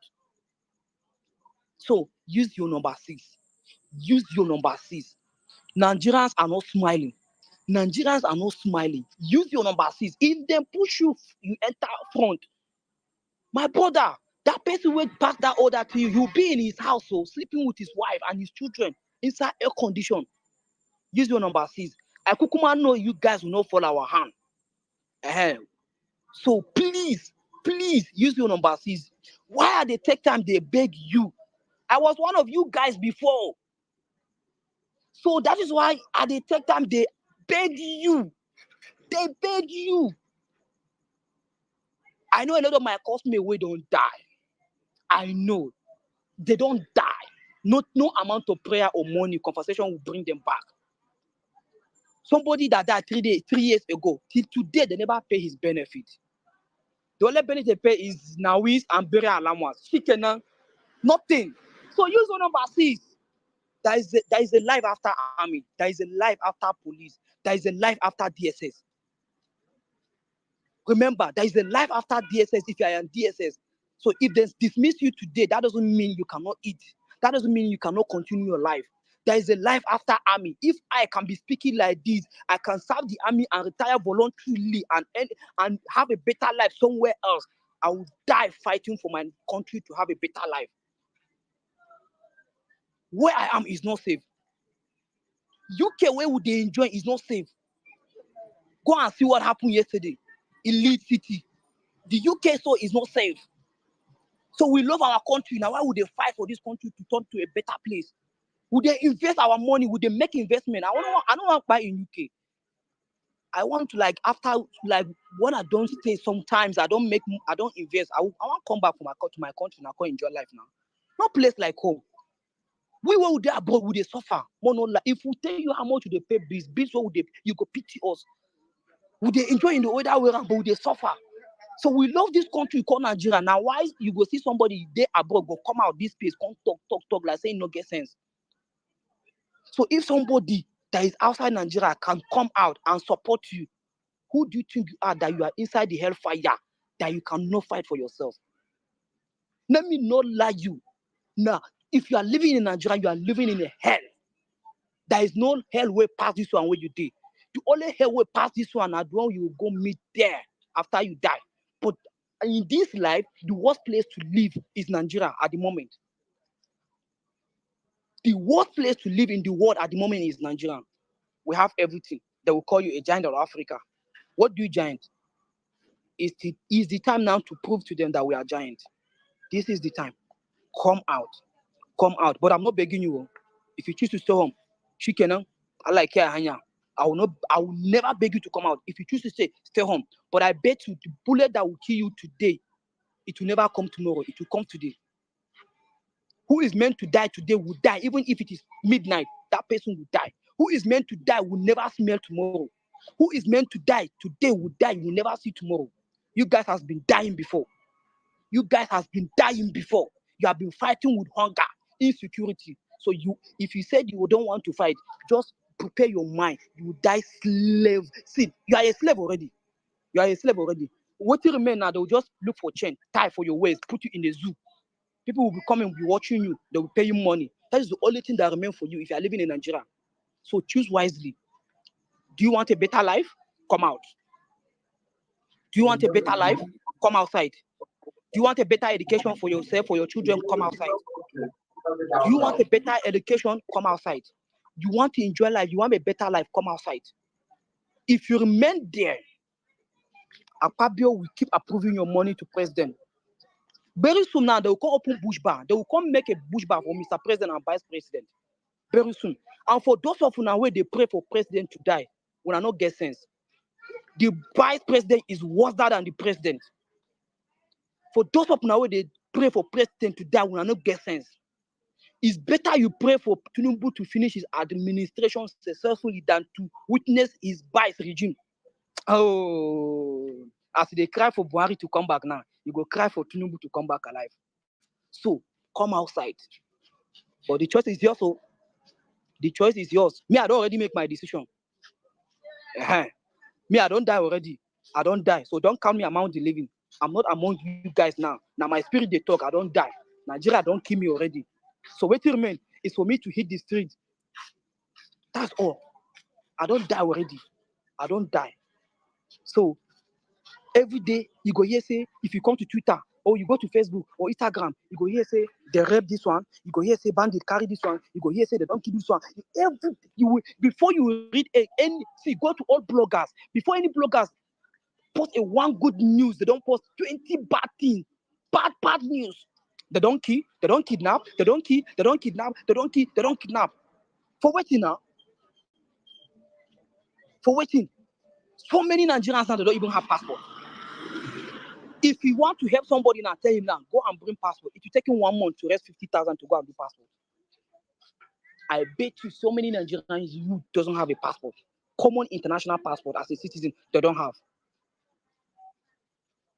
See, if you uproad now to Ghana, say may they run to Ghana now, a lot of people cannot make it because they don't have the strength to try to even move from point A to point B. So you don't die already. You don't die already. As far as say you they live for Nigeria, you don't die. Just that they don't. You get how the killing, how they take kilos, they into different categories. It depends how much you they gain monthly, your incomes. Yeah, that's what they take you. Like we now, we be say our pension is not up to 40 pounds, 40 euros now, $40. Imagine, I have a wife, I have 2 kids. My mom is alive, my dad is alive. I have 5 siblings. How can I survive? Let's assume I'm living in this Nigeria now with that so-called pension. How can I make it? How can I survive it? And the funniest thing now, you get people will be say their salary na 7,000. Not be me talking now. Governor will be say where they pay that money, now ain't talking. Say na 7,000 in they pay them. So don't drag me now. Governor talking by himself, say in they pay them 7,000. 7,000. How do you expect that person to make it? How now? Like how? How can that person survive? So Nigerians, somebody like me, I don't decide to come outside. I don't decide to. I don't make it. I don't write my will. So I dey wait for the day where Jagaban will give order because now Jagaban will dey wait for to give order. But I bet you the day where Jagaban say Nigerian youth come out to protest, it's not gonna be easier. I dey always talk am.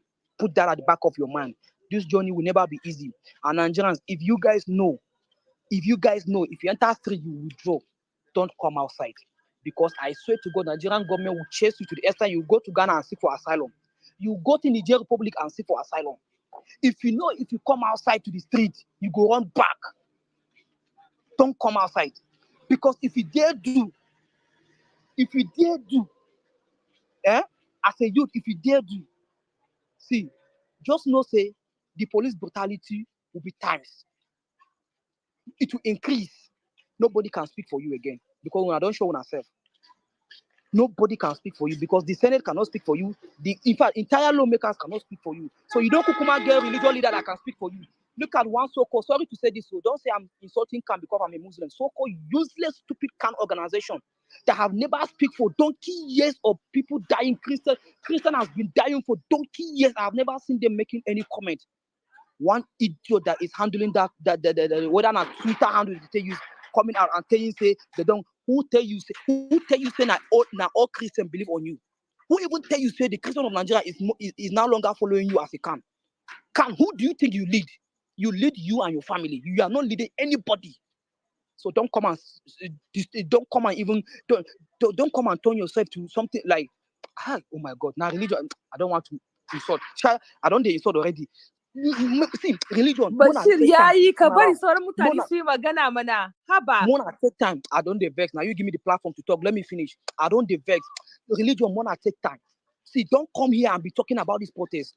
If you be imam, go and preach how to do ablution. Teach people how to pray. Teach people how to do ablution. Teach people how to serve God. If you are a pastor, come whatever. Worship. Teach people how to worship God. Don't come and put matter for waiting no concern you. This is the matter of Nigeria. So if you're not with us, don't come out here and talk. And co-hosts and hosts, don't give this mic to anybody that is coming to talk nonsense out. If you're not with protest, don't give mic to anybody. If anybody come to this space and is talking rubbish, kick his anus out of this space. The space is not for you. Kick his anus out of this space. The space is not for you. Thank you. Ah.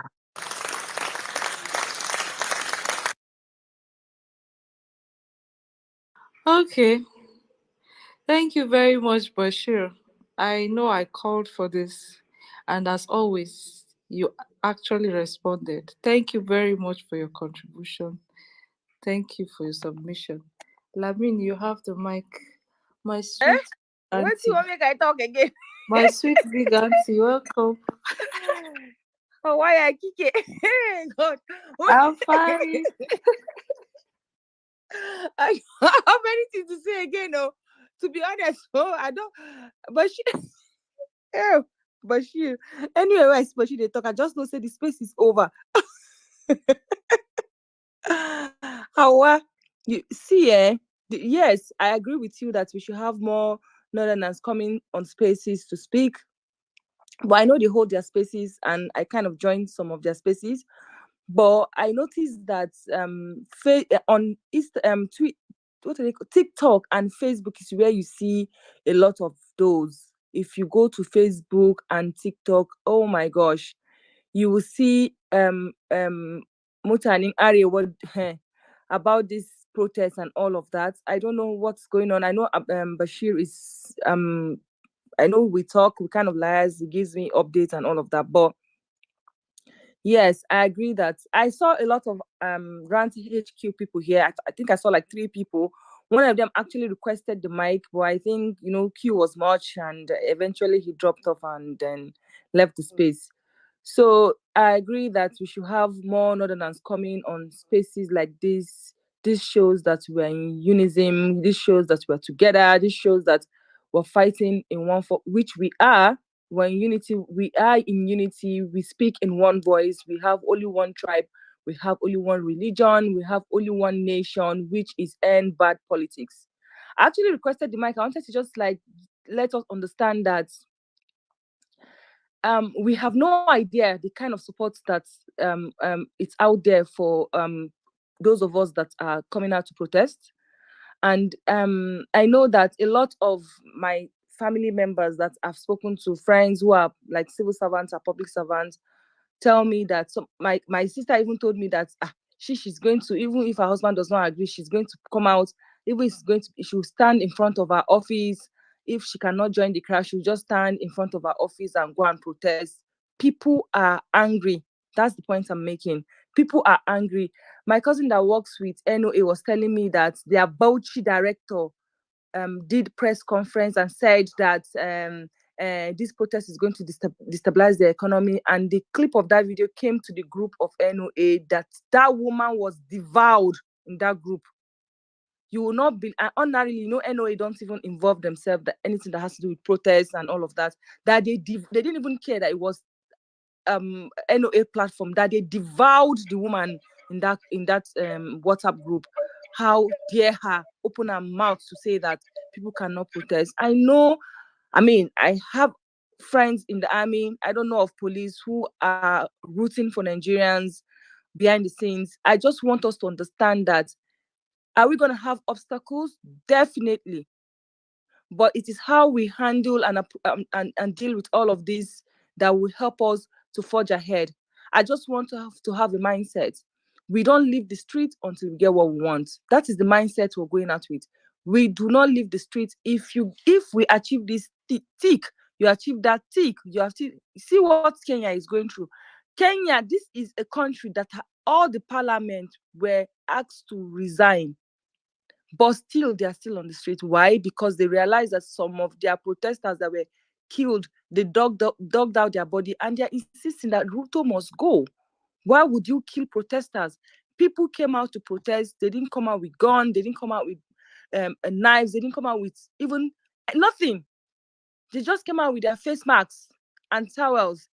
And then you're killing them just because you think you have a gun and just because you think you can.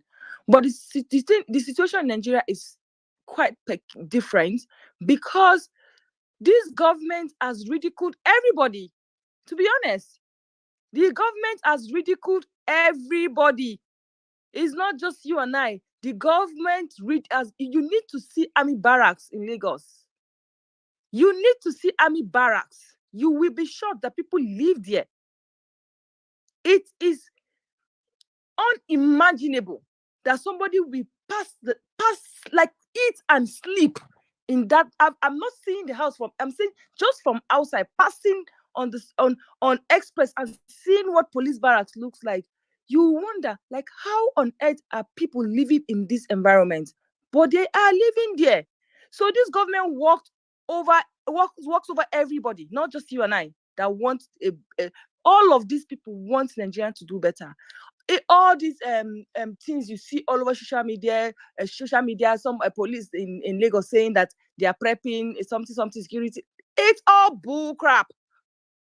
Bull crap. They will not do. They can. First of all, they cannot outnumber us. They will not shoot us. I swear with my life, if we come out to protest, police will not shoot anybody. That morning till 6 p.m. we say we'll do. Police cannot shoot anybody. The only thing these people can use is to send thugs to come and infiltrate protesters. And we have learned our lesson. When they come, like somebody said here, we will beat them, we will feed them, tell them the reason why we're protesting and hand them over to police. That is why we have to be vigilant when we're protesting. We hold hands, just the way we did during NSAS. Hold hands, walk in groups. No nonsense, anybody doing anything. We speak when we get to where we want to speak. We stand there, we speak. Whatever it is we want to eat, we drink water, and we keep it moving. If we want to go and stay in National Assembly, we stay in National Assembly. If we want to go and stay in front of Villa, we stay in front of Villa. These guys, they cannot outnumber us. It is important for us to understand that people are tired. Not just people on Twitter, not just people on Instagram and Facebook and TikTok. People who are not on social media are tired. I know a lot of my friends that have never gotten involved in anything that has to do with Nigerian government or protests. All the flyers that I've been posting on my WhatsApp status, they are screenshotting and posting it. I was shocked. I say, even you too. They might not come out to protest, but I'm saying that people are rooting for Nigerians that are coming out to protest. It is okay. It is not everybody that will come out to protest. We will not criticize those that don't want to come out. All we need is support, moral support. Do not discourage people that are willing to come out. Do not tell anybody, don't tell anybody how this protest is not going to work, how these governments are vindictive. We know we know the evil. I told somebody that Satan goes to consult these people. Satan goes to consult, like devil will go and say, bro, what are we doing today? That's how horrible they are. So we know what we're dealing with. And we're going to come out prepared for them. Please, if you can, come out. It will nobody will get hurt. Nobody will get killed. Nothing will happen to anybody. Just come out. Ensure you come out. If you're angry at these people, come out. If you think that what Wike is doing in Nigeria is bad, come out. If you think that this government has suppressed you, oppressed you, treat you in a condescending manner, come out. If there's somebody you hate so much in this government, focus on that person. Let that be your fuel and come out. Get your plaster, get your face towel, get your backpack, get anything you can, snack, biscuits, water, whatever it is you can come out with. If you have money to buy for 2, buy. If you have money to buy for 10, buy. Just come out. That is what is important. We need the numbers, because the numbers will let them know that we're not joking. The one might not be as much as we want, but if we continue to come out, the number will increase. I need us to understand that sometimes, God forbid, I'm not saying that's what I want. When protests go south, that is when people even get angry and come out. When people get hot, when people are protesting peacefully and people get hot, that's when you see people get angry and join the protest. I am not saying that is what will happen. I'm just telling us that let's not be negative. Let's not be scared. What are we living for in this country? Even if you have $50,000 in your account, it is going to finish. This country will wreck it. This country will finish it. So if you have money, just quickly leave the country if you can. For those of you that cannot, you think that, oh, I don't want to die. You even if you live in a secluded and safe estate, don't you go to work? Don't you go to work? If you have an accident on the road in Nigeria, you are 1 second to death.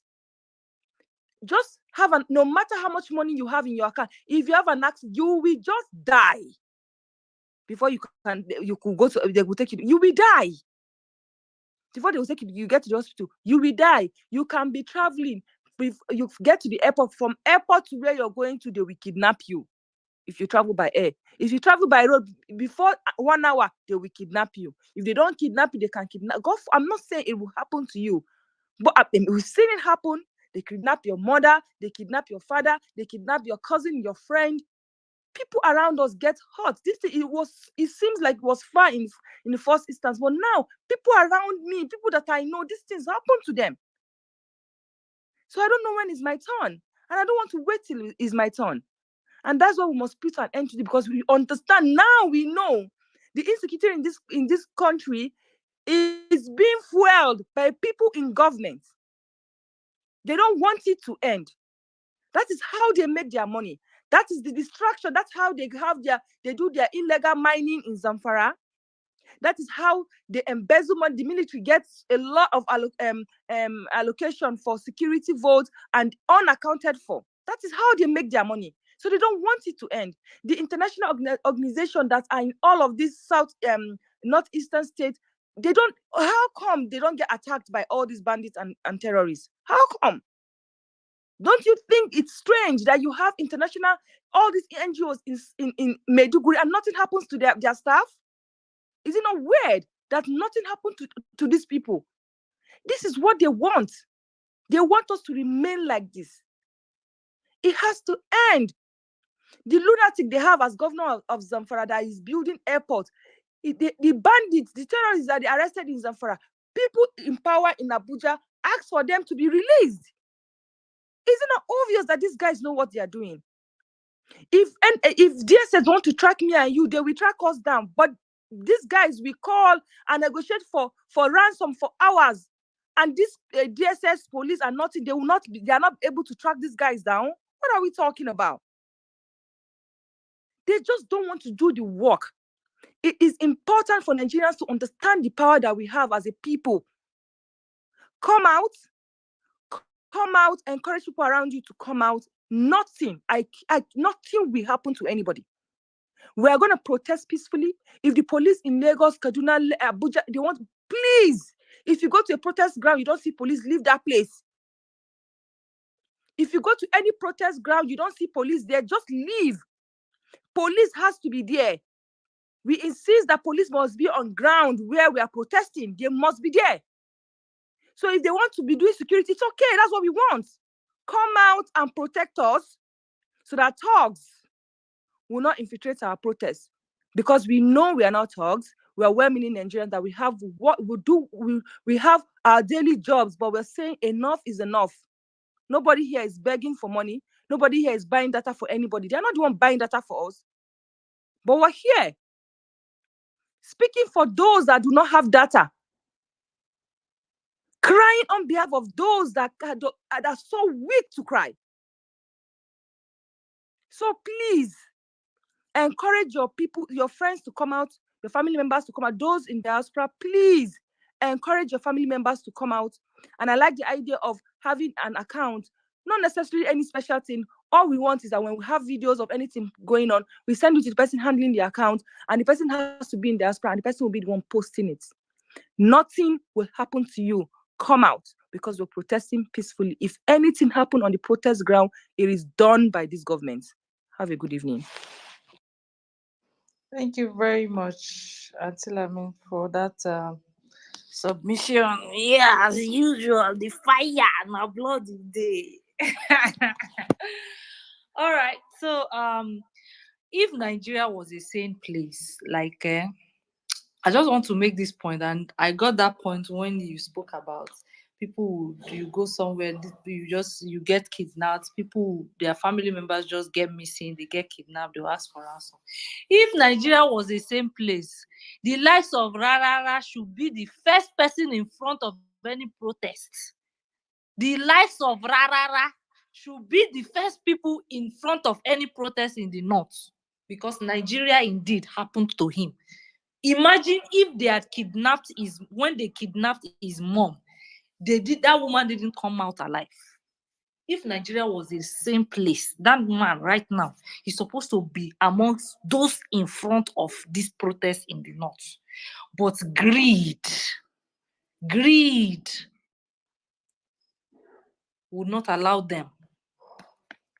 You will see they will be among those that they will give contract to come and sing song, probably against the protest, because that's what he does for a living, obviously. All right, so let's move on. Ariwachi, just to add, to tell you how lazy-minded these our leaders are.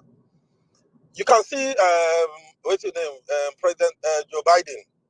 The man rule America interdimension. Even people where they support him, the Democrats, a lot of people don't they tell us, say, bros, the way where you be, resign. But look at our own leaders. Buhari was a frail human being when he got into power. He left healthier than most Nigerians. We saw the way Tinubu was or is before he got into power. And I'm sure now he's even healthier than Nigeria as a nation.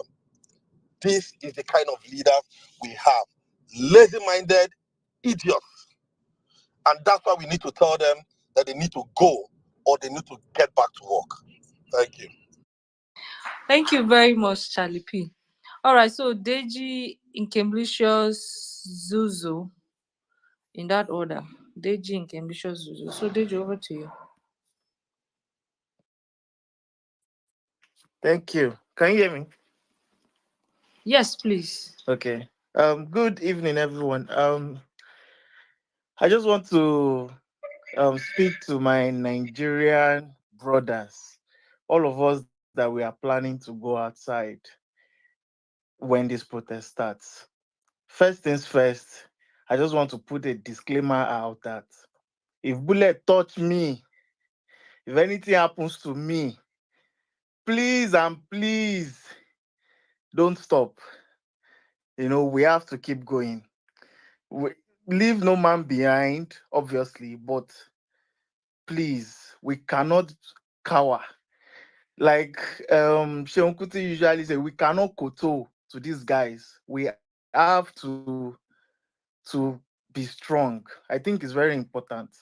Um, that particular level, we need to cross it. We need to cross that threshold where that fear disappears. Our Kenyan brother said it earlier that fear is gone in Kenya. We need to eliminate that fear. If you look at all the narratives they've been pushing out so far, don't go out. When you go out, soldiers will come, police will come and kill, thugs will hijack it. We know who brings these people. We know them. So why are we bothered about all these things? They will do what they have to do to quench it.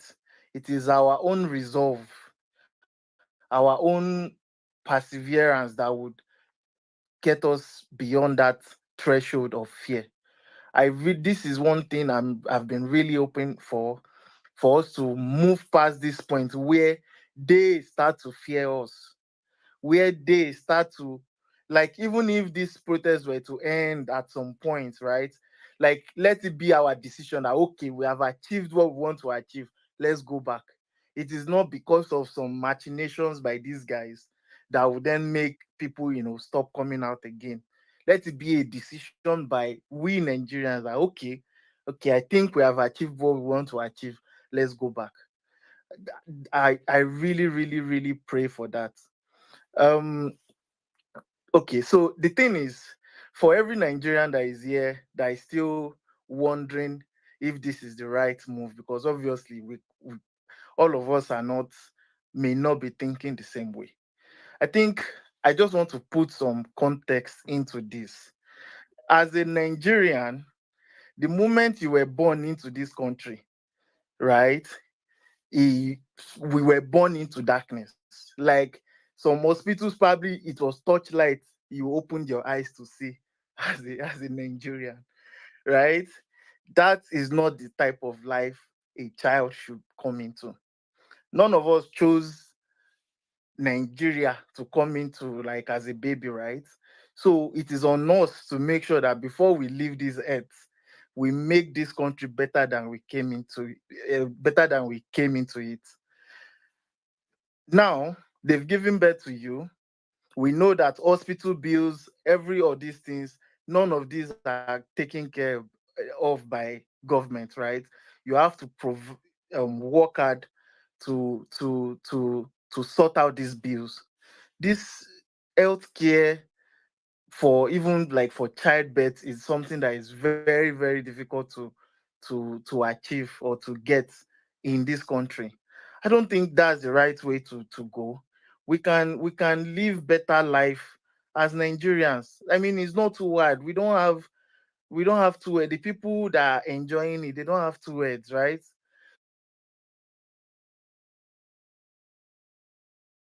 So as a Nigerian, we've already been very difficult situations that from the start we've been struggling. Yeah, it's really difficult. Like, I really give kudos to everyone that has even made it up to this time, because it is not easy. Now you are growing up, obviously everyone in our generation, and even to the youngest now, at least right now, we all know up NEPA. Like, it even messes with psychology. When people go out, even if small light goes, like that, your mind will be like, ah, NEPA don't find me, come here. Like, this is not the way we should live. So let's not even talk of education and other things, all that other vices that we have to push through as citizens, right? So it's a really difficult country. And for everyone that is on the fence, that is, just think about different ways where you actually needed that helping, and where government could have actually made your life better, and you didn't get it, and you had to strive to actually get this. And for some reason, even as you are working and working, somebody somewhere is still making policies that is making it look like none of the things you are doing actually counts. It's something that should actually rally us and get for us to get out there to fight for our country. Now, security guys, obviously, Nigerian government, the power behind them are the security forces. If all the security agencies, military, up until say NSCDC, decide that they want to back the Nigerian people, it is over. It is over. Obviously, you have some overzealous ones who, for some reason, it is good they can hear. They don't hear come, right? It's obey the last order. They want to die there for their oppressors. Some of them are like that. But think about it, because I come from a family of security men and security, like armed men. I am sorry, what do they call them again, Seth? Like armed forces guys, right? And I can say for a fact, especially if you are here and you are still like within the rank and file and you are listening, think about it. To think. We know your situation. It's even worse than the officers. Let me use police for instance, because I'm a bit closer to those guys. From rank and file, even up to CP, like, you have not even started like enjoying the fruit of your labor. You can imagine for a commissioner of police that you'd expect that things will be better for those ones. Nothing, guys, nothing.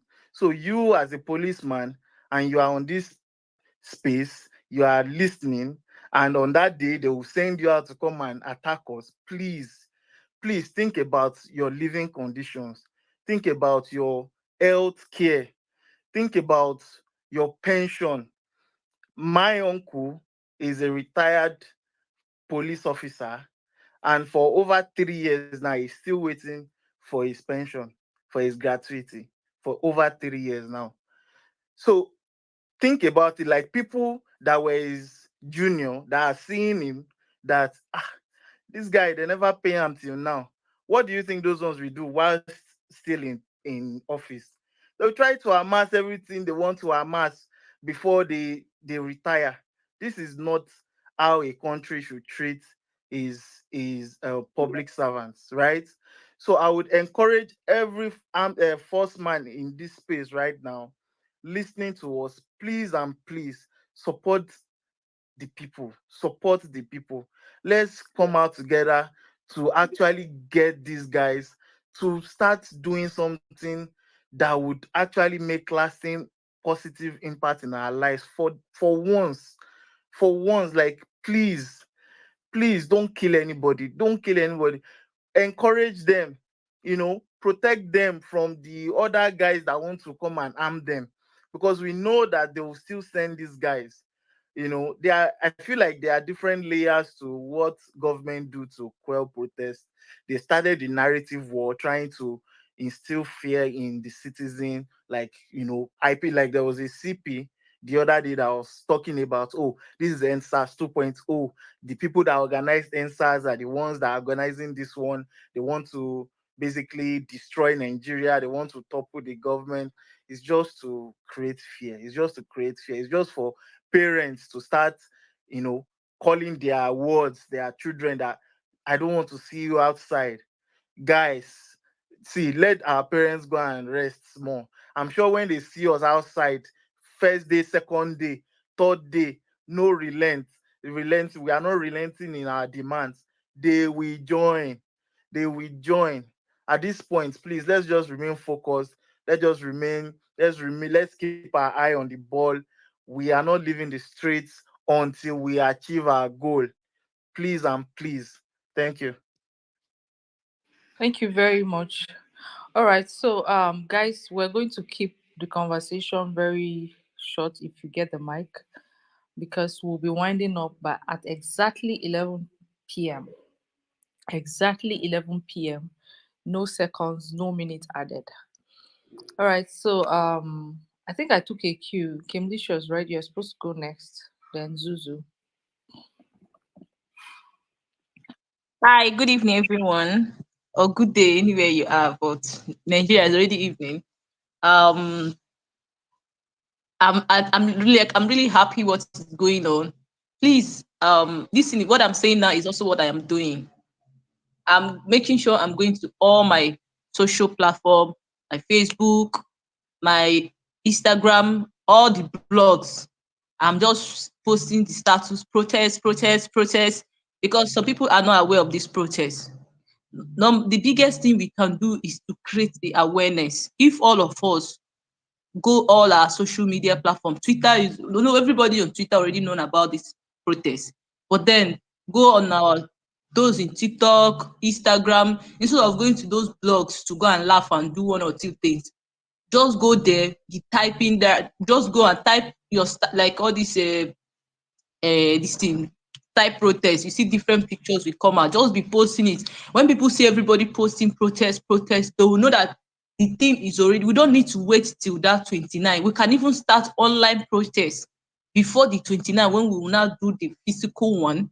So if all of us here on all our social, we both on our WhatsApp status, we are posting it, protest 29th of July, we are creating awareness, because creating, if the only way we can achieve mass, like population, is by creating the awareness, so that people will know what is going on. Some people does not even, when you are saying protest, don't even know what is happening. Do you understand? So because if we come out Sorry, came to cut you. Grace, what's the update on our TikTok accounts? Are we still on air?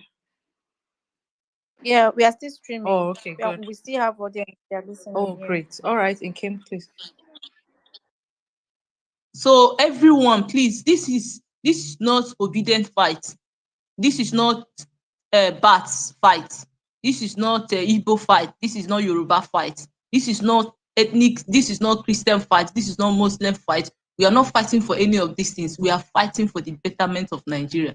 And I'm sure that everyone, whether you are from the north or you are from the east or you are from the west or anywhere you are from, you are a Nigerian. Even if you have made mistake to vote Buhari, to vote Tinubu on the last election, this is a time to redeem yourself by coming out to protest. And even if you didn't, and you, those that did not vote him, that voted the right, that voted other people, this is still the right time to still come back and fight for your country, because we can't give up. Just like Esther. Esther, when this is it what's that man's name was disturbing the children of Israel. At a point, it goes toward that they say that they just like what happened in the time of Esther is what is indirectly happening here because Muka is killing us. At a point, Esther took a decision. He said, "If I die, let me die. If I perish, let me perish." And the king was so fearsome. I think Tinubu is not even as fearsome as the king. That he can just give a command, they'll kill. But because Esther saw how her people were suffering, Esther took the bold step, and she was willing to perish. So let us have that same mindset of Esther. Let us go out there. If we perish, let us perish. Let us perish for something. People keep saying answers do not yield forth. The answers do not yield anything. I say, are you whining me? Do you think if it's not the protest we did, that look at all the toll gates? Do you know how much the toll gate is saving us? Like, do you know, so even you know that if to say that the toll gate is still on, now that there are more hardship, they will increase the toll gates. Do you know how much you will spend after buying fuel? How much you will spend from here to Aja? So why are you telling me that NSAS do not yield anything? NSAS yielded something. Till now, they have never. Do you know how much the government is losing? When people tell me that NSAS do not yield fruit, I said, is it the same Lagos? I don't know about other states, but Lagos State we are. Do you know what Lagos State? Do you know what it is? You just take your time, calculate all the tolls from Oshodi down to Aja, and we are not paying that money again. That is the fruit of NSAS. The NSAS, in as much as police, their brutality is still there, but we know that since after NSAS till now, it has at least has a minimum. At least there is no squad. At least they may discuss as any other thing, but there is no squad coming out to say they are SARS. The way they search people's phone before, the way they will see you on the road pursuing you with gun because they want to search your phone, it has come to the minimum. These things are the things that NSAS yielded to us. So when somebody tell me, oh, NSAS did not yield for, or is a lie, it yielded enough, it yielded, it did. What we wanted was to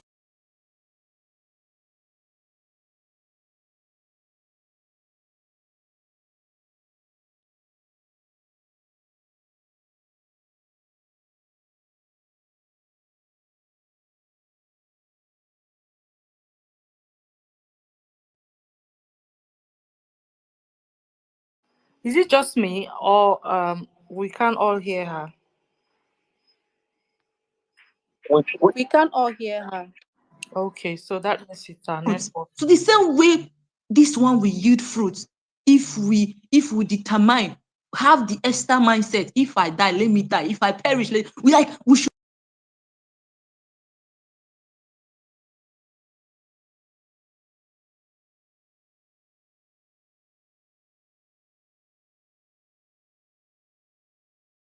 eyes.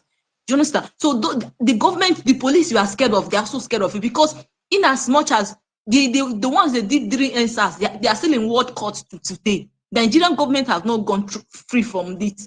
So they cannot, after spilling that blood, that the world court is still on their head and they want to spill another one. Let me tell you, the Nigerian government are scared. The Nigerian government are scared. So don't think that they want to, yes, they only want to scare you with some bullet, maybe arrest fear.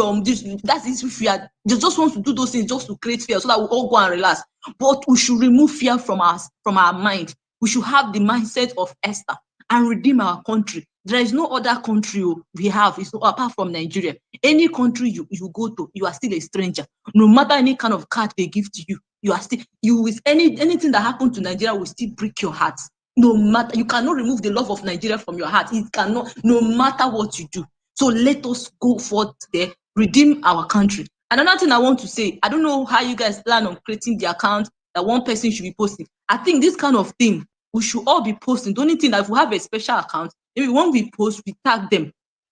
Because when we let it not, let's not do this protest like one man controlling any part of the thing. Let it be like it's everybody is a controller here.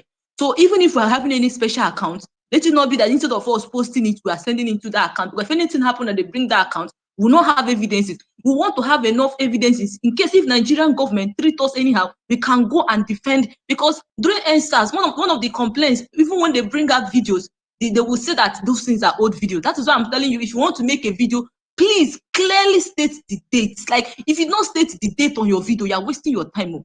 You do know that video is like you do not take it. Please and please. Because go and listen to, I listen to all the law court, their lawyers, that was the only thing they keep bringing up. Even when they call Lagos State this thing, if they bring any video as evidence, they'll say that it's an old video. It's an old video. So the only time we will hold them responsible for whatever wrong they have done to us is by making sure that before you make a video, please pronounce the date and the time and the place that this thing is. These things, if you have any video that these things are not there, you just wasted your time. Pronounce the dates, the time, and the place that is happening, and be recording it so that the government, they will not say, oh, this thing is a lie, it did not happen now. Because once you make a video, that is one of the way their lawyers counters it. They'll say they didn't do any of those things. Nothing happened. No life was lost. They'll keep denying it. So that is what I'm trying to tell you. Let's remove fear. Let's go forth and save our country. Please and please. I beg and I beg and I beg again. Our vote cannot do anything if we cannot cause a revolution. And just like I said, if anything happens and this protest, the government defeat us in this protest, we will forever remain short. There is nothing again you and I can do with protest. But if we can challenge them and show them that they cannot terrorize all of us. So let's go forth. If not for yourself, fight for your generation, fight for your children unborn. I yield my mic.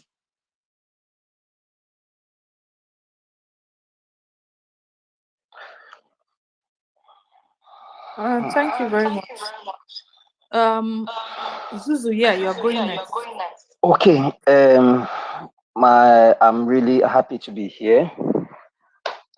I'm really happy to be here, and I have just a few things to talk to my fellow Nigerians. First of all, when I came to Europe, it was after the NSAS, the whole things that happened in the NSAS. I still have a bullet wound, and I came to this place and I was depressed for more than 1 month. Why was I depressed? Because I went around my city and I saw how these people with meager resources, what do they have? They have virtually nothing. And they could develop their countries. Le 4 stagioni. They could develop their countries.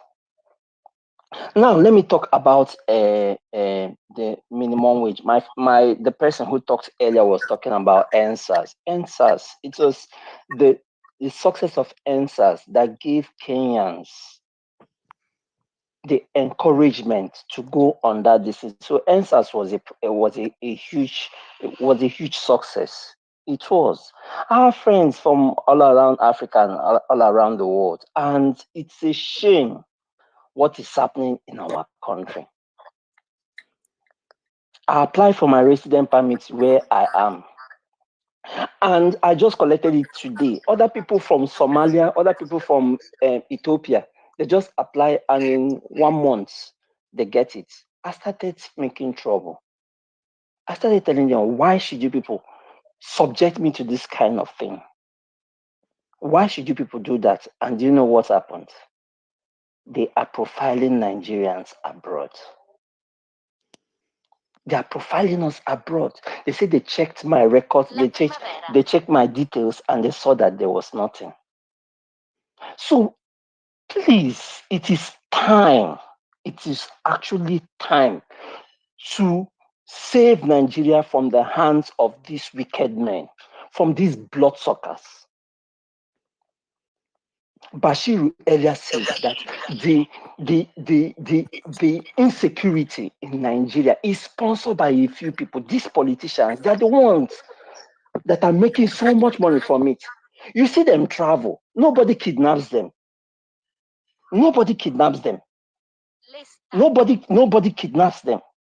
But when me and you get on the road, we are kidnapped. I honestly feel that we should push this protest and sensitization to the rural areas. We should let our people in the rural areas to know this is what is happening. Every person should come and protest. If it's in front of your local government area headquarters, go there and protest. Go there and tell the people. They should pass the message to Abuja They should pass the message to the state capitals that this is what is happening, and we are not happy with it. We are not happy with it. We should never allow miscreants infiltrate this struggle like they did NSAS. A lot of people have preferred solutions to how to deal with these people, and I support them. I will end with this. We don't have any country. Nkemdisha said this, and I started shedding tears here. Yes, I'm outside Nigeria. But I don't feel at home here. There is no place like home. I miss Gary. I miss Egusi soup. I miss eating okpa. I miss a lot of things. I miss freedom. I miss being with family, seeing my cousins, seeing my childhood friends. I miss it a lot. It's like living in prison. Are you talking about paying for bills, rent? When I have a house, when I have houses in Nigeria, I can't sleep there. This is not life. Even when you leave the country, it is not life. We have to liberate Nigeria. We have to liberate Nigeria. And dear Nigerian youths, let us know that Africa has left us behind. Africa has left us behind. If you go to other African countries, I've been to a few of them. Malawi, as common as we see Malawi, they are developing their country. Tanzania, Kenya. So I sit and I wonder, Kenyans that I was in Kenya last August. What I saw, they came out to protest and say, no, we are not going to take this. Talk more of Nigerians. We are living in hell. We are living in hell and we are not doing anything. We encourage what is happening and be rest assured that some Nigerians living abroad will join in the protest on the 1st. Thank you so much. Thank you very much, Tuzu. I'm sorry about your death. It's unfortunate that Nigeria happened to you this way. We all have our stories, and it's quite painful, you know. Good news, guys. Good news. Check on the jumbotron. Check on the jumbotron. The police is with us. They are combing and sweeping the streets to ensure we have a safe protest. This is to inform the members of the public that your security during the upcoming protest is guaranteed. The Nigerian police force is doing a massive job to ensure this. You may have seen members of the police force and other security apparatus combing the streets in your city. This is to ensure that our cities are safe for us to protest. Please salute members of the police force when you see them on the streets in your city. Salute an officer today and thank him for his or her service. Buy an officer a drink if you can. Don't forget to smile because police is your friend. Now we are talking. My people, they are combing the streets to make it safe for us to come out. So come out too. Come out. There is no excuse. It is our constitutional right for them to protect lives and property when we are protesting. And that is because it is also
Like as I was saying, they are combing the streets, making it possible for you and I to come out and protest peacefully. Let's all come out. Remember, it is our constitutional right to protest. And the police have signed that. To protest is our constitutional right, and guess what? It is the right of it is the job of the police to protect lives and property when we're out there protesting. So my people, retweet massively, retweet aggressively. Everybody needs to hear this good news. Everybody needs to hear this. Retweet what is on the jumbotron. Post about that flyer, and as you're posting, remember to use the hashtag end bad governance in Nigeria. Thank you very much. Okay, sorry, I'll check. Please, guys, why you're retweeting that post? Save the picture, use it, and post on your status, your WhatsApp status, your Facebook status, and those on TikTok. Please post it on your TikTok so that it will go viral. Don't forget to use the hashtag. Thank you. All right, thank you very much, Grace, for that. So moving on to the next speaker. We're okay. The next speaker. Okay, I'm just going to take a new cue. Sweet Jesus, you're going next. Then Ogbeide, you go after Sweet Jesus. Then Nevak, you go after Ogbeide in that order. Sweet Jesus, Ogbeide, Nevak. Over to you, Sweet Jesus.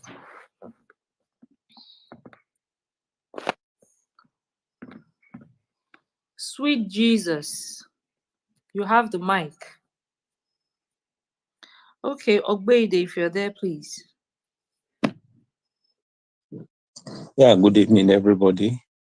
Good afternoon, good morning, depending on what time zone we are in. First of all, I want to appreciate the ladies on this platform. Women have woken up, or women and ladies have woken up, discovered that the battle is not just for the men and the boys, that is for everybody. So I appreciate the ladies, the women on this platform. My contribution is this. I want to really appreciate Nigerians for, I think we are getting enlightened. Little by little, the awareness is growing. In the past, we used to have all this, I call them our misleaders. I put M-I-S at the beginning. Our misleaders. There is one thing they have that they use in dividing us, and that is the tribal angle. They say this man is Yoruba. Yeah, we have over 250 tribes in Nigeria, or dialect, I don't know what to call them. But at least we know the three major tribes, Hausa, Yoruba, Igbo. They tell us this is Yoruba, this is Igbo, this is Hausa. But I want to thank God that of recent, we the Nigerians, we are becoming to understand that these are just lines drawn by these wicked men and women in power. They draw these artificial lines just to make us, we fight one another. While they are at the top, they are united in stealing. We have Igbo thieves in government. We have Hausa thieves in government, and we have Yoruba thieves in government. They are united in stealing.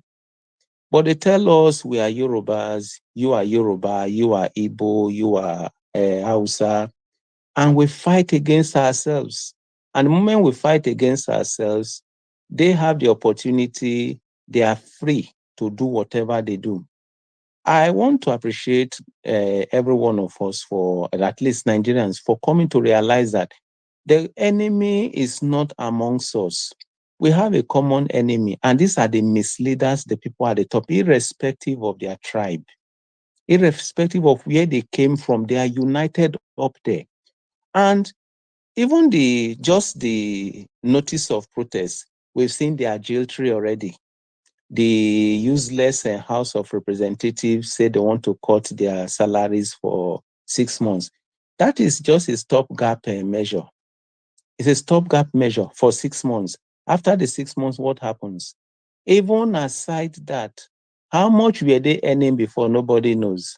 How much are they cutting it to? Nobody still knows. So that is not a solution. So my point is this. I appreciate the fact that we are actually getting together, putting our religion aside, putting our ethnicity aside, and looking the common enemies, those people who have put Nigeria in this situation, looking them in the eyes to tell them enough is enough. You cannot keep on doing this thing to us, making us tear ourselves apart. Why you people keep looting the treasury? I think we all agree that there's a need for a protest because we see the way they are looting the treasury, putting us into more and more indebtedness, putting us into more and more hunger. So my point is just simply, let this unity amongst us continue, because it is in this unity that we can actually arise against them and take our nation back. That is just my point, the unity, and let the unity continue. Thank you.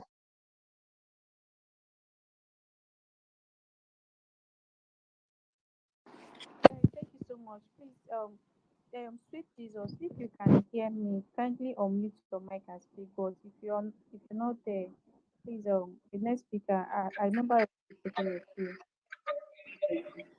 Never, yeah, we can go. All right, sweet Jesus, go ahead. Good evening, everyone. I hope you can hear me. Good evening. Go ahead, we can hear you. It's quite really pathetic for what we're facing in Nigeria these years. It's really quite Please, pathetic. can you come We'll closer to get to your start phone? thinking about all Can this you stuff. come close? Oh my God, sweet Jesus, if you can hear me, come closer to your phone. Your voice is echoing. Okay, okay. Now, can you hear me now? Yes, it's better now.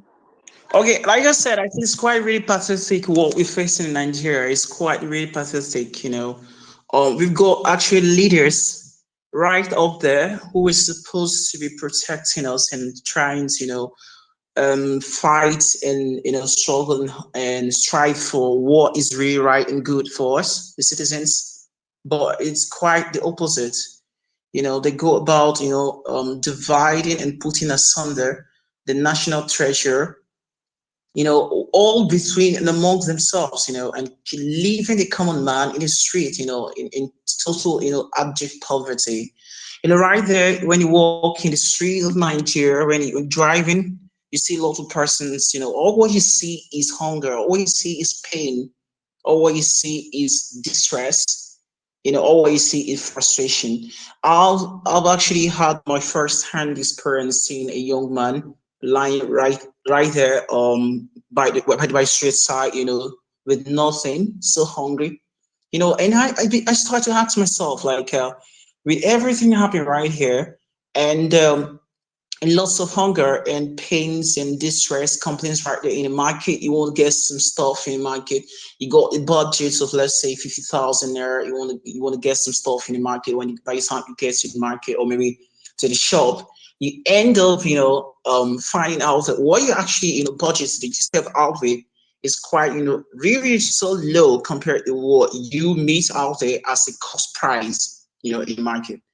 And at some point you want to just complain, but it is really too. In fact, I don't really know what to say. I'm right now so pissed off. I'm very, very angry with what is actually happening. And what I could actually say right now is, we the citizens, we are not really ready yet. We aren't really angry enough yet. Because if really we are really hungry, just like what is happening in Kenya, we could actually dictate the tempo of things at the political space. Yeah, we must actually know, we must actually always know that these guys, they actually scared of us. They know that if for any reason these citizens, we the citizens, we stand up for our right and we speak up, we speak for, and we demand for our rights, they're gonna, cower and with the flipping point, just go ahead and start doing things for us. Now, what I want to say right here is there is hunger in the land, there is pain, people are dying, our mothers are dying, our fathers in pain, hunger, lots of distresses. Go to the hospitals right now. So many persons can't foot their bills. Even the lowest of the lowest, they can't foot their bills anymore. Yeah, where is the money to feed the bills? Where is it? Okay, 2 square meals is not really enough for one to catch up with. It's really crazy, A lot of things are happening, and funny enough, you can't go about helping everyone. It's not really possible for you to go about helping everyone in your neighborhood or right in the street. You can't go about giving money to everyone, every beggar right in the street that needs some food. Yeah, it's really crazy what is happening. I want to stand up right here and encourage every single person.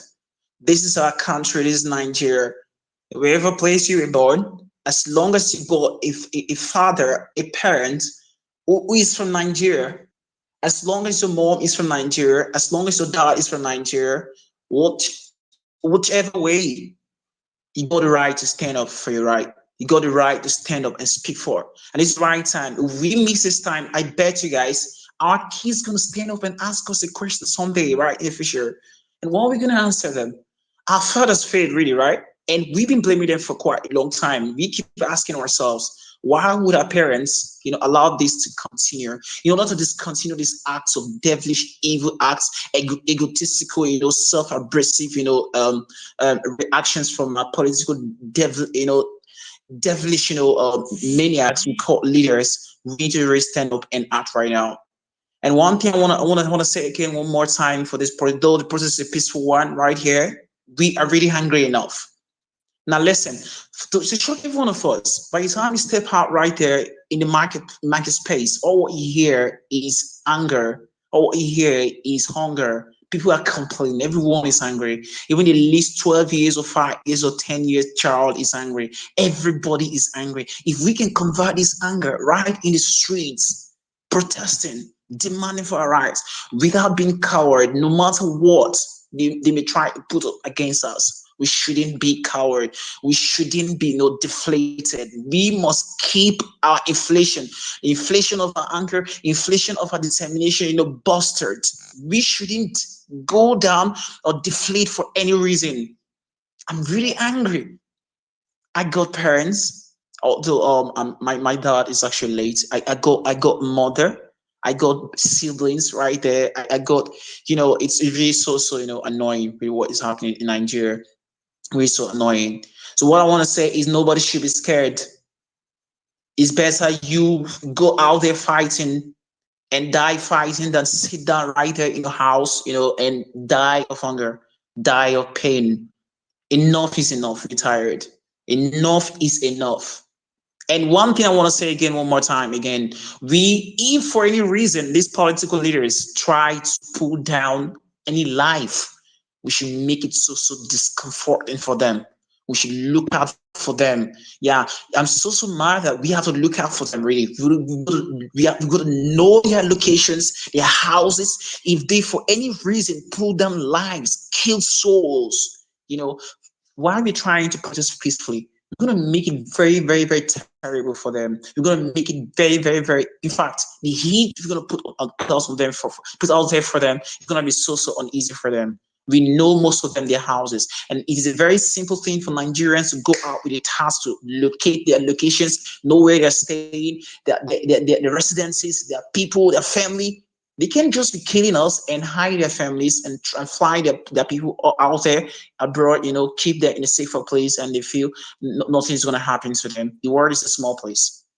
Yeah. So what I want to say is we're going to say no to anybody. No to no political leader. block everywhere. If this crane you have or train you have, block the roads, block the airports, block everywhere. Nobody is leaving this country. Nobody's leaving Nigeria. No one, either by sea, air, land, no movement until all our demands, all our demands are adhere to.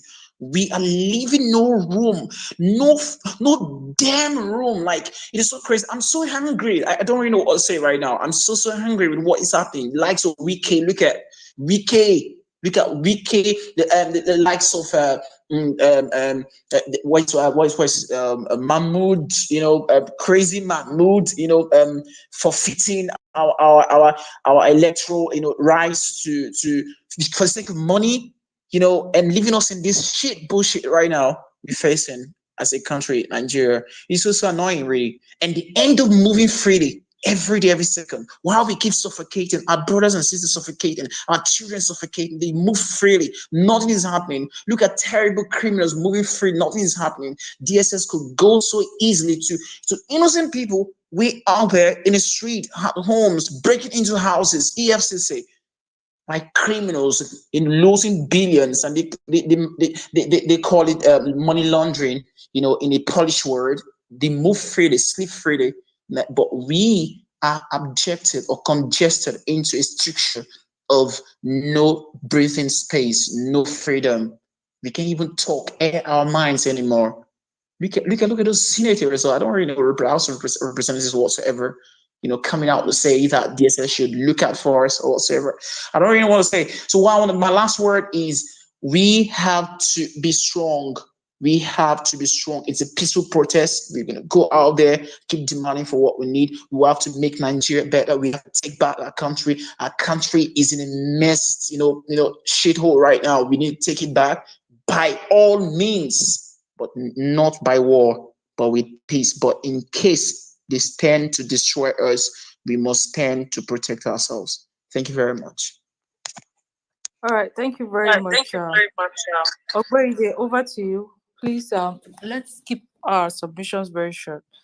We're ending the space by 11 p.m. So, Ogberide, over to you. I have spoken. I've spoken. Okay, all right. So, over to you, Victor.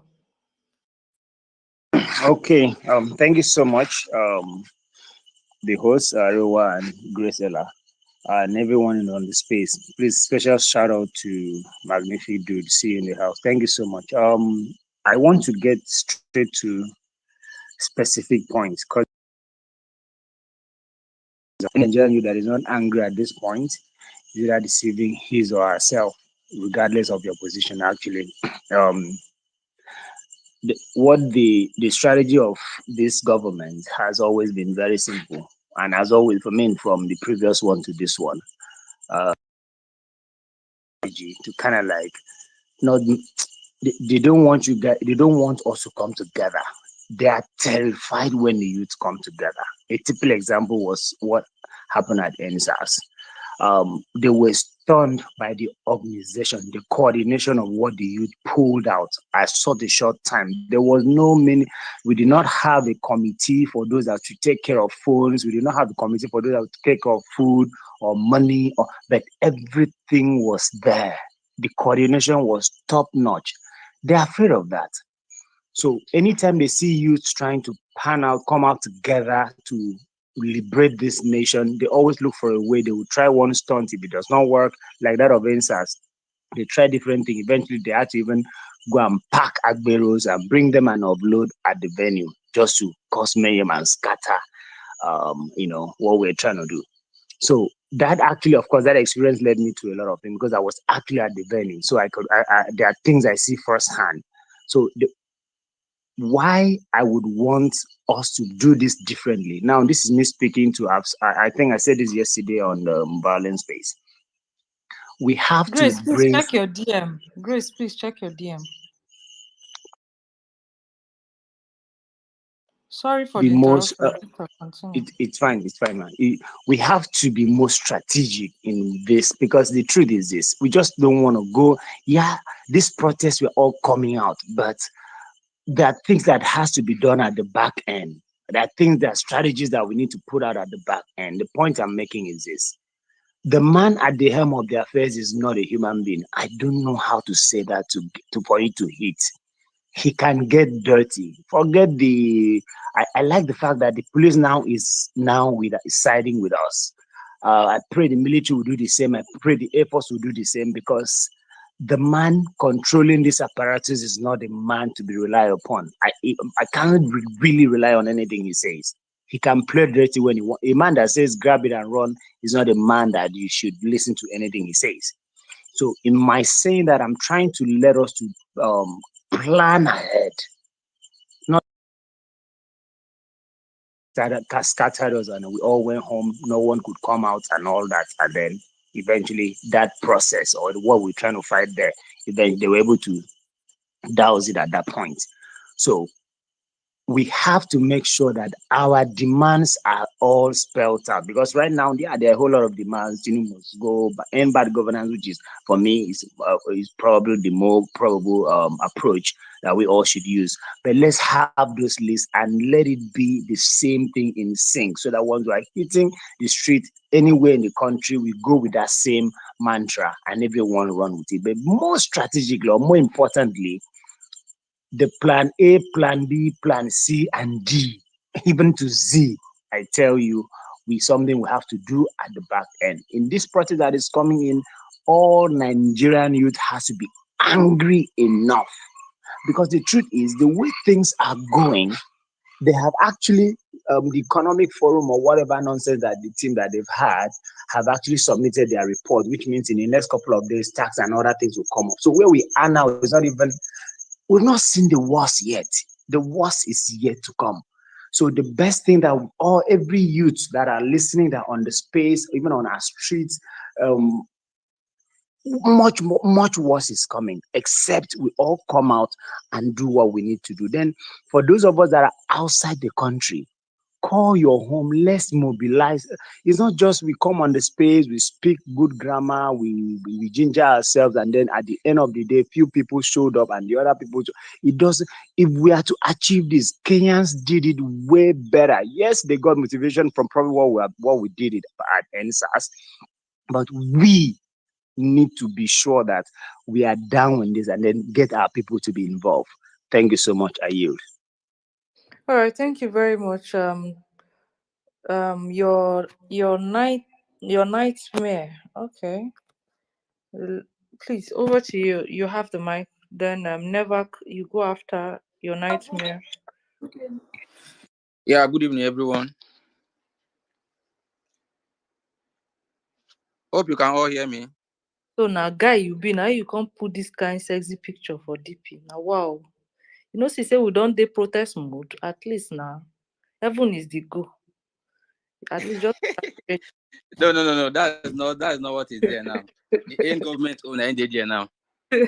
Now, sexy So lady with bomb on me, I dey see you. maybe never appear, sha, but I will see I don't put. Oh yeah, now carry go. Okay. So what I want to say is this about this protest of 18. What I'm seeing here, Nigeria, especially our youth, we are not focused. So when we are talking about this, we should end this bad government. It should be something of anger, not something of I'm hearing peace. Nothing like peace here. There is nothing like peace here because I'm hearing peace, no peace. And once we are going out here, what I think that we should do, if there is anybody, because now this thing will weak people. I know Nigerian people as them be. This thing will weak people. When one person is arrested, the rest will run. When they see anybody shoot up, the rest will move. This should be a do or die affair. It's not something that maybe when we get there, and when all those, we are seeing this news now, police on our side, no police on our side. Whether I'm there our side, we no care. It should be something that once we get there, once we are doing what we are doing, we do it. And if anybody want to interfere to do anything, be it a counter protest, anybody will come out do anyhow collect. I'm not here to say to preach peace because what you are ever since we were born to date, we've never seen peace. So if you're expecting me to come here and preach peace or me hearing peace from people, or you just invest me anyhow because this is not time for peace. If we go out there and people are doing anyhow, we give them anyhow. If the security men from up to bottom, I mean, from bottom to top, they are doing anyhow, give them anyhow. If anybody is arrested, we make sure their van is not leaving that place. If they shoot one person, we make sure 10 person go down. I'm not here. I was a military man. I left military 2019 because of stupidity in the Nigerian army. No good salary, nothing. I was in Meduguri for 1 year, 2 months. I see people die. So that's why I left the military. Everything about this Nigeria, nothing good. And this is not something that we'll be preaching. I have a lot of soldiers who are my friends. All these people are not in support, but because of our God at the top, they are scared. Me, I don't fear anybody, Papa. If we are going out there, it should be something of do or die. If what we are discussing, what we want them to do, they are not ready to do it, we are not ready to listen to anybody, be it army, be it who. So we should get this clear, not something that maybe as we are going out, once they don't maybe tear gas or anything, you hear, boy, people begin to run. Or they catch one person, people begin to run, go back. If they catch one person, we hold them by their trouser. So this is what I want to say, nothing more. I just want to say this so that let's have the confidence enough that what we are going to do is not a child play. Forget police say this one to lure you into something. When it happens, A go run, B go run, it go remain C, C go begin fear. So we should have it in mind that once we get there, if anybody is taking, he is not living there. If they lie, maybe they 1,000 police, 1,000 cannot supersede 1 million people. If they're saying army, how many people want kill? So this is what I'm after, nothing else. Now, which I just want to talk about because if they pay me for the hear peace. I know as Nigeria be, where we don't they hear peace. Now, so you go do them. Before you know, at the end of the whole thing, then go arrest them. What happened in NSAS? People are still there. They still lock people up till now. Nobody's talking about it. Those people have family. They have people who feel for them. They are regretting their movement now. Most of them, they are now regretting why they follow. So this one will not repeat again. As we are going out there, if anything is going to happen, it will happen to everybody. It's either they kill us or we kill them or they listen to us. So I raise my case. Thank you, everyone. Thank you very much. Never over to you. Good evening, everyone. Good morning, good afternoon, wherever you are. I'm seeing Nigeria back, Nigeria bobo everywhere. This energy, they sweet me, not be small.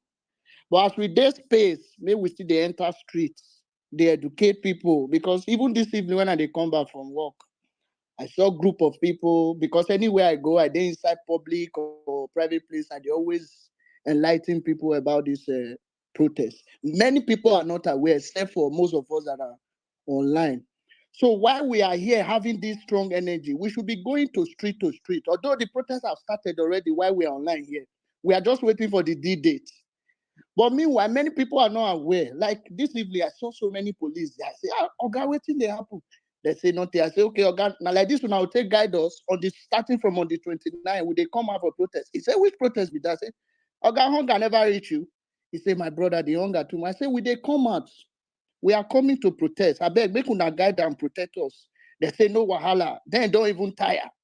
So my brothers and sisters, I don't even see say the protest start for years. Some see they carry smiley face when we say all of us we are moving cops. Make una comot this smiley face, use this end bad governance. I beg my brothers and sisters. We don't start. No retreat, no surrender. We know they give up. See, all this one when they celebrate, say police join us, army join us. Now trap, no, not they celebrate them because this one we need to be serious. We are coming out peacefully, but if they won't come, they do anyhow, we will give them no man be island. You understand? I beg my brother and sister, because everybody, since when I won't collect mic, will not let me talk. So every person must have said most things when I won't talk, because the energy when they here, not be here, but in no day streets. I not go lie now. In no day streets. Now street of Lagos I day. So if it is for us to create WhatsApp group, create any group, that area where you did meet up with people like that, like having this all this flyer, make with the share, because sometimes when you walk to people and just start talking with flyer, it doesn't make sense. You need to give them flyer first before you start to give them, okay, see waiting they happen, see the next action, see this, see that. You understand? So not before also they come, they make we go on ground. See, people are not aware. I beg. So I don't get much to talk just for see that they fear us and they hear us. Then they fear where the thing don't they affect them. So if you know you are working in the airport, this is time for you to work. Any leader when you see say you want to try move, tear in data page come out. Share in data pay. If you are working in seaport, now you go they see your phone, make your phone they active. Then on the other side, may we prepare the fee off network. May we get power bank when many. May we get fuel for house when we take the charge our phone, the fee off light, the fee short internet. We should be prepared in all means because these people we are dealing with, they are all takers, but we will tell them we are Gen Z. We know all the loopholes. We know everything. It's just that we have relaxed too much. But thank God, Buhari come because tell us lazy youth. We are jobless. We are lazy. Yeah, the joblessness and laziness have brought us to this Twitter, and we are planning to be unlazy anymore. Then Tinubu can't trigger am. So we are coming. So make una not fear. See, it don't take when all of us die. It don't take. We just a survive. We dey live just to survive. So may anybody not fear. May not let any person they guys like to this one, police they do this one, soldier they do. See na trap. We don't know the person when they the power. We know her, but we'll tell and say, he no pass God. He no pass God. Waiting if he say he no, we know and pass him. So Nigeria beg, make all of us wake up, go streets, not be only social media. I beg, I yield my mark. Thank you very much. Okay. Just today, then Bello Abdul.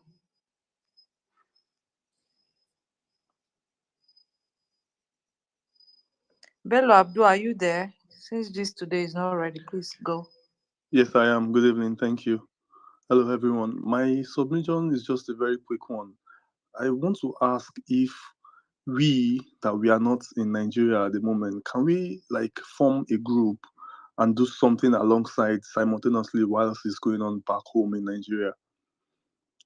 Yes, please. We kept also advocating for those in diaspora to also do theirs in their own the country that they are simultaneously, like going to your Nigerian embassy there and That's do what your I'm own talking peaceful about. protest. So it would be nice if we imagine we're doing ours and we're seeing our diasporans also, doing theirs in their own in the country where they are. It will really motivate and boost the whatever we're doing, please. And it will also get the attention of international community to actually put their searchlight on Nigeria to see what's going on. Because imagine somebody who is a Nigerian in their country has already taken protest to the Nigerian embassy. They will definitely be aware and know what is going on. So it will be very, very good if diasporans join in this. This fight is not only for Nigerians, it's for everybody, irrespective of whether you are in Nigeria or not. It is all our fight, because whether you in Nigeria or you know in Nigeria, you have family members here that not be everybody carry in family member go outside. You still have that one person that you so much love that is still in Nigeria. So please, it's a fight for everyone. Yeah. Yeah. So if there's a group somewhere forming in the United Kingdom, I am willing to join, and then I have people that I can bring along with me that will be very happy, very, very happy to do this. Like a t-shirt or a cap or a placard or anything that we could do and go to Nigerian embassy in London. We'll be happy to do it. I beg you, when I wait the UK, when I go link up. I don't know of any group, but when I wait the UK, when I link up, please reach out to him. You can check his handle and reach out to him. I don't think I know of any group for now when it comes to diaspora. Okay. Yeah. All right. Thank you. All right. Thank you very much. Steve Juma, yeah, I can see you. You will go after the last person. I wanted to keep you for the last. Then just today, are you still there?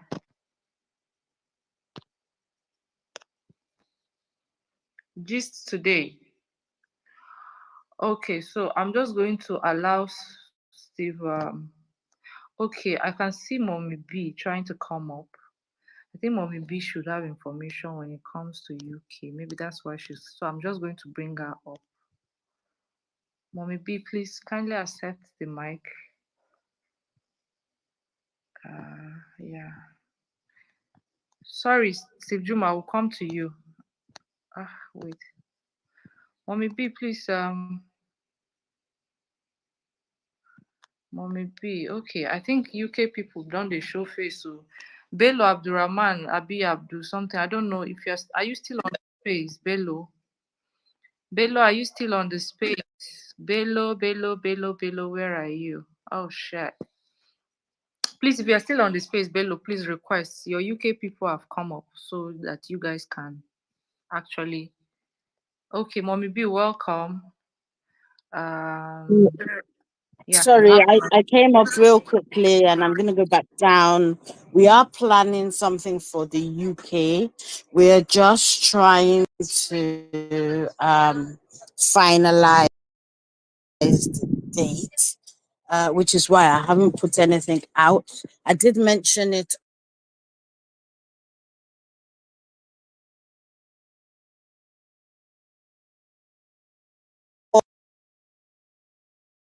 And that is because we kind of see the way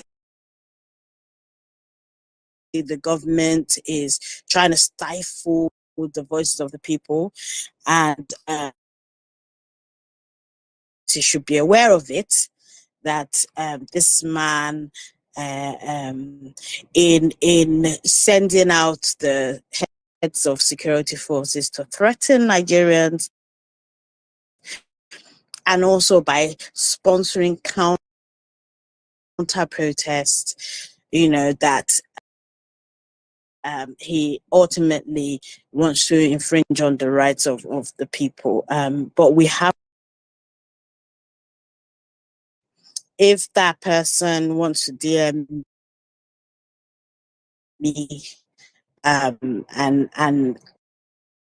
DM me their email address, and as soon as the date's confirmed, we're going to send out an email to everyone who has registered, because we have kind of loads of people who are on our mailing list, and we'll send that out. So he will have that, but then also on social media, as I always do, I would advertise it and promote it when that time comes. But we haven't got a date. Heads up. So Bello, please, you can follow Mommy Bolanle. You can just DM her.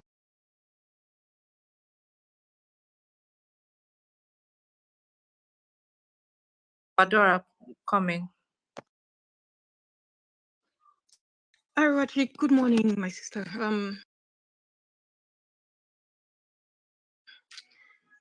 Ella, Bolan, Mommy B. Honestly, everybody. Good morning. Good morning. Good morning. Charlie P. I see you, my brother. Good morning, every single one of you guys. Abdul, is it Bello? Yeah. Number one is the people who keep saying, any protest that is planned, you don't plan protests. You just, it has to be spontaneous. And any protest that is planned is it's a lot of hogwash. A lot of hog.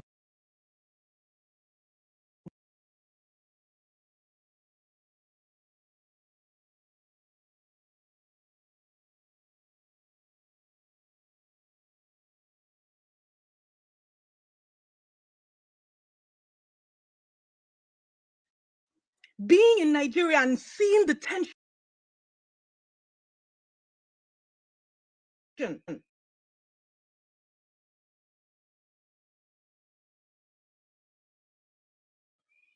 Beg market women for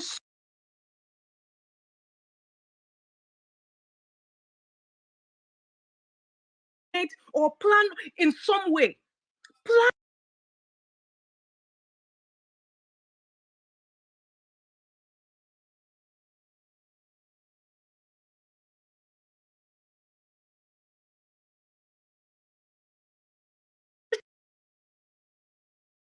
where people don't even know their rights. What you're talking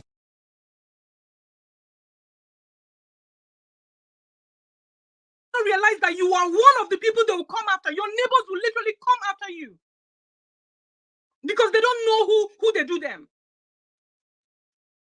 And we're seeing old men, elders, people who should be elders, coming out and saying any protest that is planned, it should be spontaneous. Please shut up. Because clearly, this is why Nigeria is the way it is. All of you have been sitting down since and waiting for some sort of divine connection to happen in people's minds so that there will be a spontaneous outburst. This thing just pisses me off completely. Are you not alive? Are you not awake? Are you not seeing what is going on? Don't you see kids hungry? Days go by, kids have not eaten. You're finding men and women going to garbage dumps, trying to find stuff that their kids can eat. And you're waiting for people like that to get angry enough to become spontaneous? Are you bereft of thinking? It should be spontaneous. You are calling for total anarchy. And I'm this angry not because of you fools. I'm angry because of the young people who should know better. Who are in their comments and saying, yes, it's true, it's true. See, Arab.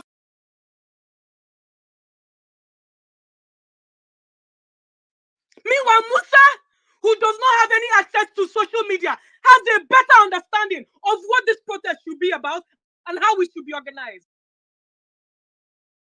He's going to his mosque and he's telling his brothers that this is what we have to do. But you're sitting there lazy as you are because of your stupid laziness. You're coming online and saying, oh, yes, Arab Spring. Arab Spring? You guys love to compare all the... There is no protest that should not have some level of organization or coordination, especially when you're dealing with a country like Nigeria. People do not know their rights, where people are used to just rolling over and dying, where people would rather commit suicide than go after the person who is oppressing them. If you're on this space or you know people who have this mindset, sit them down and tell them that what they're calling for is anarchy. And that is the last thing they want, because even they will be eaten alive by that same poor and hungry people that they're expecting to get angry. Tell them the best thing for them, the safest thing for them to do is come out now, stand up with the people collectively and protest. Have one coordinated action. Align with every other person. Otherwise, if you wait for it to become a headless chicken, the second people I want to talk to is this. All the fools who continue to say, what is happening? Is this a protest? Should there be protest? Why are you protesting?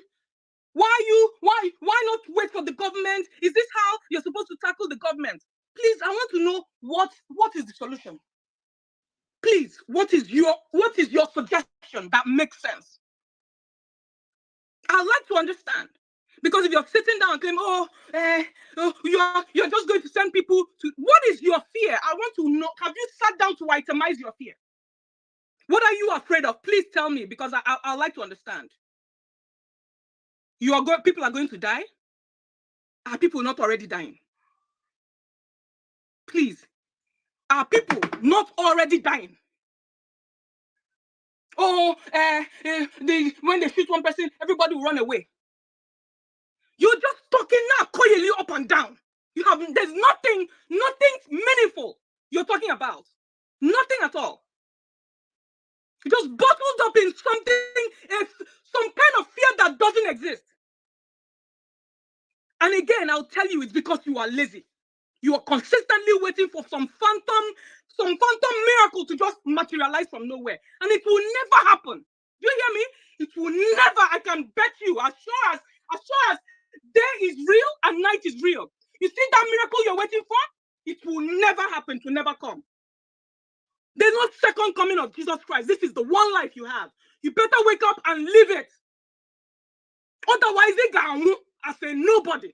alive as a nobody, dead as a nobody. If you're not going to protest because you're too lazy and too cowardly, or because you're too evil and wicked, please shut that fuck up and let people go out and take their lives into their own hands. Because whether you like it or not, I keep saying this, Nigerians are sitting ducks. Already as it is, Nigerians are sitting ducks. This government has left us no other choice. They've left you no other choice. When are you going to realize it? Or you already realize it, but you want to pretend that you don't. There is no other choice. You literally don't have a choice. Unless you want to roll over and die, then go for it. But please, those of us who don't want to roll over and die, hey, telling us that protesting does not make any sense. Please, every single person who is telling you, it's all these people abroad, tell them to come down and go and protest. Please, tell them to come down to Nigeria and enjoy the same amazing infrastructure and everything that you guys are enjoying in Nigeria.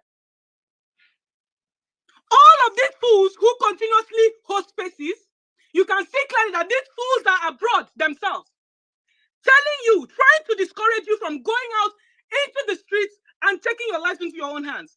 Tell them, since Nigeria is so amazing, you don't want us to protest. Why don't you come down from where you are and come and enjoy Nigeria with us? We don't want you to protest. Please come and enjoy the Nigeria with us. Nigeria is so enjoyable. And see what they tell you. See if they respond to you. When they've paid people 16 million naira and upwards to discourage you, to get you confused, to play another psyop,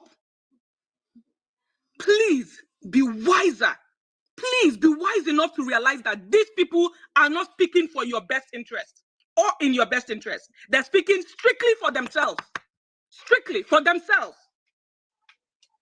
Again, I don't care that people are talking nonsense, all these people talking out of the sides, two sides of their mouth.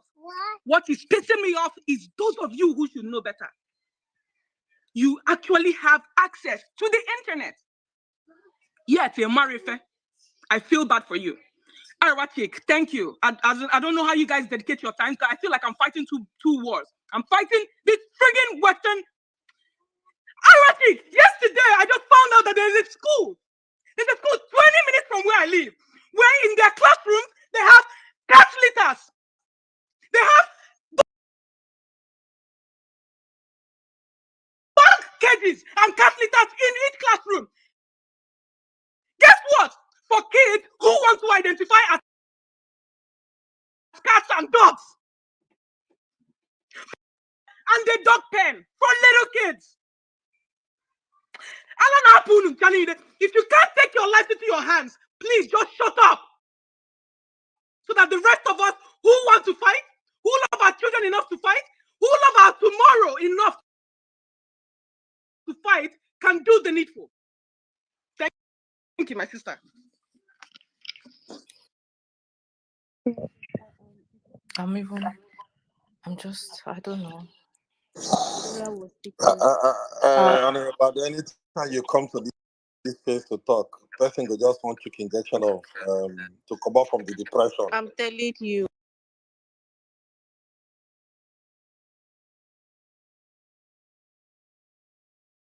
You know, so I'm that telling depression you. on top depression. But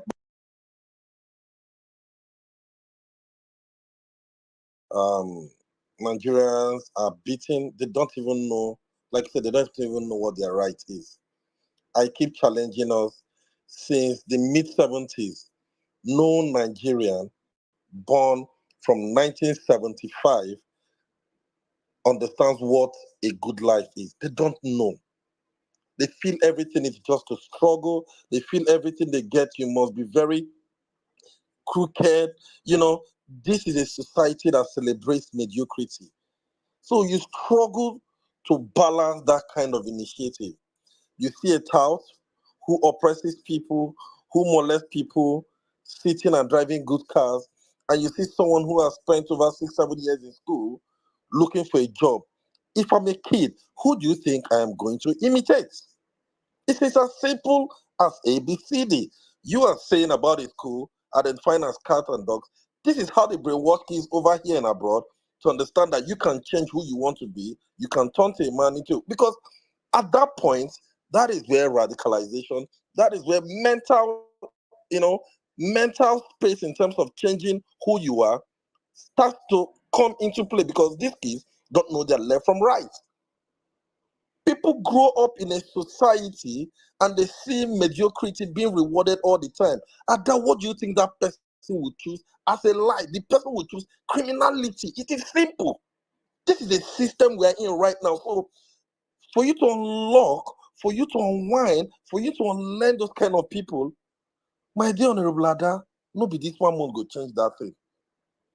I can bet you, if not what Arewachik said yesterday to move to Twitter, some of our young ladies and our young guys, they don't care, because some of them have given their destiny to making money with their body. They don't send again. For the guys, they feel they can get their mom. I have someone very close to my village, a boy of 15 years old. I am from Nnewi, a boy of 15 years old. I don't know where he went, came back. This is a woman that most time before I go to the village, I just call my mom to call her to help us clean the house and everything, because I don't know the kind of house where my papa go build. This guy with his friend, I don't know who told them to go and get the mom blood. They went, killed the mother, his younger brother, that's about 4 years old, they killed him and put him in a septic tank. And this is the same boy of 15 years old came to accuse one of their uncles who was having issue with the woman, only for the guy to come back, because they killed the mother. The woman was stuck negative, so they kept her very close to the plantain, blah, blah, blah. And the guy came and was accusing this man. And when the man came, people wanted to start lynching him. And, they just somehow, the man claimed where he was. The wife identified where the man was, only for them to see the woman and see the young boy's dead body, because they killed that his younger brother because they didn't want him to talk. It was when somebody now said no, that he saw, because it was raining heavily. Somebody now said no, he saw this boy walking with somebody in the morning. So what could have happened between that time? That's when they started beating a boy of 15 years old. Because John, what is a boy of 15 years old looking for? That somebody had to brainwash him to go and kill his own mom. And it is shocking. It is happening everywhere. So when you see people and they tell you, is it this way that they talk about? This is the life they know. This is what they know. This is how they understand life. They don't know what to do. These are young kids, boys, girls, at young age. After you go to see person, they come off for house. Your mama going to tell the girl, say, I beg when you go, if you they come back, carry shawarma, come. That is what that young girl knows at that tender age. When she grows up, how do you expect her to be very useful to the society? This is a place, a society where mama, they carry young boys, go juju, make the boy go to juke people. And you want those kind of people to be creative, it's a very long way. And that's why for some of us who still have our sanity, that is why for some of us who still have our brains, should start somewhere. They can't connect to what you're saying. It is a struggling process. That is why somebody will wake up. That's why it is in this country that somebody will be broke, shaming someone. People see you being broke as a crime, that you're committing crime for being broke. It is in this country. So when people begin to look at an honorable man or an honorable woman who decides to follow straight line, to do things, but things are not yet clicking, they begin to broke shame the person. Now for Nigeria, they hear the word broke shame. I've never heard that word before. Now for this country, what they, and you see the kind of people doing it. You can see podcasts playing around and they will ask a young girl between a Yahoo boy and somebody who works with, who do you prefer? Guess what? Most of them spill out from their mouth. They spill out for those who make money illegally. Most of our young women sitting in Lekki, they can't leave Nigeria because they're not productive. All they know is to do BBL. All our actresses, both young, old, that is what they know. So they cannot connect to this understanding. If you look at those in our society who are top echelons, in quotes, they cannot live oppressing the poor. So Nigerians got into a stage where struggle to get there and make people feel stupid. Then guess what? Then now the low children who should speak up cannot even move. Odogu shared something over yesterday, a teacher earning 58,000 had the 1,000 naira and 1,800 deducted from his or her salary. I don't know what gender that teacher is, for insurance, health insurance. And I can bet you this person I'm not sure he or she looks at the pay slip. All she just sees is what they pay into her account and she cries. These are people who are supposed to be imparting knowledge to kids. These are people who are supposed to be looking at every detail of every deduction to start screaming, this money you've deducted, where is my benefit? At least the one way that even the oppressive they give you, say they detox, say they do health insurance for you. You can ask for your health insurance number or health insurance company where you can go and register you and your kids or whatever it is. But they don't even know. And they come out that money. So you imagine all the teachers with their Thursday, they come out 1,000 naira from the government, and this money is not being paid anywhere. Now private pockets, they go. And people keep quiet. And the next thing they will tell you, pray. And pray. Like you said, prayer will never save us. So me, I don't even waste my time. So it is a very long walk. It is a very, very long walk. And that's why they have crippled the education system. They don't care how people, find a way to be useful to themselves. And the fear in me is for some of us who have spent 4 decades, people born in the 70s, in the 80s, and the early 90s, this is our opportunity to correct this country. Picking where they born from 2000, if you put all of them in the scale, looking at them over 10, 90% of them, their brain don't go. Anything where you tell them, all they think is easy way out. Easy way out. None of them. If you just go, some of them, their parents just they pay me, they just go school, come back. It's not like they want to be useful. Go and do anyhow you want to do. Go and make it anyhow you want to make. Everybody an entrepreneur. And I keep asking a big question. Can everybody be an entrepreneur? It's not possible. Some people are designed to work for people and earn money legitimately and live well. Some people are designed to create wealth. That is why, that is how a good society works. Nobody, because it's in Nigeria that every 200 million persons want to become an entrepreneur. Every 200 million persons want to become a farmer or go to the, it doesn't just make sense. To tell you that we don't even have a priority. We just wake up in the day. As a Nigerian, you just wake up and you just, oh God, just find a way to bless me. Any which way, if he bless me. If I wake up, if that pastor touch me, I go try him. If not this touch me, I go try him. If that criminal touch me, I go try him. And that's why I keep warning us.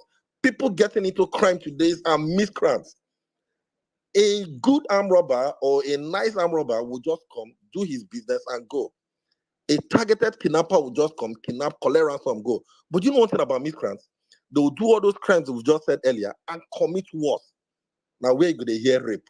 Now where you go to hear beating? Now where you go to hear kill? Because those ones, they don't they hopeless. So nothing they move them at all. Leave them. While we are still trying to correct their senses, let us fight for what we know. The few of us, they still manage get sense. Let us go for it and see how we can change the situation of things. If you go Nigerian normal bar now, may go drink. If you see where they talk, for a person we get 2 million. If you don't get 2 million, if you pass it, these are the things that stir up stupidity in young people, and they want to be on the fast lane. So what you said is a big problem. So let's just pack that one. I never want to talk down, because if you begin to talk that one, no problem will enter. So let's just focus on people who are ready to change the country, the tides, and see how we can start to scare them up, to join this conversation that we're all driving. I don't think when Kenya started that day, they started with this number of people they have. They started I think the number was quite small. Gradually, they started seeing operation and it started increasing, and people began to see the need to join the conversation that Kenya is going through right now. And I think that's the only way we can keep it very sustainable. That's the only way we can keep it very consistent, because a lot of people now, guess what will happen by next week? I can bet you a lot of celebrities will start coming out to start saying, oh, we don't need to protest, blah, blah, blah. Churches will start coming out just to watch what is going, or the trajectory that is going to go on next week. So we need to intensify efforts while we are still trying to recruit these guys. Changing the mentalities of these idiots will never, never happen now. And that's what you'll get. I can bet you, if you call them in a space now to talk about, what we need to do to change, they will never respond. And that's just it.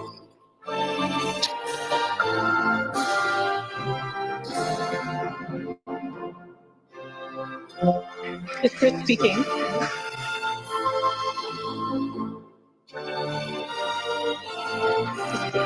Alright, repeat speaking. I can hear. I'm gonna drop and come back.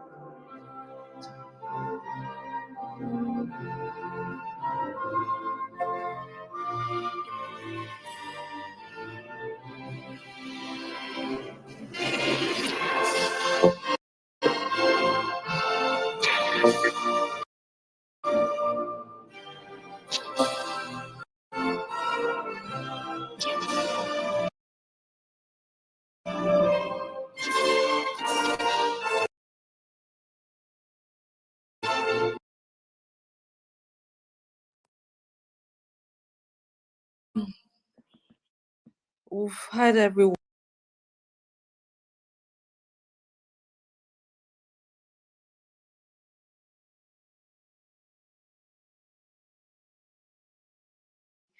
I'll have to take a break. I've been on this since 11 p.m. If I'm not mistaken, 1 p.m. I need to take a break. I need to rest. I need to catch my breath.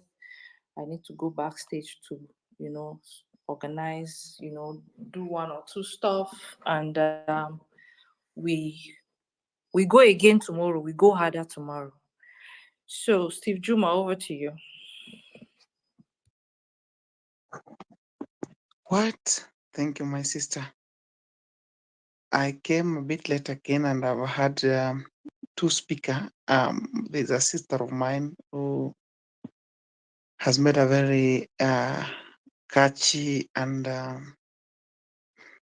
it's a sad uh, uh, presentation to hear how there are people who have come out there devoted to take the country back to where it's belong.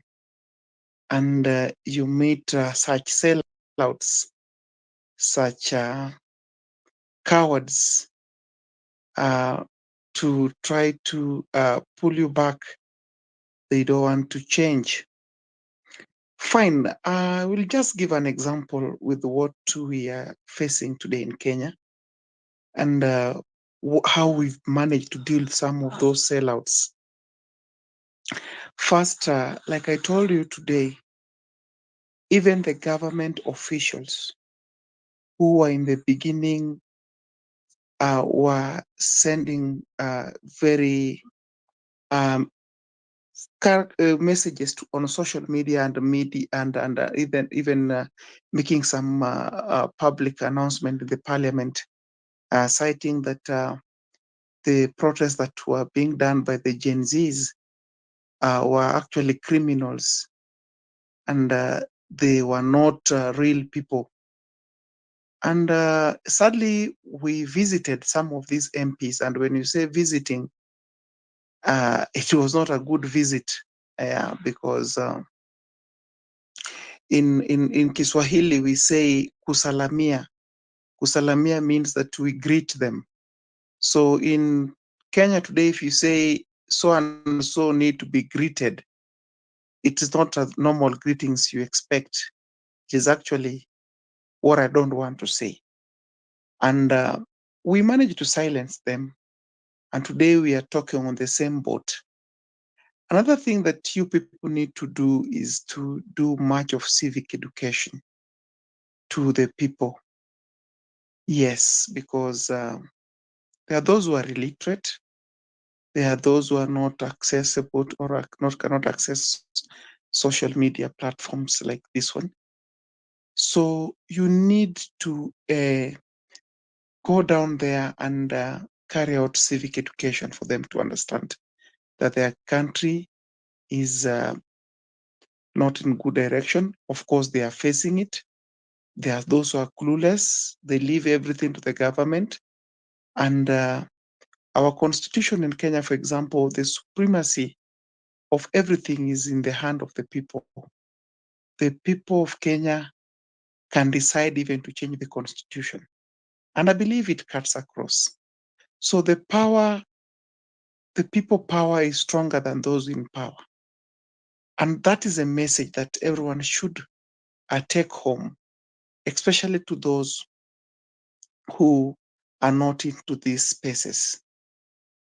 Of course, those who have clinged in powers for many years will not want this paradigm shift. That is why they don't care what happened. We've gone to school. We have our degrees. We have our masters. We have our the highest level of education. But nothing is changing.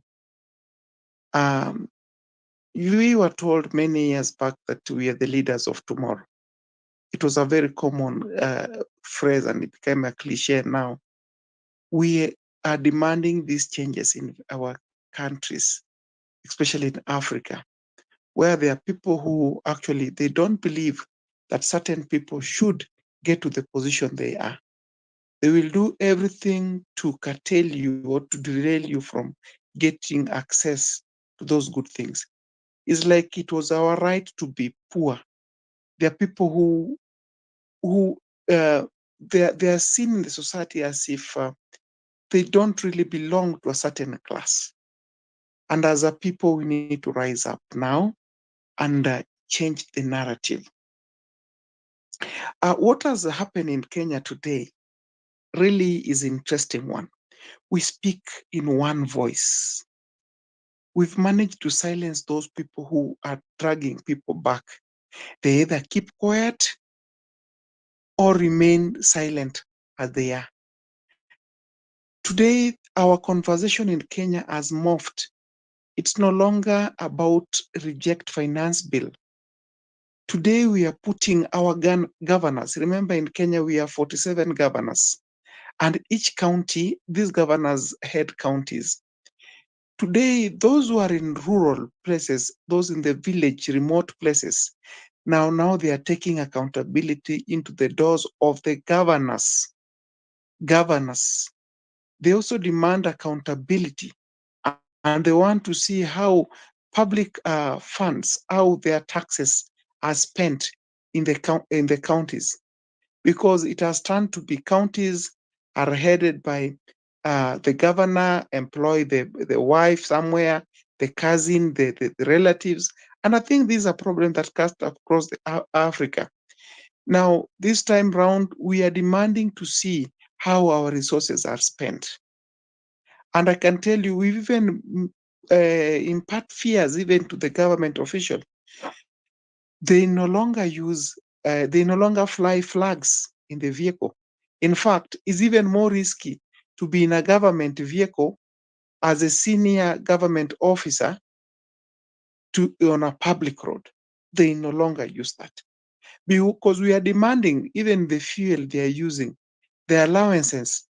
Um, the other day, we even agreed that when there's a government function, like they do morning breakfast, something, those who are around there, they just get and storm and eat because they're eating their money and they're angry. They need food. That is the situation that we've put Kenya on. Then volunteers. I still repeat, and I told you this. The lawyers who are here, those medics, please form a group, liaise with the coordinators, be on the ground to help your people who have volunteered to be on the streets to protest for what is rightful for the nation. Support them legally, support them in terms of giving them water, providing all the necessary needs they need.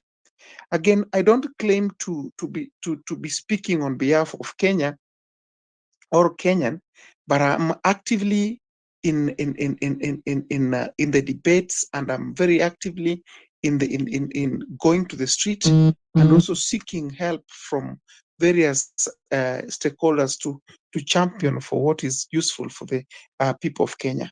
So when we are here, we're just comparing notes because your problems are our problems, and I still insist. If it were not these colonial masters, we would be in one continent called Africa. These names, Nigeria, Kenya, they were brought by these oppressors, and they are still those cronies that still remaining in our continent. We need to kick them out. I stand with you, Nigerians. I'm ready to publish any article that you think you people fear, and I'm still asking you to follow one another. Share, open your DM messages so that People who have information to share can share with each other. Just grow up. And Arewa, I ask you then, tomorrow try to ensure that you people mobilize. And this is not your work alone, it's the work for everyone in this space, to ensure that you invite members so that you have a mass, very, very, very mass, huge audience where this information can go, and start working on small posters. Those who can support, those who can drop their coins so that you have these posters on the ground, please do so. Those who can liaise with the Arewa and any other person, please, you join hand and support. That is your country. We are on the course here. We don't fear anymore. We've lost people. Young men and boys have been abducted. Some have been found in rivers. But now the government itself is even confused. He doesn't know who is sponsoring. Is there now a wild goose chase? So please, my people, we are one in this. We will stand with you. I will personally stand with you. And now keep the ball rolling. Let it get to in any other year around Nigeria and those who are in diaspora. Those in diaspora, you can support back home. Stand with these people, tweet, do anything. We provide them with water, provide them with the handkerchief, because I've seen in your constitution is even mentioned white handkerchiefs, your white ribbon. There are people who are poor, can't even buy these things, but they're willing to get to the street. Do carpooling if their people are going to street. What we do around here, like on Tuesday, normally what we do when we go to the street, there are those who come from particular place or region or town. They pay for others means of getting to the street, to town. And late in the evening, there are people buying them lunch. We eat as we run, so we don't care whether we eat or we do what. We go there and we occupy, do a total shut down to that country. Sit on the road. Only allows essential service providers like ambulance to do the other, to do what they're supposed to do. But paralyze government activities, deny them those taxes. If you give them taxes, they get, that is when they turn against you. They use the same money you are giving them to suppress you. Now, paralyze all activities, occupy the roads, occupy major streets, block the road, sit down, shout for your rights, show them everywhere. One thing you should do, paralyze, total shutdown. It's not about just shouting on the road. Sit, occupy, stop all businesses. Let those who have opened their business, tell them, please, shut down your business, join us. And beware that the governments are smart, or maybe there are those who will take advantage of your protest, and then criminals will infiltrate inside there. If you find anyone doing a wrong thing, please, I know you also have right to arrest and surrender to the authority, so that they don't taint your name. So and that government will take advantage of using that to try to say that this is a criminal gang that are masquerading as protesters. That is what they will always say. But when the fear is gone, you become more powerful to that nation. I hold my horse here, and I hope that maybe tomorrow or some other time, when you start the conversation, we will join and share more. I will also invite you to some of our spaces here. When you are on your own, maybe you join. You hear how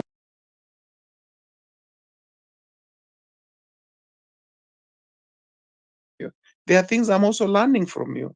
But one thing I really want you to do now, put everything to action. Your tone. The other day when our president was on, we forced our president to join us on space. And a lady really spoke so painful.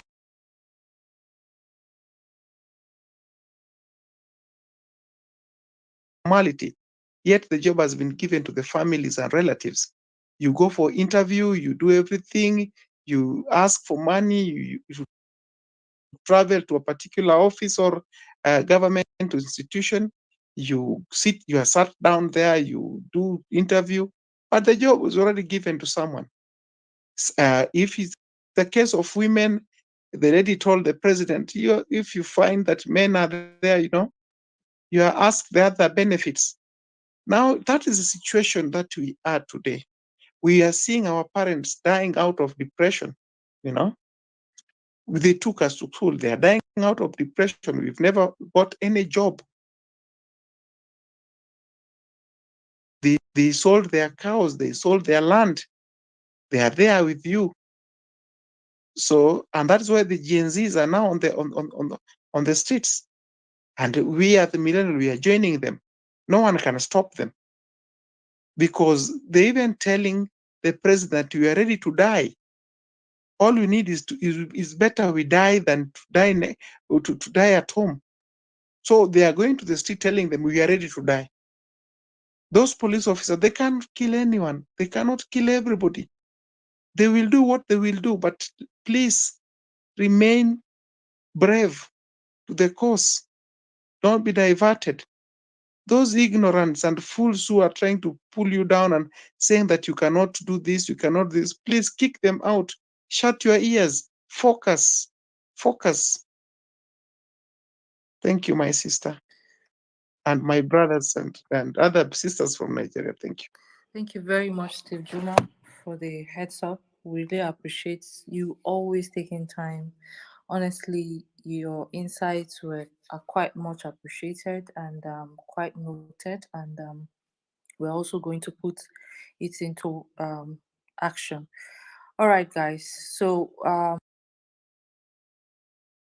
we're closing the space for now. The plan for tomorrow is there. I'll put out the link for tomorrow's space once I am able to confirm the time. All right, guys. Thank you. Stay angry. As we're here, we're also airing on TikTok. How is the TikTok? Sorry. Yeah, we are still here on TikTok, so our audience have they be listening all the Oh, while. great, So great. thank you. All right. Yeah. So while we're doing the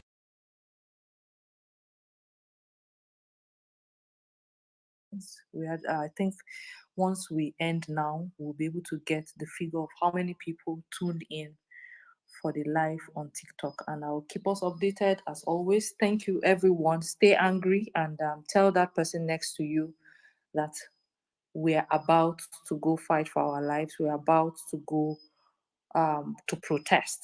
A lot of people don't know what is happening. You need to speak anywhere you see anybody, you pass by anybody. Hope you they prepare for protest. Just throw it out there. You don't need to start explaining Dogon Turinchi. Just tell the person, hope you they prepare for protest and waka they go your team. The person understands because trust me, in as much as we feel some people don't know,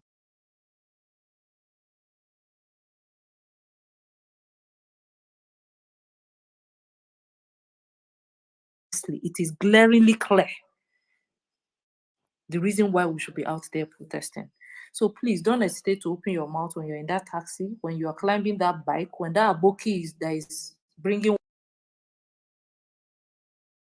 water for you. That gate man that opens the door for you is opening the gate. When you go to anywhere, office, and any office you go, find yourself, when you go to the bank, anybody you meet, just say it. Just drop the hint subtly and they will get the gist. So tomorrow is going to be another amazing day, and this time around we're storming another social media platform, hopefully. Thank you very much and do have a pleasant night rest, everyone. And I Sorry, appreciate you. Iras Chick, before we end this space, I just want to quickly give a shout out to K, Velele, NK, Rosie, Princess, Kenny B, Anthony. These people are listening to us here. Even Honorable Badora, they all tuned in on our TikTok live stream and they supported to make sure the stream go viral. Thank you, everybody. Why I'm giving them shout out is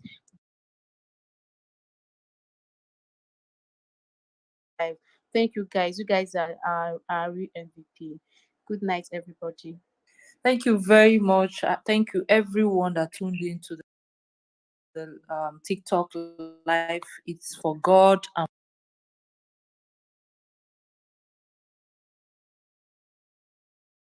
for country. Remember, for God and for country. And then together